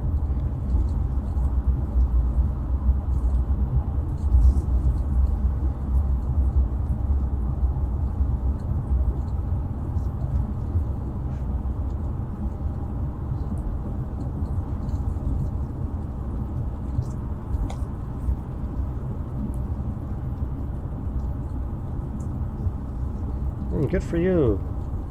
Look at people are trying to build a coalition. I too believe she's guilty, with no evidence at all, though. I'm just gonna say it because I want to believe it. You guys took us downtown and separated us. Why don't you go start your own hate club for Jennifer Soto? Make a Facebook page. And talk about how great you guys are compared to her. And then I'll join and I'll have a hate post where I go, I'm leaving, you guys. I'm leaving. You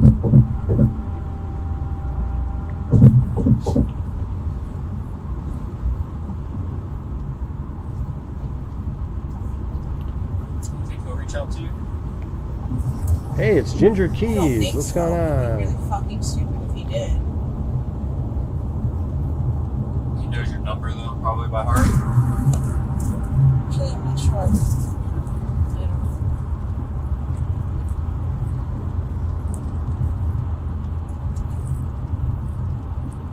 He was considered part of the family, Kathy. You probably didn't realize that, though. If he were to call, She what would it say? admitted she didn't think it was Orange right County either. I'm not going to pick that up. It would either say Orange County or Osceola County Correction, something to that effect. Still feel kind of congested.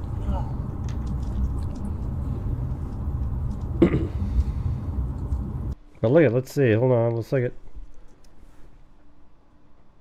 That was my new one I just took today. 2 of these today have had none. See the T there? There's not even the slightest bit. But maybe it's somewhere else, not in my nose anymore. I don't know. But anyways, hope it's getting better.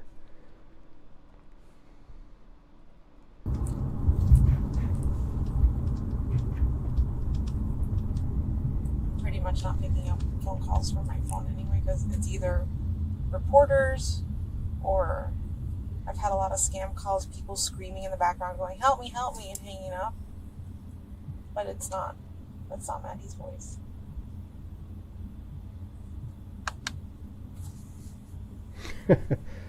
Yeah, Cindy, you probably took the drug on accident, the one that was mentioned up there. Because you love that stuff. Yeah, I was going to play that at the end. Just wait till the end of the show. You guys got to the goal, so I'll take the time and play the other case by Grady Judd at the end, all right? We got about 17 more minutes or so on this one.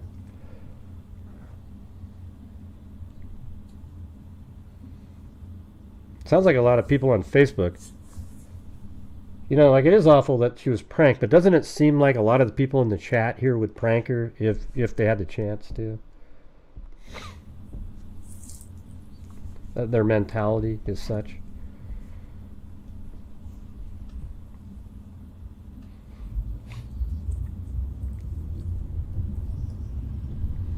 Well, thanks, little puppy paws.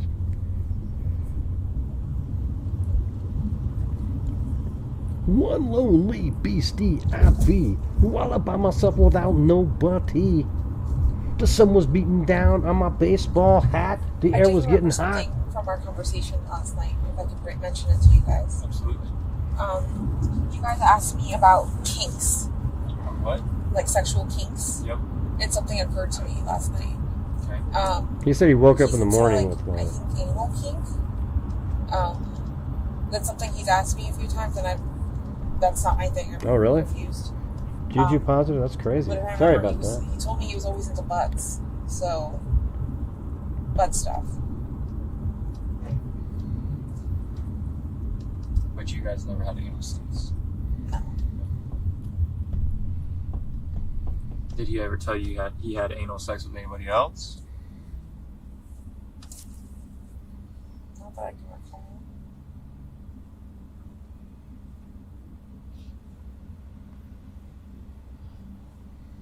Also, you asked me in the interview room about his triggers. I think triggers was like the wrong word to use because I couldn't think of triggers, but he does have a temper. Okay. He's very irritable and very negative about the world and things. Driving would piss him off. Like, depending on how people were driving around him, he'd get really irritable with that. Me nagging him would make him really irritable. Like, if I asked him to clean the house or help me with something. But,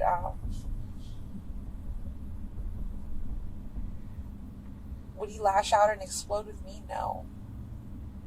But I believe he's done that with his parents. Has he ever done it with? What do you mean sound when the screen's off? I don't Lashed get out it. in front of us like that? Or to her? To her? No, I don't think so, no. Has he ever got irritated or angry with her? Looks like Chloe a little bit.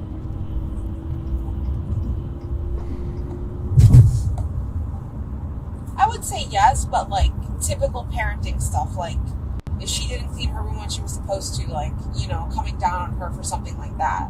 Was it like anger out of the blue or anger, like random anger? No. It was always like Maddie wasn't doing what she was supposed to be doing kind of thing, so we come down. And when you say come down on her, obviously, do you mean discipline?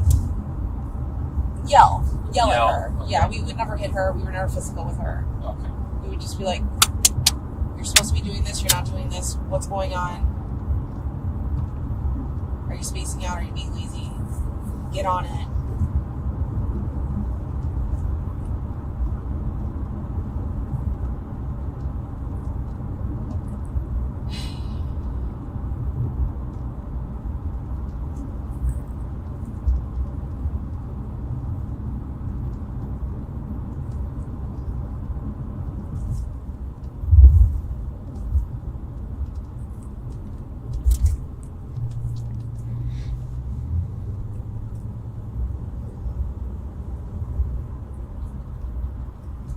This isn't my political channel, Johnny V. So yeah, it was kind of a dumb question.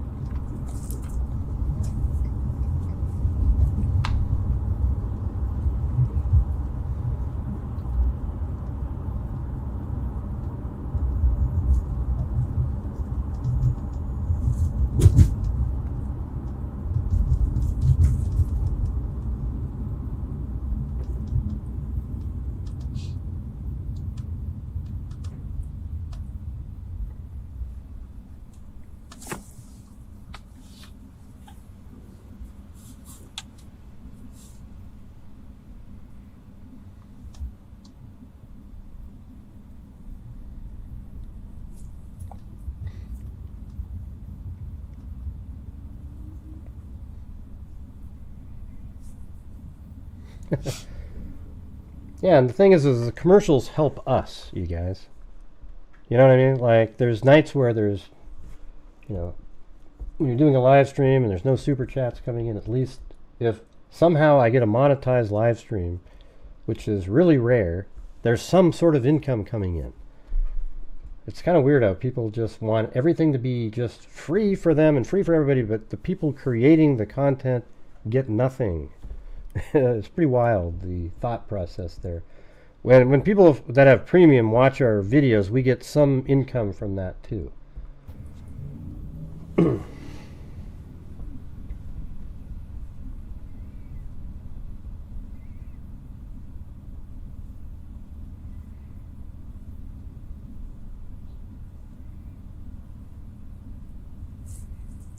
it's not like, yay, what a great topic, but it's interesting.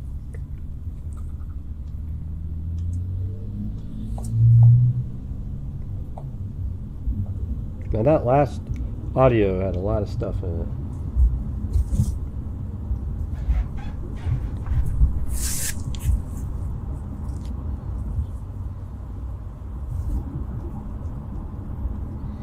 Yeah, I interviewed her and took notes and wrote it down. When you first asked us Oh, about the ones. She didn't bother me like she was my apple Zozo. laptop. Apple one. Yeah. She was kind of actually, pressured by there was work an not to Apple say laptop. anything. But what I really wanted was, there was a black old laptop in my closet that has all of Maddie's baby pictures from when she was born up until she was until I got the Apple. So I'm gonna say like 10 years worth of pictures uploaded into it, and I just wanted to make sure I got those back, just so I had something of Maddie's, because I don't have many pictures printed out. Everything's in digital form.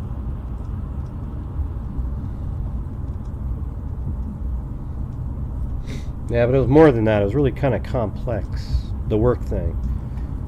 Like her supervisor told her, hey, you know, you're going to have to prove something, and then you might get fired, you know, like almost made her look like she gets fired or something. I blame that person.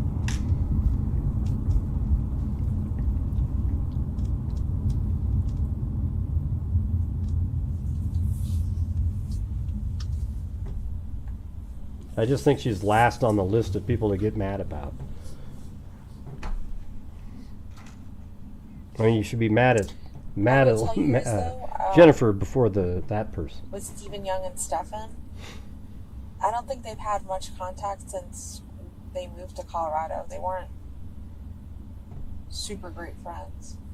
Yeah, I think I would, but you know, some people might not. But they didn't. Maybe you know, they didn't really know. Super great It was just his story that he told. Just a little bit ago, you said they played games and hung stuff, out but together and. yeah, a few years ago. But since Sure. they moved to Colorado, like, I don't think they've really talked at all. Hell, I barely spoke to Stephen, honestly. If anything, if I were to contact any one of them directly, I was talking to Stephen's wife or Ashlyn.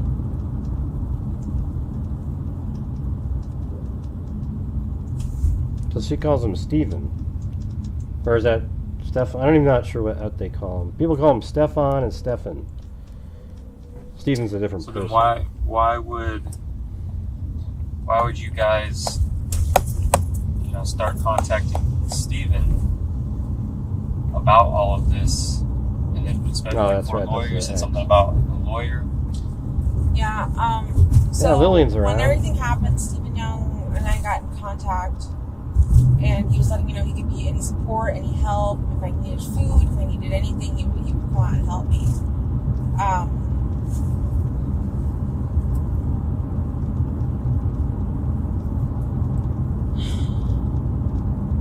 We were, in the beginning of all of this, we were all under the impression Yeah, but that she didn't seem that bright either. I had given Stefan the benefit of the doubt, right? I had assumed he dropped her off, that she went missing, and that he had nothing to do with it. I believed him. He's a master liar and a master manipulator. Me and Stefan's dad have discussed this already. Like, we had a conversation, like, what does he lie to you about? What does he lie to me about in the past about things? And it's stupid stuff, but he's a liar. So I'm realizing he's been lying to me about shit this whole time, and I just haven't had the slightest idea. But before any of this, I assumed he was innocent. I assumed you guys were pursuing him and you guys had the wrong guy. Because I'm just like, of course, they're going to go for the last guy who saw her. Yeah, see? Sounds kind of normal. And I wanted to think the best of him and think, oh, he's innocent, but you guys are just pursuing the wrong person. So, Stephen Young was helping me because he has, like, family that's got contact with lawyers or something like that. So he was giving me lawyers for Stefan. But then once No, she just found out she's a liar, Kathia. Were you not paying attention? Yeah. She said before that she believed everything he said. You must have missed that part. Oh well. It's weird how people just, their brains don't listen. You know, it's just crazy shit. At this point, I do. Why do you say that? Because when you guys showed me that picture of her slumped over, she could be asleep or drugged, but if he was driving around and she just disappeared, like, that to me feels like he dumped her body somewhere. Where? I don't know. I sent you the name of the stores that I remember him mentioning, him saying that he was gonna visit. But I don't know if he ever made it to them. I don't know. I'm assuming he did. He fucking lied about that trip too. I don't think he had his phone with him during that time either. I don't think. It's just everything is too coincidental and way so suspicious. Like, it's not fake crime. Where do you guys come from on this stuff? It's weird. It's just weird. I wish you guys could, like... You don't have one idea in your brain that thinks... Of where she could be. No, I would tell you. I would so fucking tell you. I want my child back. But I have no idea where he could be taking her. I think I asked you guys, like, for a map. Like, if you guys could show me where around town he drove to see if I could recognize anything familiar, any place familiar. But I think you guys said he drove around too much. So I don't know. I mean, you're right, Brenna Spratt. You're right, Brenna Spratt. Will that help me get super chats? If I say that? You're right, Brenna Spratt. I think you guys mentioned St. Cloud and, like, 182. But I've never been with him, I don't think, to St. Cloud. We've never done anything in St. Cloud together. I didn't even think he would drive that down there. Because everything, for the most part, that he did was in 5 brain cells. Orlando by the mall or on 182 somewhere. Which mall? I think the Florida Mall. Florida Mall.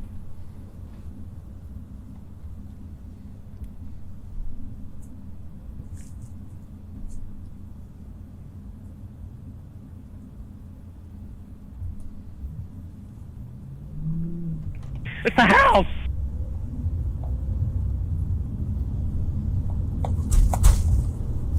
But when this... Yeah. I won't lie, when this all started, I really thought you guys had the wrong guy, you guys were focusing on the wrong thing, but I guess what they say is true. It's usually the last person that sees her. Or sees whoever the victim is.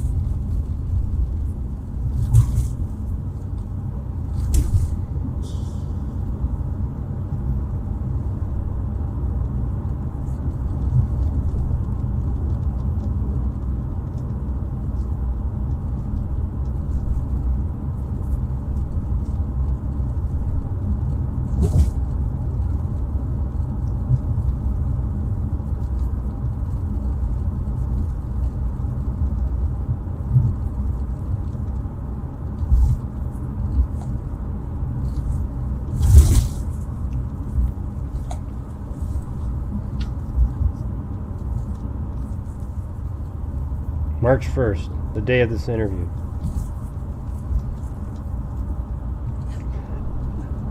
Hey, British Brad, hey, guys, okay. Thanks, British Brad.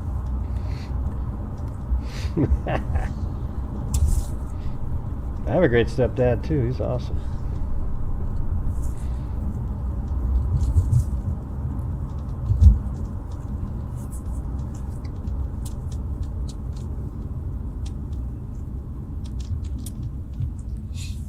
Yeah, I think people feel bad for Jen when you listen to how it went today. I talk to the docket sometimes off the air, and you know, I discuss what I'm feeling in this case. And, you know, there's stuff that you see, you go, oh man, that's shitty, but you got to admit that last audio that we just played, the one that was an hour, and that one really showed that she had no clue, and that, you know, it just, she found out, she was really upset, and I don't know. I don't know what to tell. You know, I can't convince other people to do anything. And I don't know if we'll ever be able to convince these other people. And they'll never be convinced no matter how it all turns out. But if you can get me something that proves that she knew, I'll switch immediately. But there's nothing so far. So wait until we get that information. If you give me the information that shows me that she knew about the assaults and the death, or any one of the two, I'll change my opinion. front. We haven't seen it yet.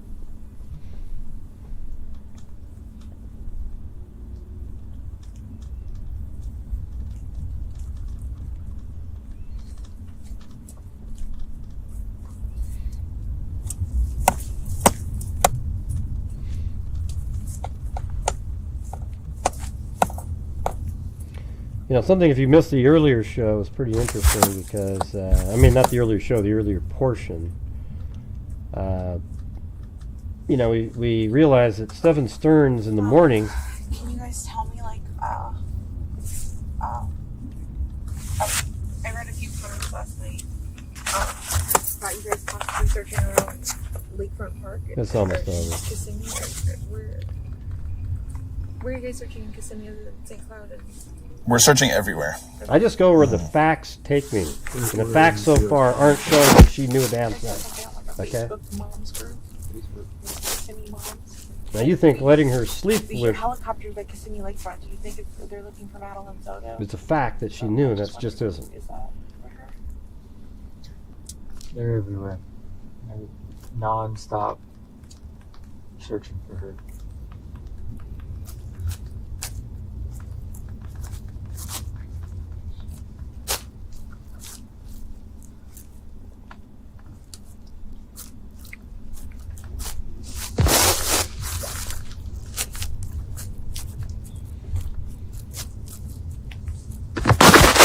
Alright, we're at the sheriff's office. No, that's it right there. Yep. Alright, so if you missed earlier, the Stephen Stearns, after driving around that initial time when he says he went to McDonald's and he goes back to get the clicker, he makes it back here at 8:19. So you know how there's that theory that everybody types in that he went home and walked the dog so that Jennifer wouldn't walk the dog and then go outside and find Madeline in the vehicle? Well, it doesn't make sense because at 8:19 he makes it back to the apartment on camera. So then he makes it probably over here at 8:21, but then he's over here leaving the complex at 8:31. So there's only 10 minutes of time. He wouldn't have needed to do the ruse shit at all, you know. So he was doing something else when he went home. Because, you know, he gets here at 8:21. He would have to leave at like 8:30 or 8:29 or whatever to get over here by 8:31. So he's only at home for like 7 or 8 minutes. But yet, while he's there, he runs in there and he takes the dog on a walk really quick. Why? So that she wouldn't go out and walk the dog in that 2 minute, you know, the 6 minutes that he's there? I don't know. That just doesn't make as much sense as it did the other day. Alright, so he takes off, and then after he takes off at 8:31, he makes his way all the way up, and he's way up into these areas, and he drives by the park over here, and then eventually at 9:44 he makes it to, actually this where this yellow pin is where that new photo that was released is located, which is, I can show you that one really fast if you want to see it, in case you missed that show. I'm sure the other YouTubers didn't show it to you. Let me show it where that is. Yeah, this shot right here.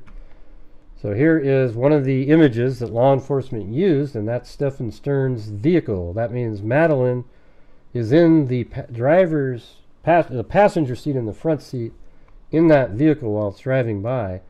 And where that is right here, like this. So the camera is right on the corner of this building, right there. And if you turn and kind of look like this, well, watch that. Look at that. Wow. Even has this in there. That portion, I'm not sure, I can't see it really well in this image right here, but I don't know if there's a way out right there, but it's right there, and the vehicle is right here, right past that tree, which I think is that tree right there, and there's the vehicle. All right, you see how we do all the accurate stuff on this channel? All right, so that's where that photo was taken, and just after that is when he was up in the parking lot, and he I think the parking lot is actually that building right there. I mean, this building that took that shot is the parking area, and when he was in there, he transferred Madeline to the trunk of the car. Now, is that when he actually killed Madeline? Is it possible that Madeline was still alive but drugged for those initial 4 hours or so, or 3 hours he's driving around with her body propped up to protect himself? And then once the coast was clear and she was seen a million times on camera, she drove up to the parking garage, and that's where he took something out and strangled her, then put her in the trunk, because now it's go time. You know, he's ready to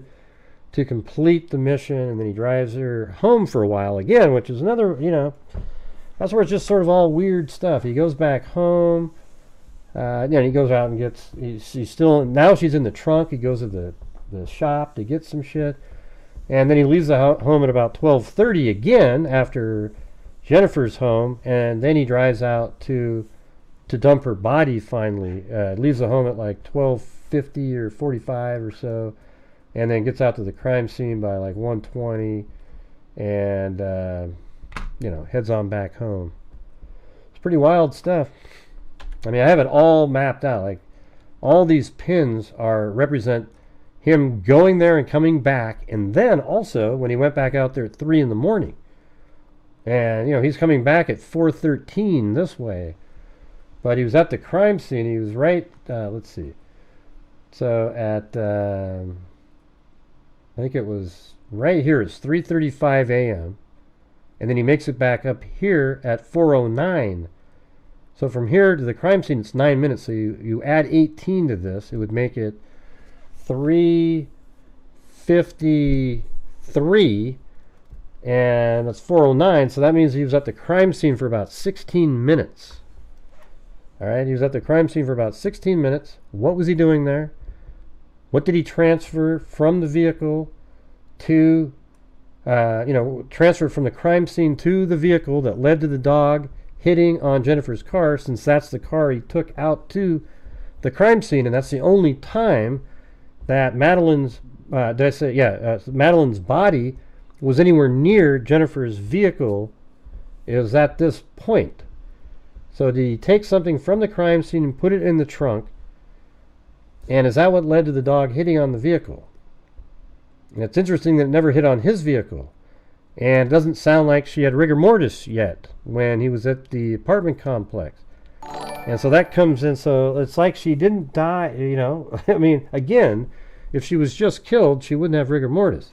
If she was killed at like 2 in the morning or 3 in the morning, she might have rigor mortis kicking in already.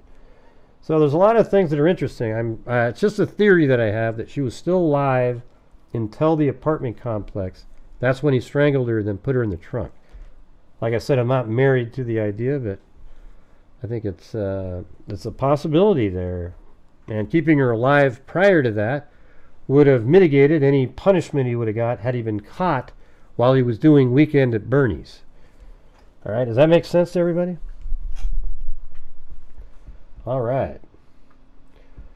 So how about we play this, I don't have any more to say on this. We went over crazy stuff. Make sure to go look at it. But you guys got to see this Grady Judd press conference about this psycho. I mean, unbelievable. And this is how every single... and by the way, I heard that it's possible that in the case in Portland, Melissa Jubane, that her body was found in the woods behind the Costco over there. That's what I heard. I've also I'm in contact with the courts. I'll be getting the transcript of the probable cause hearing. I might even try to go to it.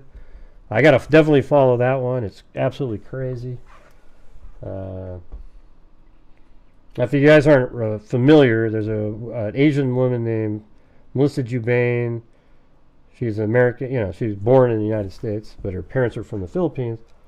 And she was a nurse at Providence Hospital, and she lived in an apartment complex. And this, a white, totally blonde, sort of Nordic, tall guy, he's just been arrested for a murder, and it was said that the cops were devastated when they found the body. It was shocking to them, and they think he could be even a serial killer. Okay, so we definitely gotta stay on that one, right? That's right, Lanky Tor. So you're exactly how normal people are. Even if we have different political views, I'll always support Gray Hughes. Hey, that rhymes. Even if we have different political views, I'll always support Gray Hughes. Anyways, let's do... So here we go.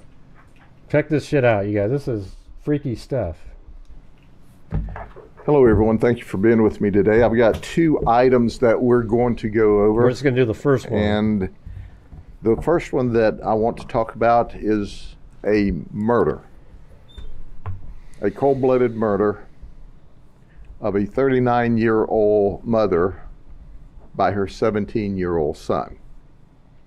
And it's not just a singular murder, but as we got into the investigation, we found that about a year and a half, maybe a year and 8 months, 9 months earlier, he murdered his father in Oklahoma. So let me tell you about this. It all started on September the 8th, which was this last Sunday, when we got a 911 call from Colin Griffith, who's 17 years of age. And here's what he said. He said he and his mother had a very long fight, and she fell on a knife and killed herself. And she's bleeding from the neck. He didn't say she killed herself, said he's bleeding from the neck. So our 911 operators appropriately were giving them instructions on how to do life-saving techniques. When the deputies arrived, he met the deputies outside, and he was... And note the low ears again, everybody. See the low ears on him? That's a real thing. There's some sort of not every single one of them, but it's a high probability when you see ears that look a little bit like that, you're going to have some sort of a deviance. Really kind of a strange phenomenon, and I'm not making that up. It's a real thing. Hey, thank you, Shu Tom Sano. Yeah. But tell me this guy doesn't look like he would have ended up killing a lot of people at some point. Was calm, cool, collected, not upset, and he had blood on him. What we found inside was this knife. This knife is 12 inches long, and of the 12 inches, 8 inches of that is the blade. See, this is Grady Judd here. I mean, what are we missing from the case? Nothing. I mean, look at this. That's even like blood on the damn thing. I mean, nobody else does this. This is how it should be done, and everybody has the information, and you're just done with it at that point. So he's saying that his mother fell on this knife. We started our investigation at that point. The next morning at the medical examiner's office and the autopsy, the medical examiner said it is not reasonable or plausible that she died the way that he said she did. Just didn't happen. Because she was stabbed in the neck twice. There were witnesses outside the mobile home, I think, that actually saw Colin drag his mother into the house by the hair on her head. Colin is about 6 foot and 160 pounds. So an investigation started. This residence was at 77 Hewlett Drive, which is Auburndale, and it's called the Hamptons. It's a 55 and over community. And where it occurred was at Colin's grandmother's house. Colin's grandmother at the time was not there. She has another home in the Keys, and that's where she was. But let me go through some details, because as we start to peel back the layer of this onion, we find out that this is not just a singular event with Colin stabbing his mother in the neck and ultimately killing her. Here's what we found, and follow me as I read a timeline to you. On February 23rd... This is absolutely crazy, you guys. This is February 23rd. Oh, he's going to go back to Valentine's Day in 2023. I'm sorry, February 14th, there you go. 2023. On Valentine's Day in Lincoln County, Nebraska. Sorry, Lincoln County, Oklahoma. There's a Lincoln County, Nebraska too. In Lincoln County, Oklahoma, Colin said that his dad pulled a knife on him. And he shot and killed his dad. That's right. His father was named Charles. He shot him once in the chest and once in the head, and he claimed self-defense. The Lincoln County Sheriff's Office and the Oklahoma State Bureau of Investigations charged Colin with murder in the first degree. They dropped the charges less than a month later. They said they could not disprove Colin's assertion of self-defense. So he was released. Well, when he was released in March of 23, just barely a month. I mean, he kills his dad. They charge him with first-degree murder, and then they dropped the charges because they couldn't prove that it wasn't self-defense. So they let him go. After the original murder of his father, he came to Charlotte County, Florida. So he moved with his mother in Charlotte County, Florida. To live with his mother. And when he came to live with his mother, Catherine Griffith, who was 39, you would think things would be better. He would be really, really lucky that, hey, this was a self-defense and I'm here with mom. But 6 months later, guess what happened? He's Baker acted. So it's September, and he... Yeah, they put him in Baker acted. You know, the family can get a hold of law enforcement, and then they can put him into a psychological facility because he's got issues. As he's getting out of the original Baker Act, he makes a statement that, well, I'll kill myself, or I'll kill my mother by shooting or stabbing her. Charlotte County re-Baker Acts him the same exact day. Yeah, he's getting out after his Baker Act, and as he's walking out, he goes, man, I'm going to do the same thing or do something to my mother. So they Baker Act him again, okay, immediately. They keep him 3 more days. And they only keep him for 3 more days, however. Okay? Now we're 2 months later. This is November 2023. Colin then is arrested for domestic violence on his mother. And the reason he battered his mother is because she was disciplining him and took his video game privileges away. So he beat up his mother. He pushed her to the ground and he stomped on her. The grandmother was there and witnessed this. Colin said it was self-defense. She made me do it. The grandmother said, no, no, no. Your mother did not provoke this at all. No, the grandmother You simply were being disciplined and made to give up your what a nightmare, man. It's like Thomas game Crooks or some shit like that. Just a psycho. Failure to carry out what you should, empty the garbage, wash the dishes, whatever they gave him to do. He claims self-defense when he stomped his mama, but he went to jail anyway. 3 months later, 12th of February in 2024,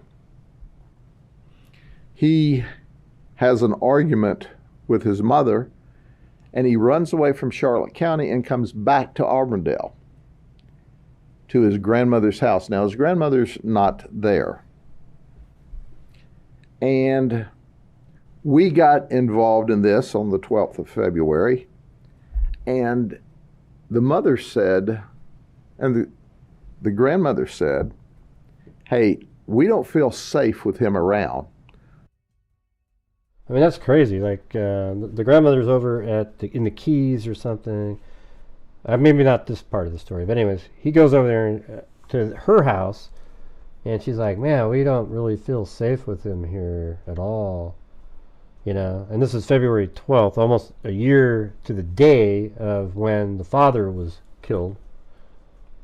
So our deputies who found him up here as a missing persons reported in Charlotte County turned him over to DCF. So he's saying DCF. I'm not sure what that stands for. Department of something and family, maybe, like social service. I don't know. But like, I hear the word F, the letter F.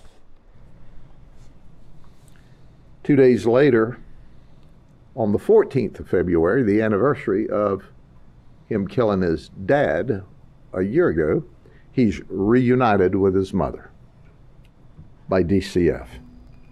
So DCF gave him back. Colin made the statement that, I don't want to go home. I'll use any force necessary to avoid it, to include killing my mother. So that's the second time. Wow. So right at that moment, he's like, DCF goes, here you go. And he goes, hey, I'm not going back home. If I do, I'm going to, take out my mom. He threatened to kill his mother. 2 weeks later, so they didn't make him go home on the 14th, but about 2 weeks later, in March 2024, they reunite Colin with his mother again. Everybody's calmed down.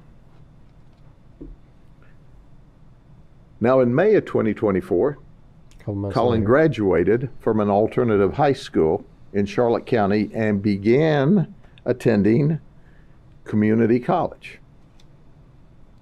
Now let's advance 4 months later to September the 6th. Colin has an argument about home chores, and he flees from his mother's house again and comes up to his grandmother's house. Grandmother's not there. She's in the Keys.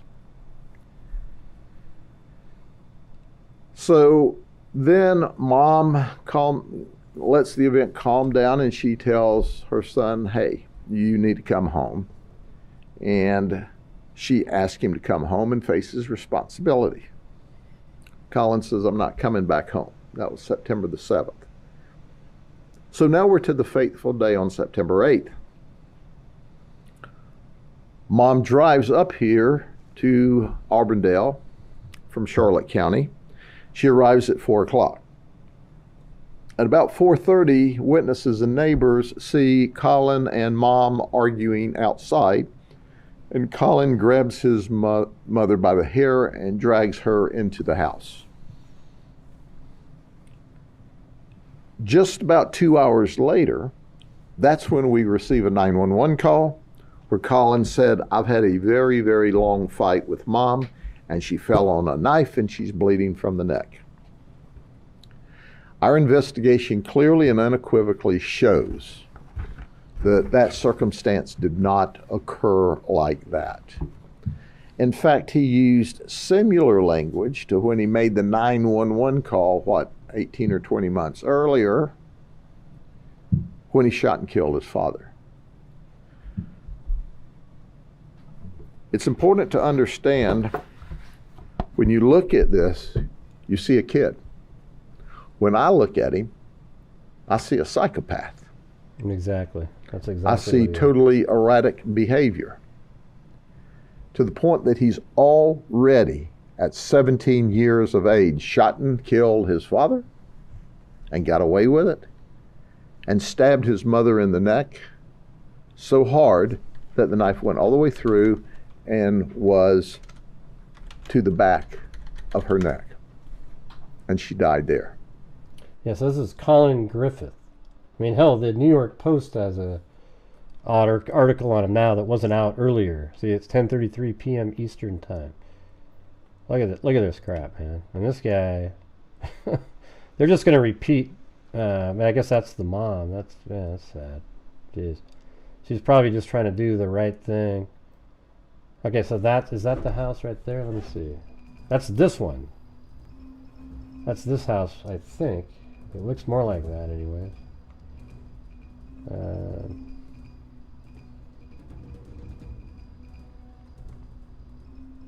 No, actually kind of, well, let's see, if you were down there and you were just, I don't know, it's hard to tell based on that.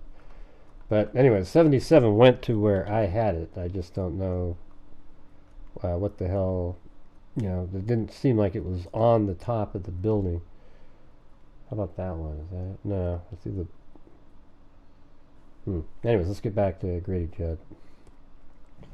He's being charged with first-degree murder. Colin Griffith. Obviously. And we are asking the state attorney's office, it's their decision, but our state attorney's office is the greatest to prosecute him as an adult. We've also wrapped back around with the prosecutors, the DA's office, as they call them in Oklahoma.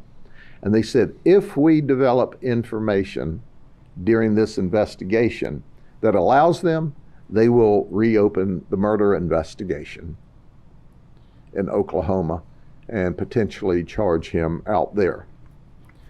But at this time, they did not have sufficient information to charge him with murder.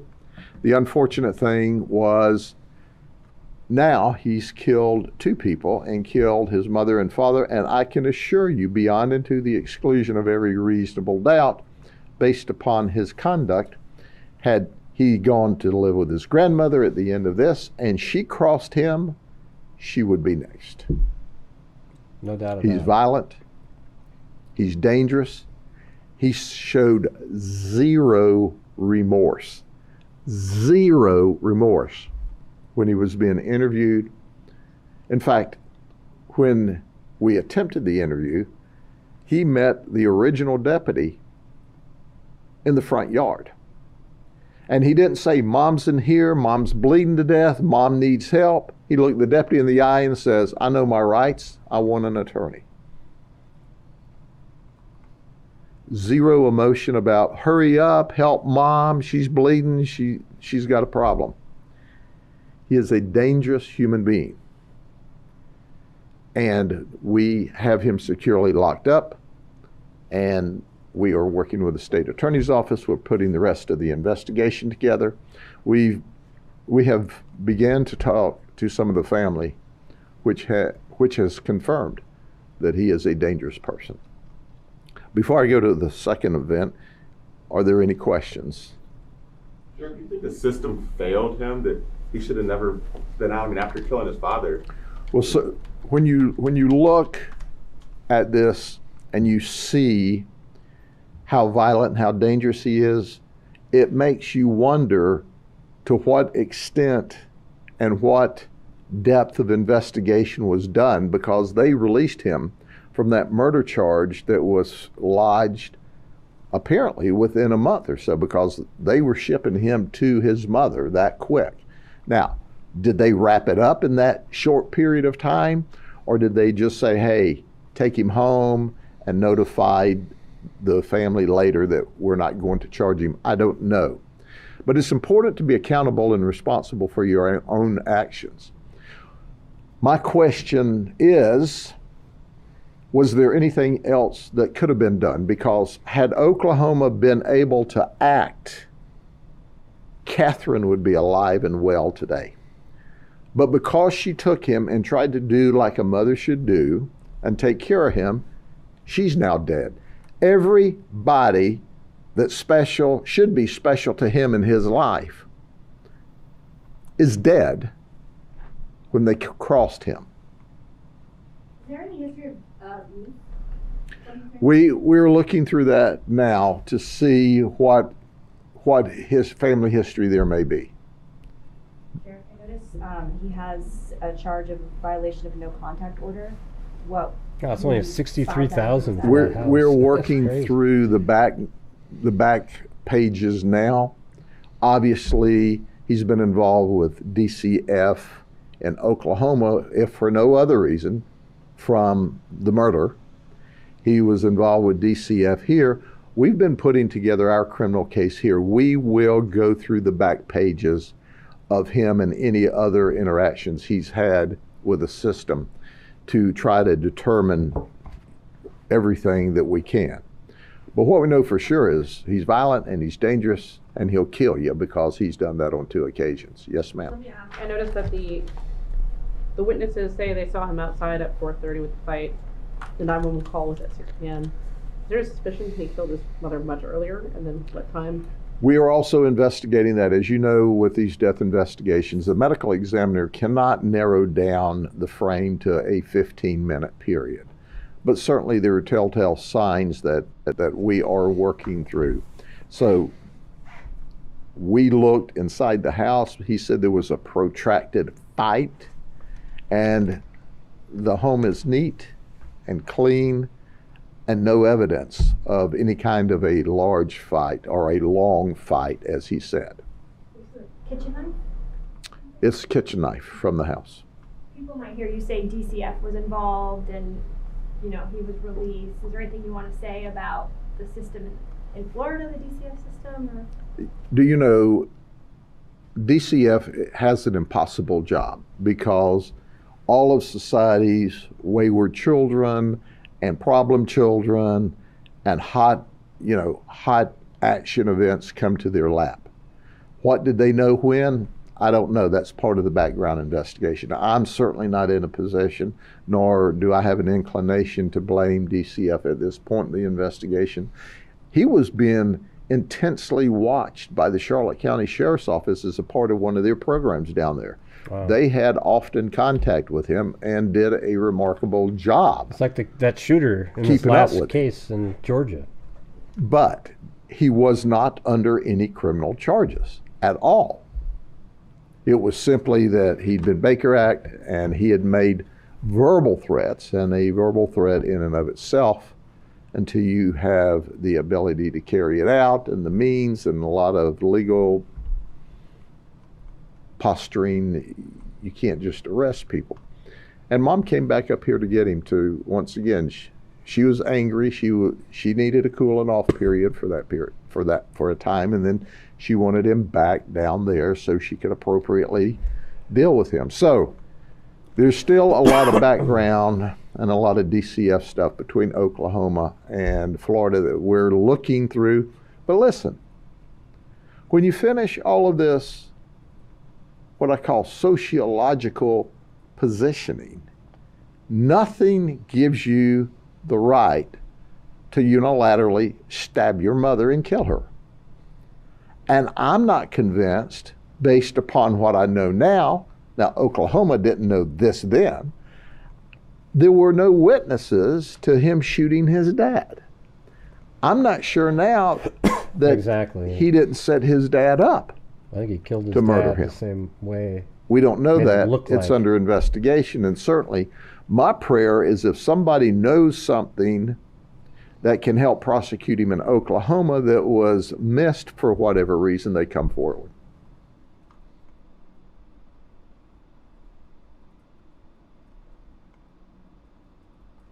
I wonder if that's the spot right there. This one. It's hard to tell though. I can't, I don't see that window. But it looks just like that. It's hard to figure this one out because it doesn't land on a house, and the house that we think it is isn't the right one. That's not the right, that doesn't look right at all, this one. So anyways, it's somewhere around on the street anyways. But isn't that crazy, you guys? I knew you guys would find that one interesting. I'm sure a lot of people bailed. They just don't have time for anything else other than one thing over and over again. I notice now we're down to the normal people that chat. Isn't that funny? Ah, jeez. Wild. Okay, well, anyways, thank you guys for being here tonight. I am going to get out of here. I'm tired. It's been a long day. But maybe check out the video that I put out earlier in the day if you could. I'd appreciate it. Maybe share it somewhere. I think I came up with some interesting thoughts in it. All right, so thank you to Elaine Talling, Eat My Goblins, Marilise, Tanya M. gifted a membership. Then we have Interstellar Trucker. Then Georgina Stoliker gifted a membership. Then Interstellar Trucker. Then Cheryl Bullock. Then Nate Campbell gifted a membership. Then Nate Campbell. Then Esther M. Yvette Loshaw. Linda Jane. Lanky Tor. Then Michelle H. Raw Time Now. Shelly Rock Girl Media. Liz Parsons. Belle S. 25 months.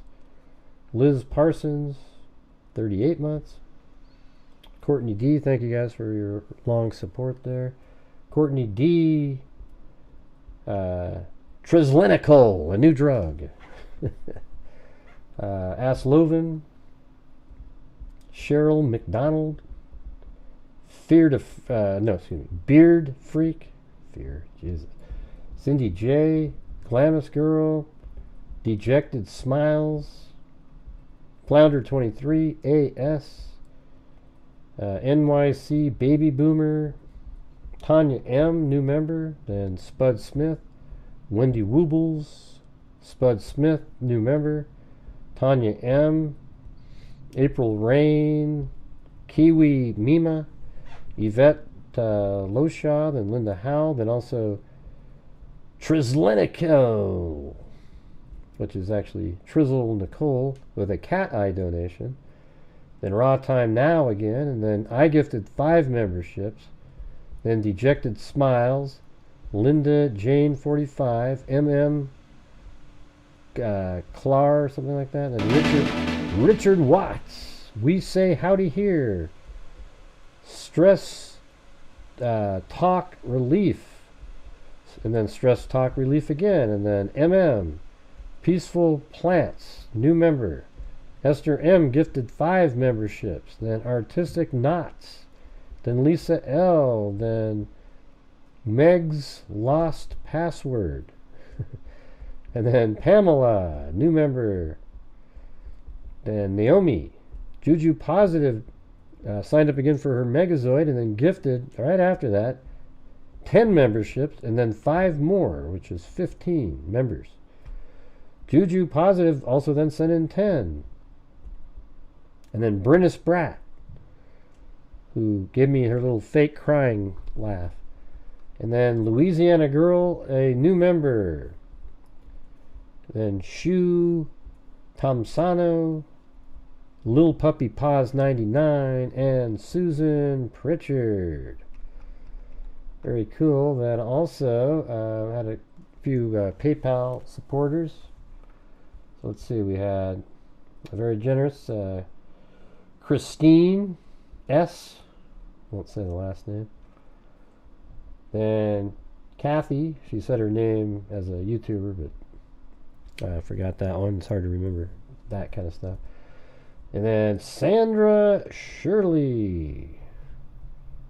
And then it was also, hold on.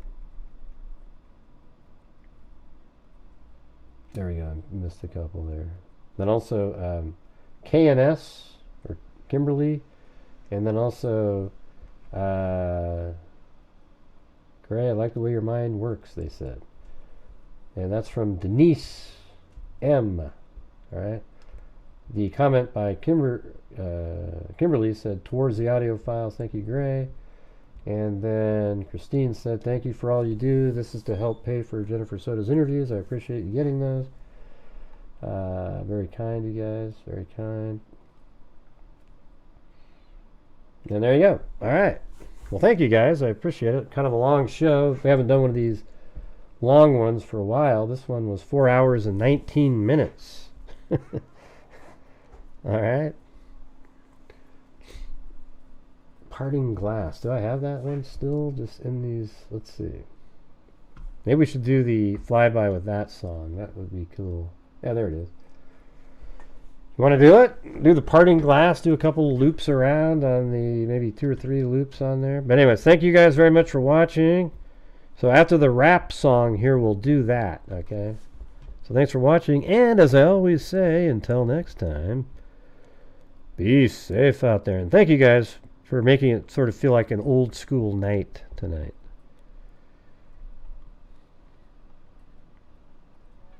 And thanks for all the new people watching, etc. Yeah, I've been doing this true crime thing for quite a while. So here we go. now. After this.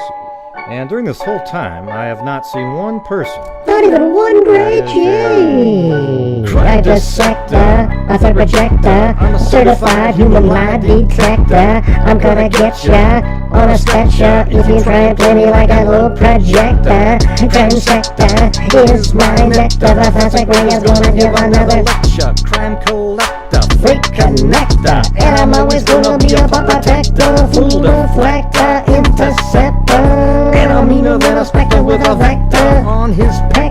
With all respect, y'all, just remember I've a temple fucking checker. I have no agenda. I'm no pretender, and I'll serve it to you straight without the blender. And in the end, I'm gonna send ya on a mission to reveal the true offender. Yeah, so I'll just get right back to work. All right, everybody? Talk to you. Of all the money that e'er I had, I spent it in good company, and all the harm. And by the way, this is Audrey Blankenship. That e'er I've done. Of all the money that e'er I had. Alright, wow, freaks. That was a cool night. Kind of a smooth, you know, we had our share of trolls like we always have, you know. But, you know, I think it went pretty smooth tonight. Decent show, decent show. Alright, everybody, thank you all very much for being here. Thank you for all your support. And, yeah, we got some interesting stuff to be looking into coming up, you guys. So, especially that serial killer-ish like person in Portland here. Pretty crazy. I might actually know where the crime scene is. I can't go to RGB. I'm too tired. So thanks everybody. We'll see you guys later. And be safe out there.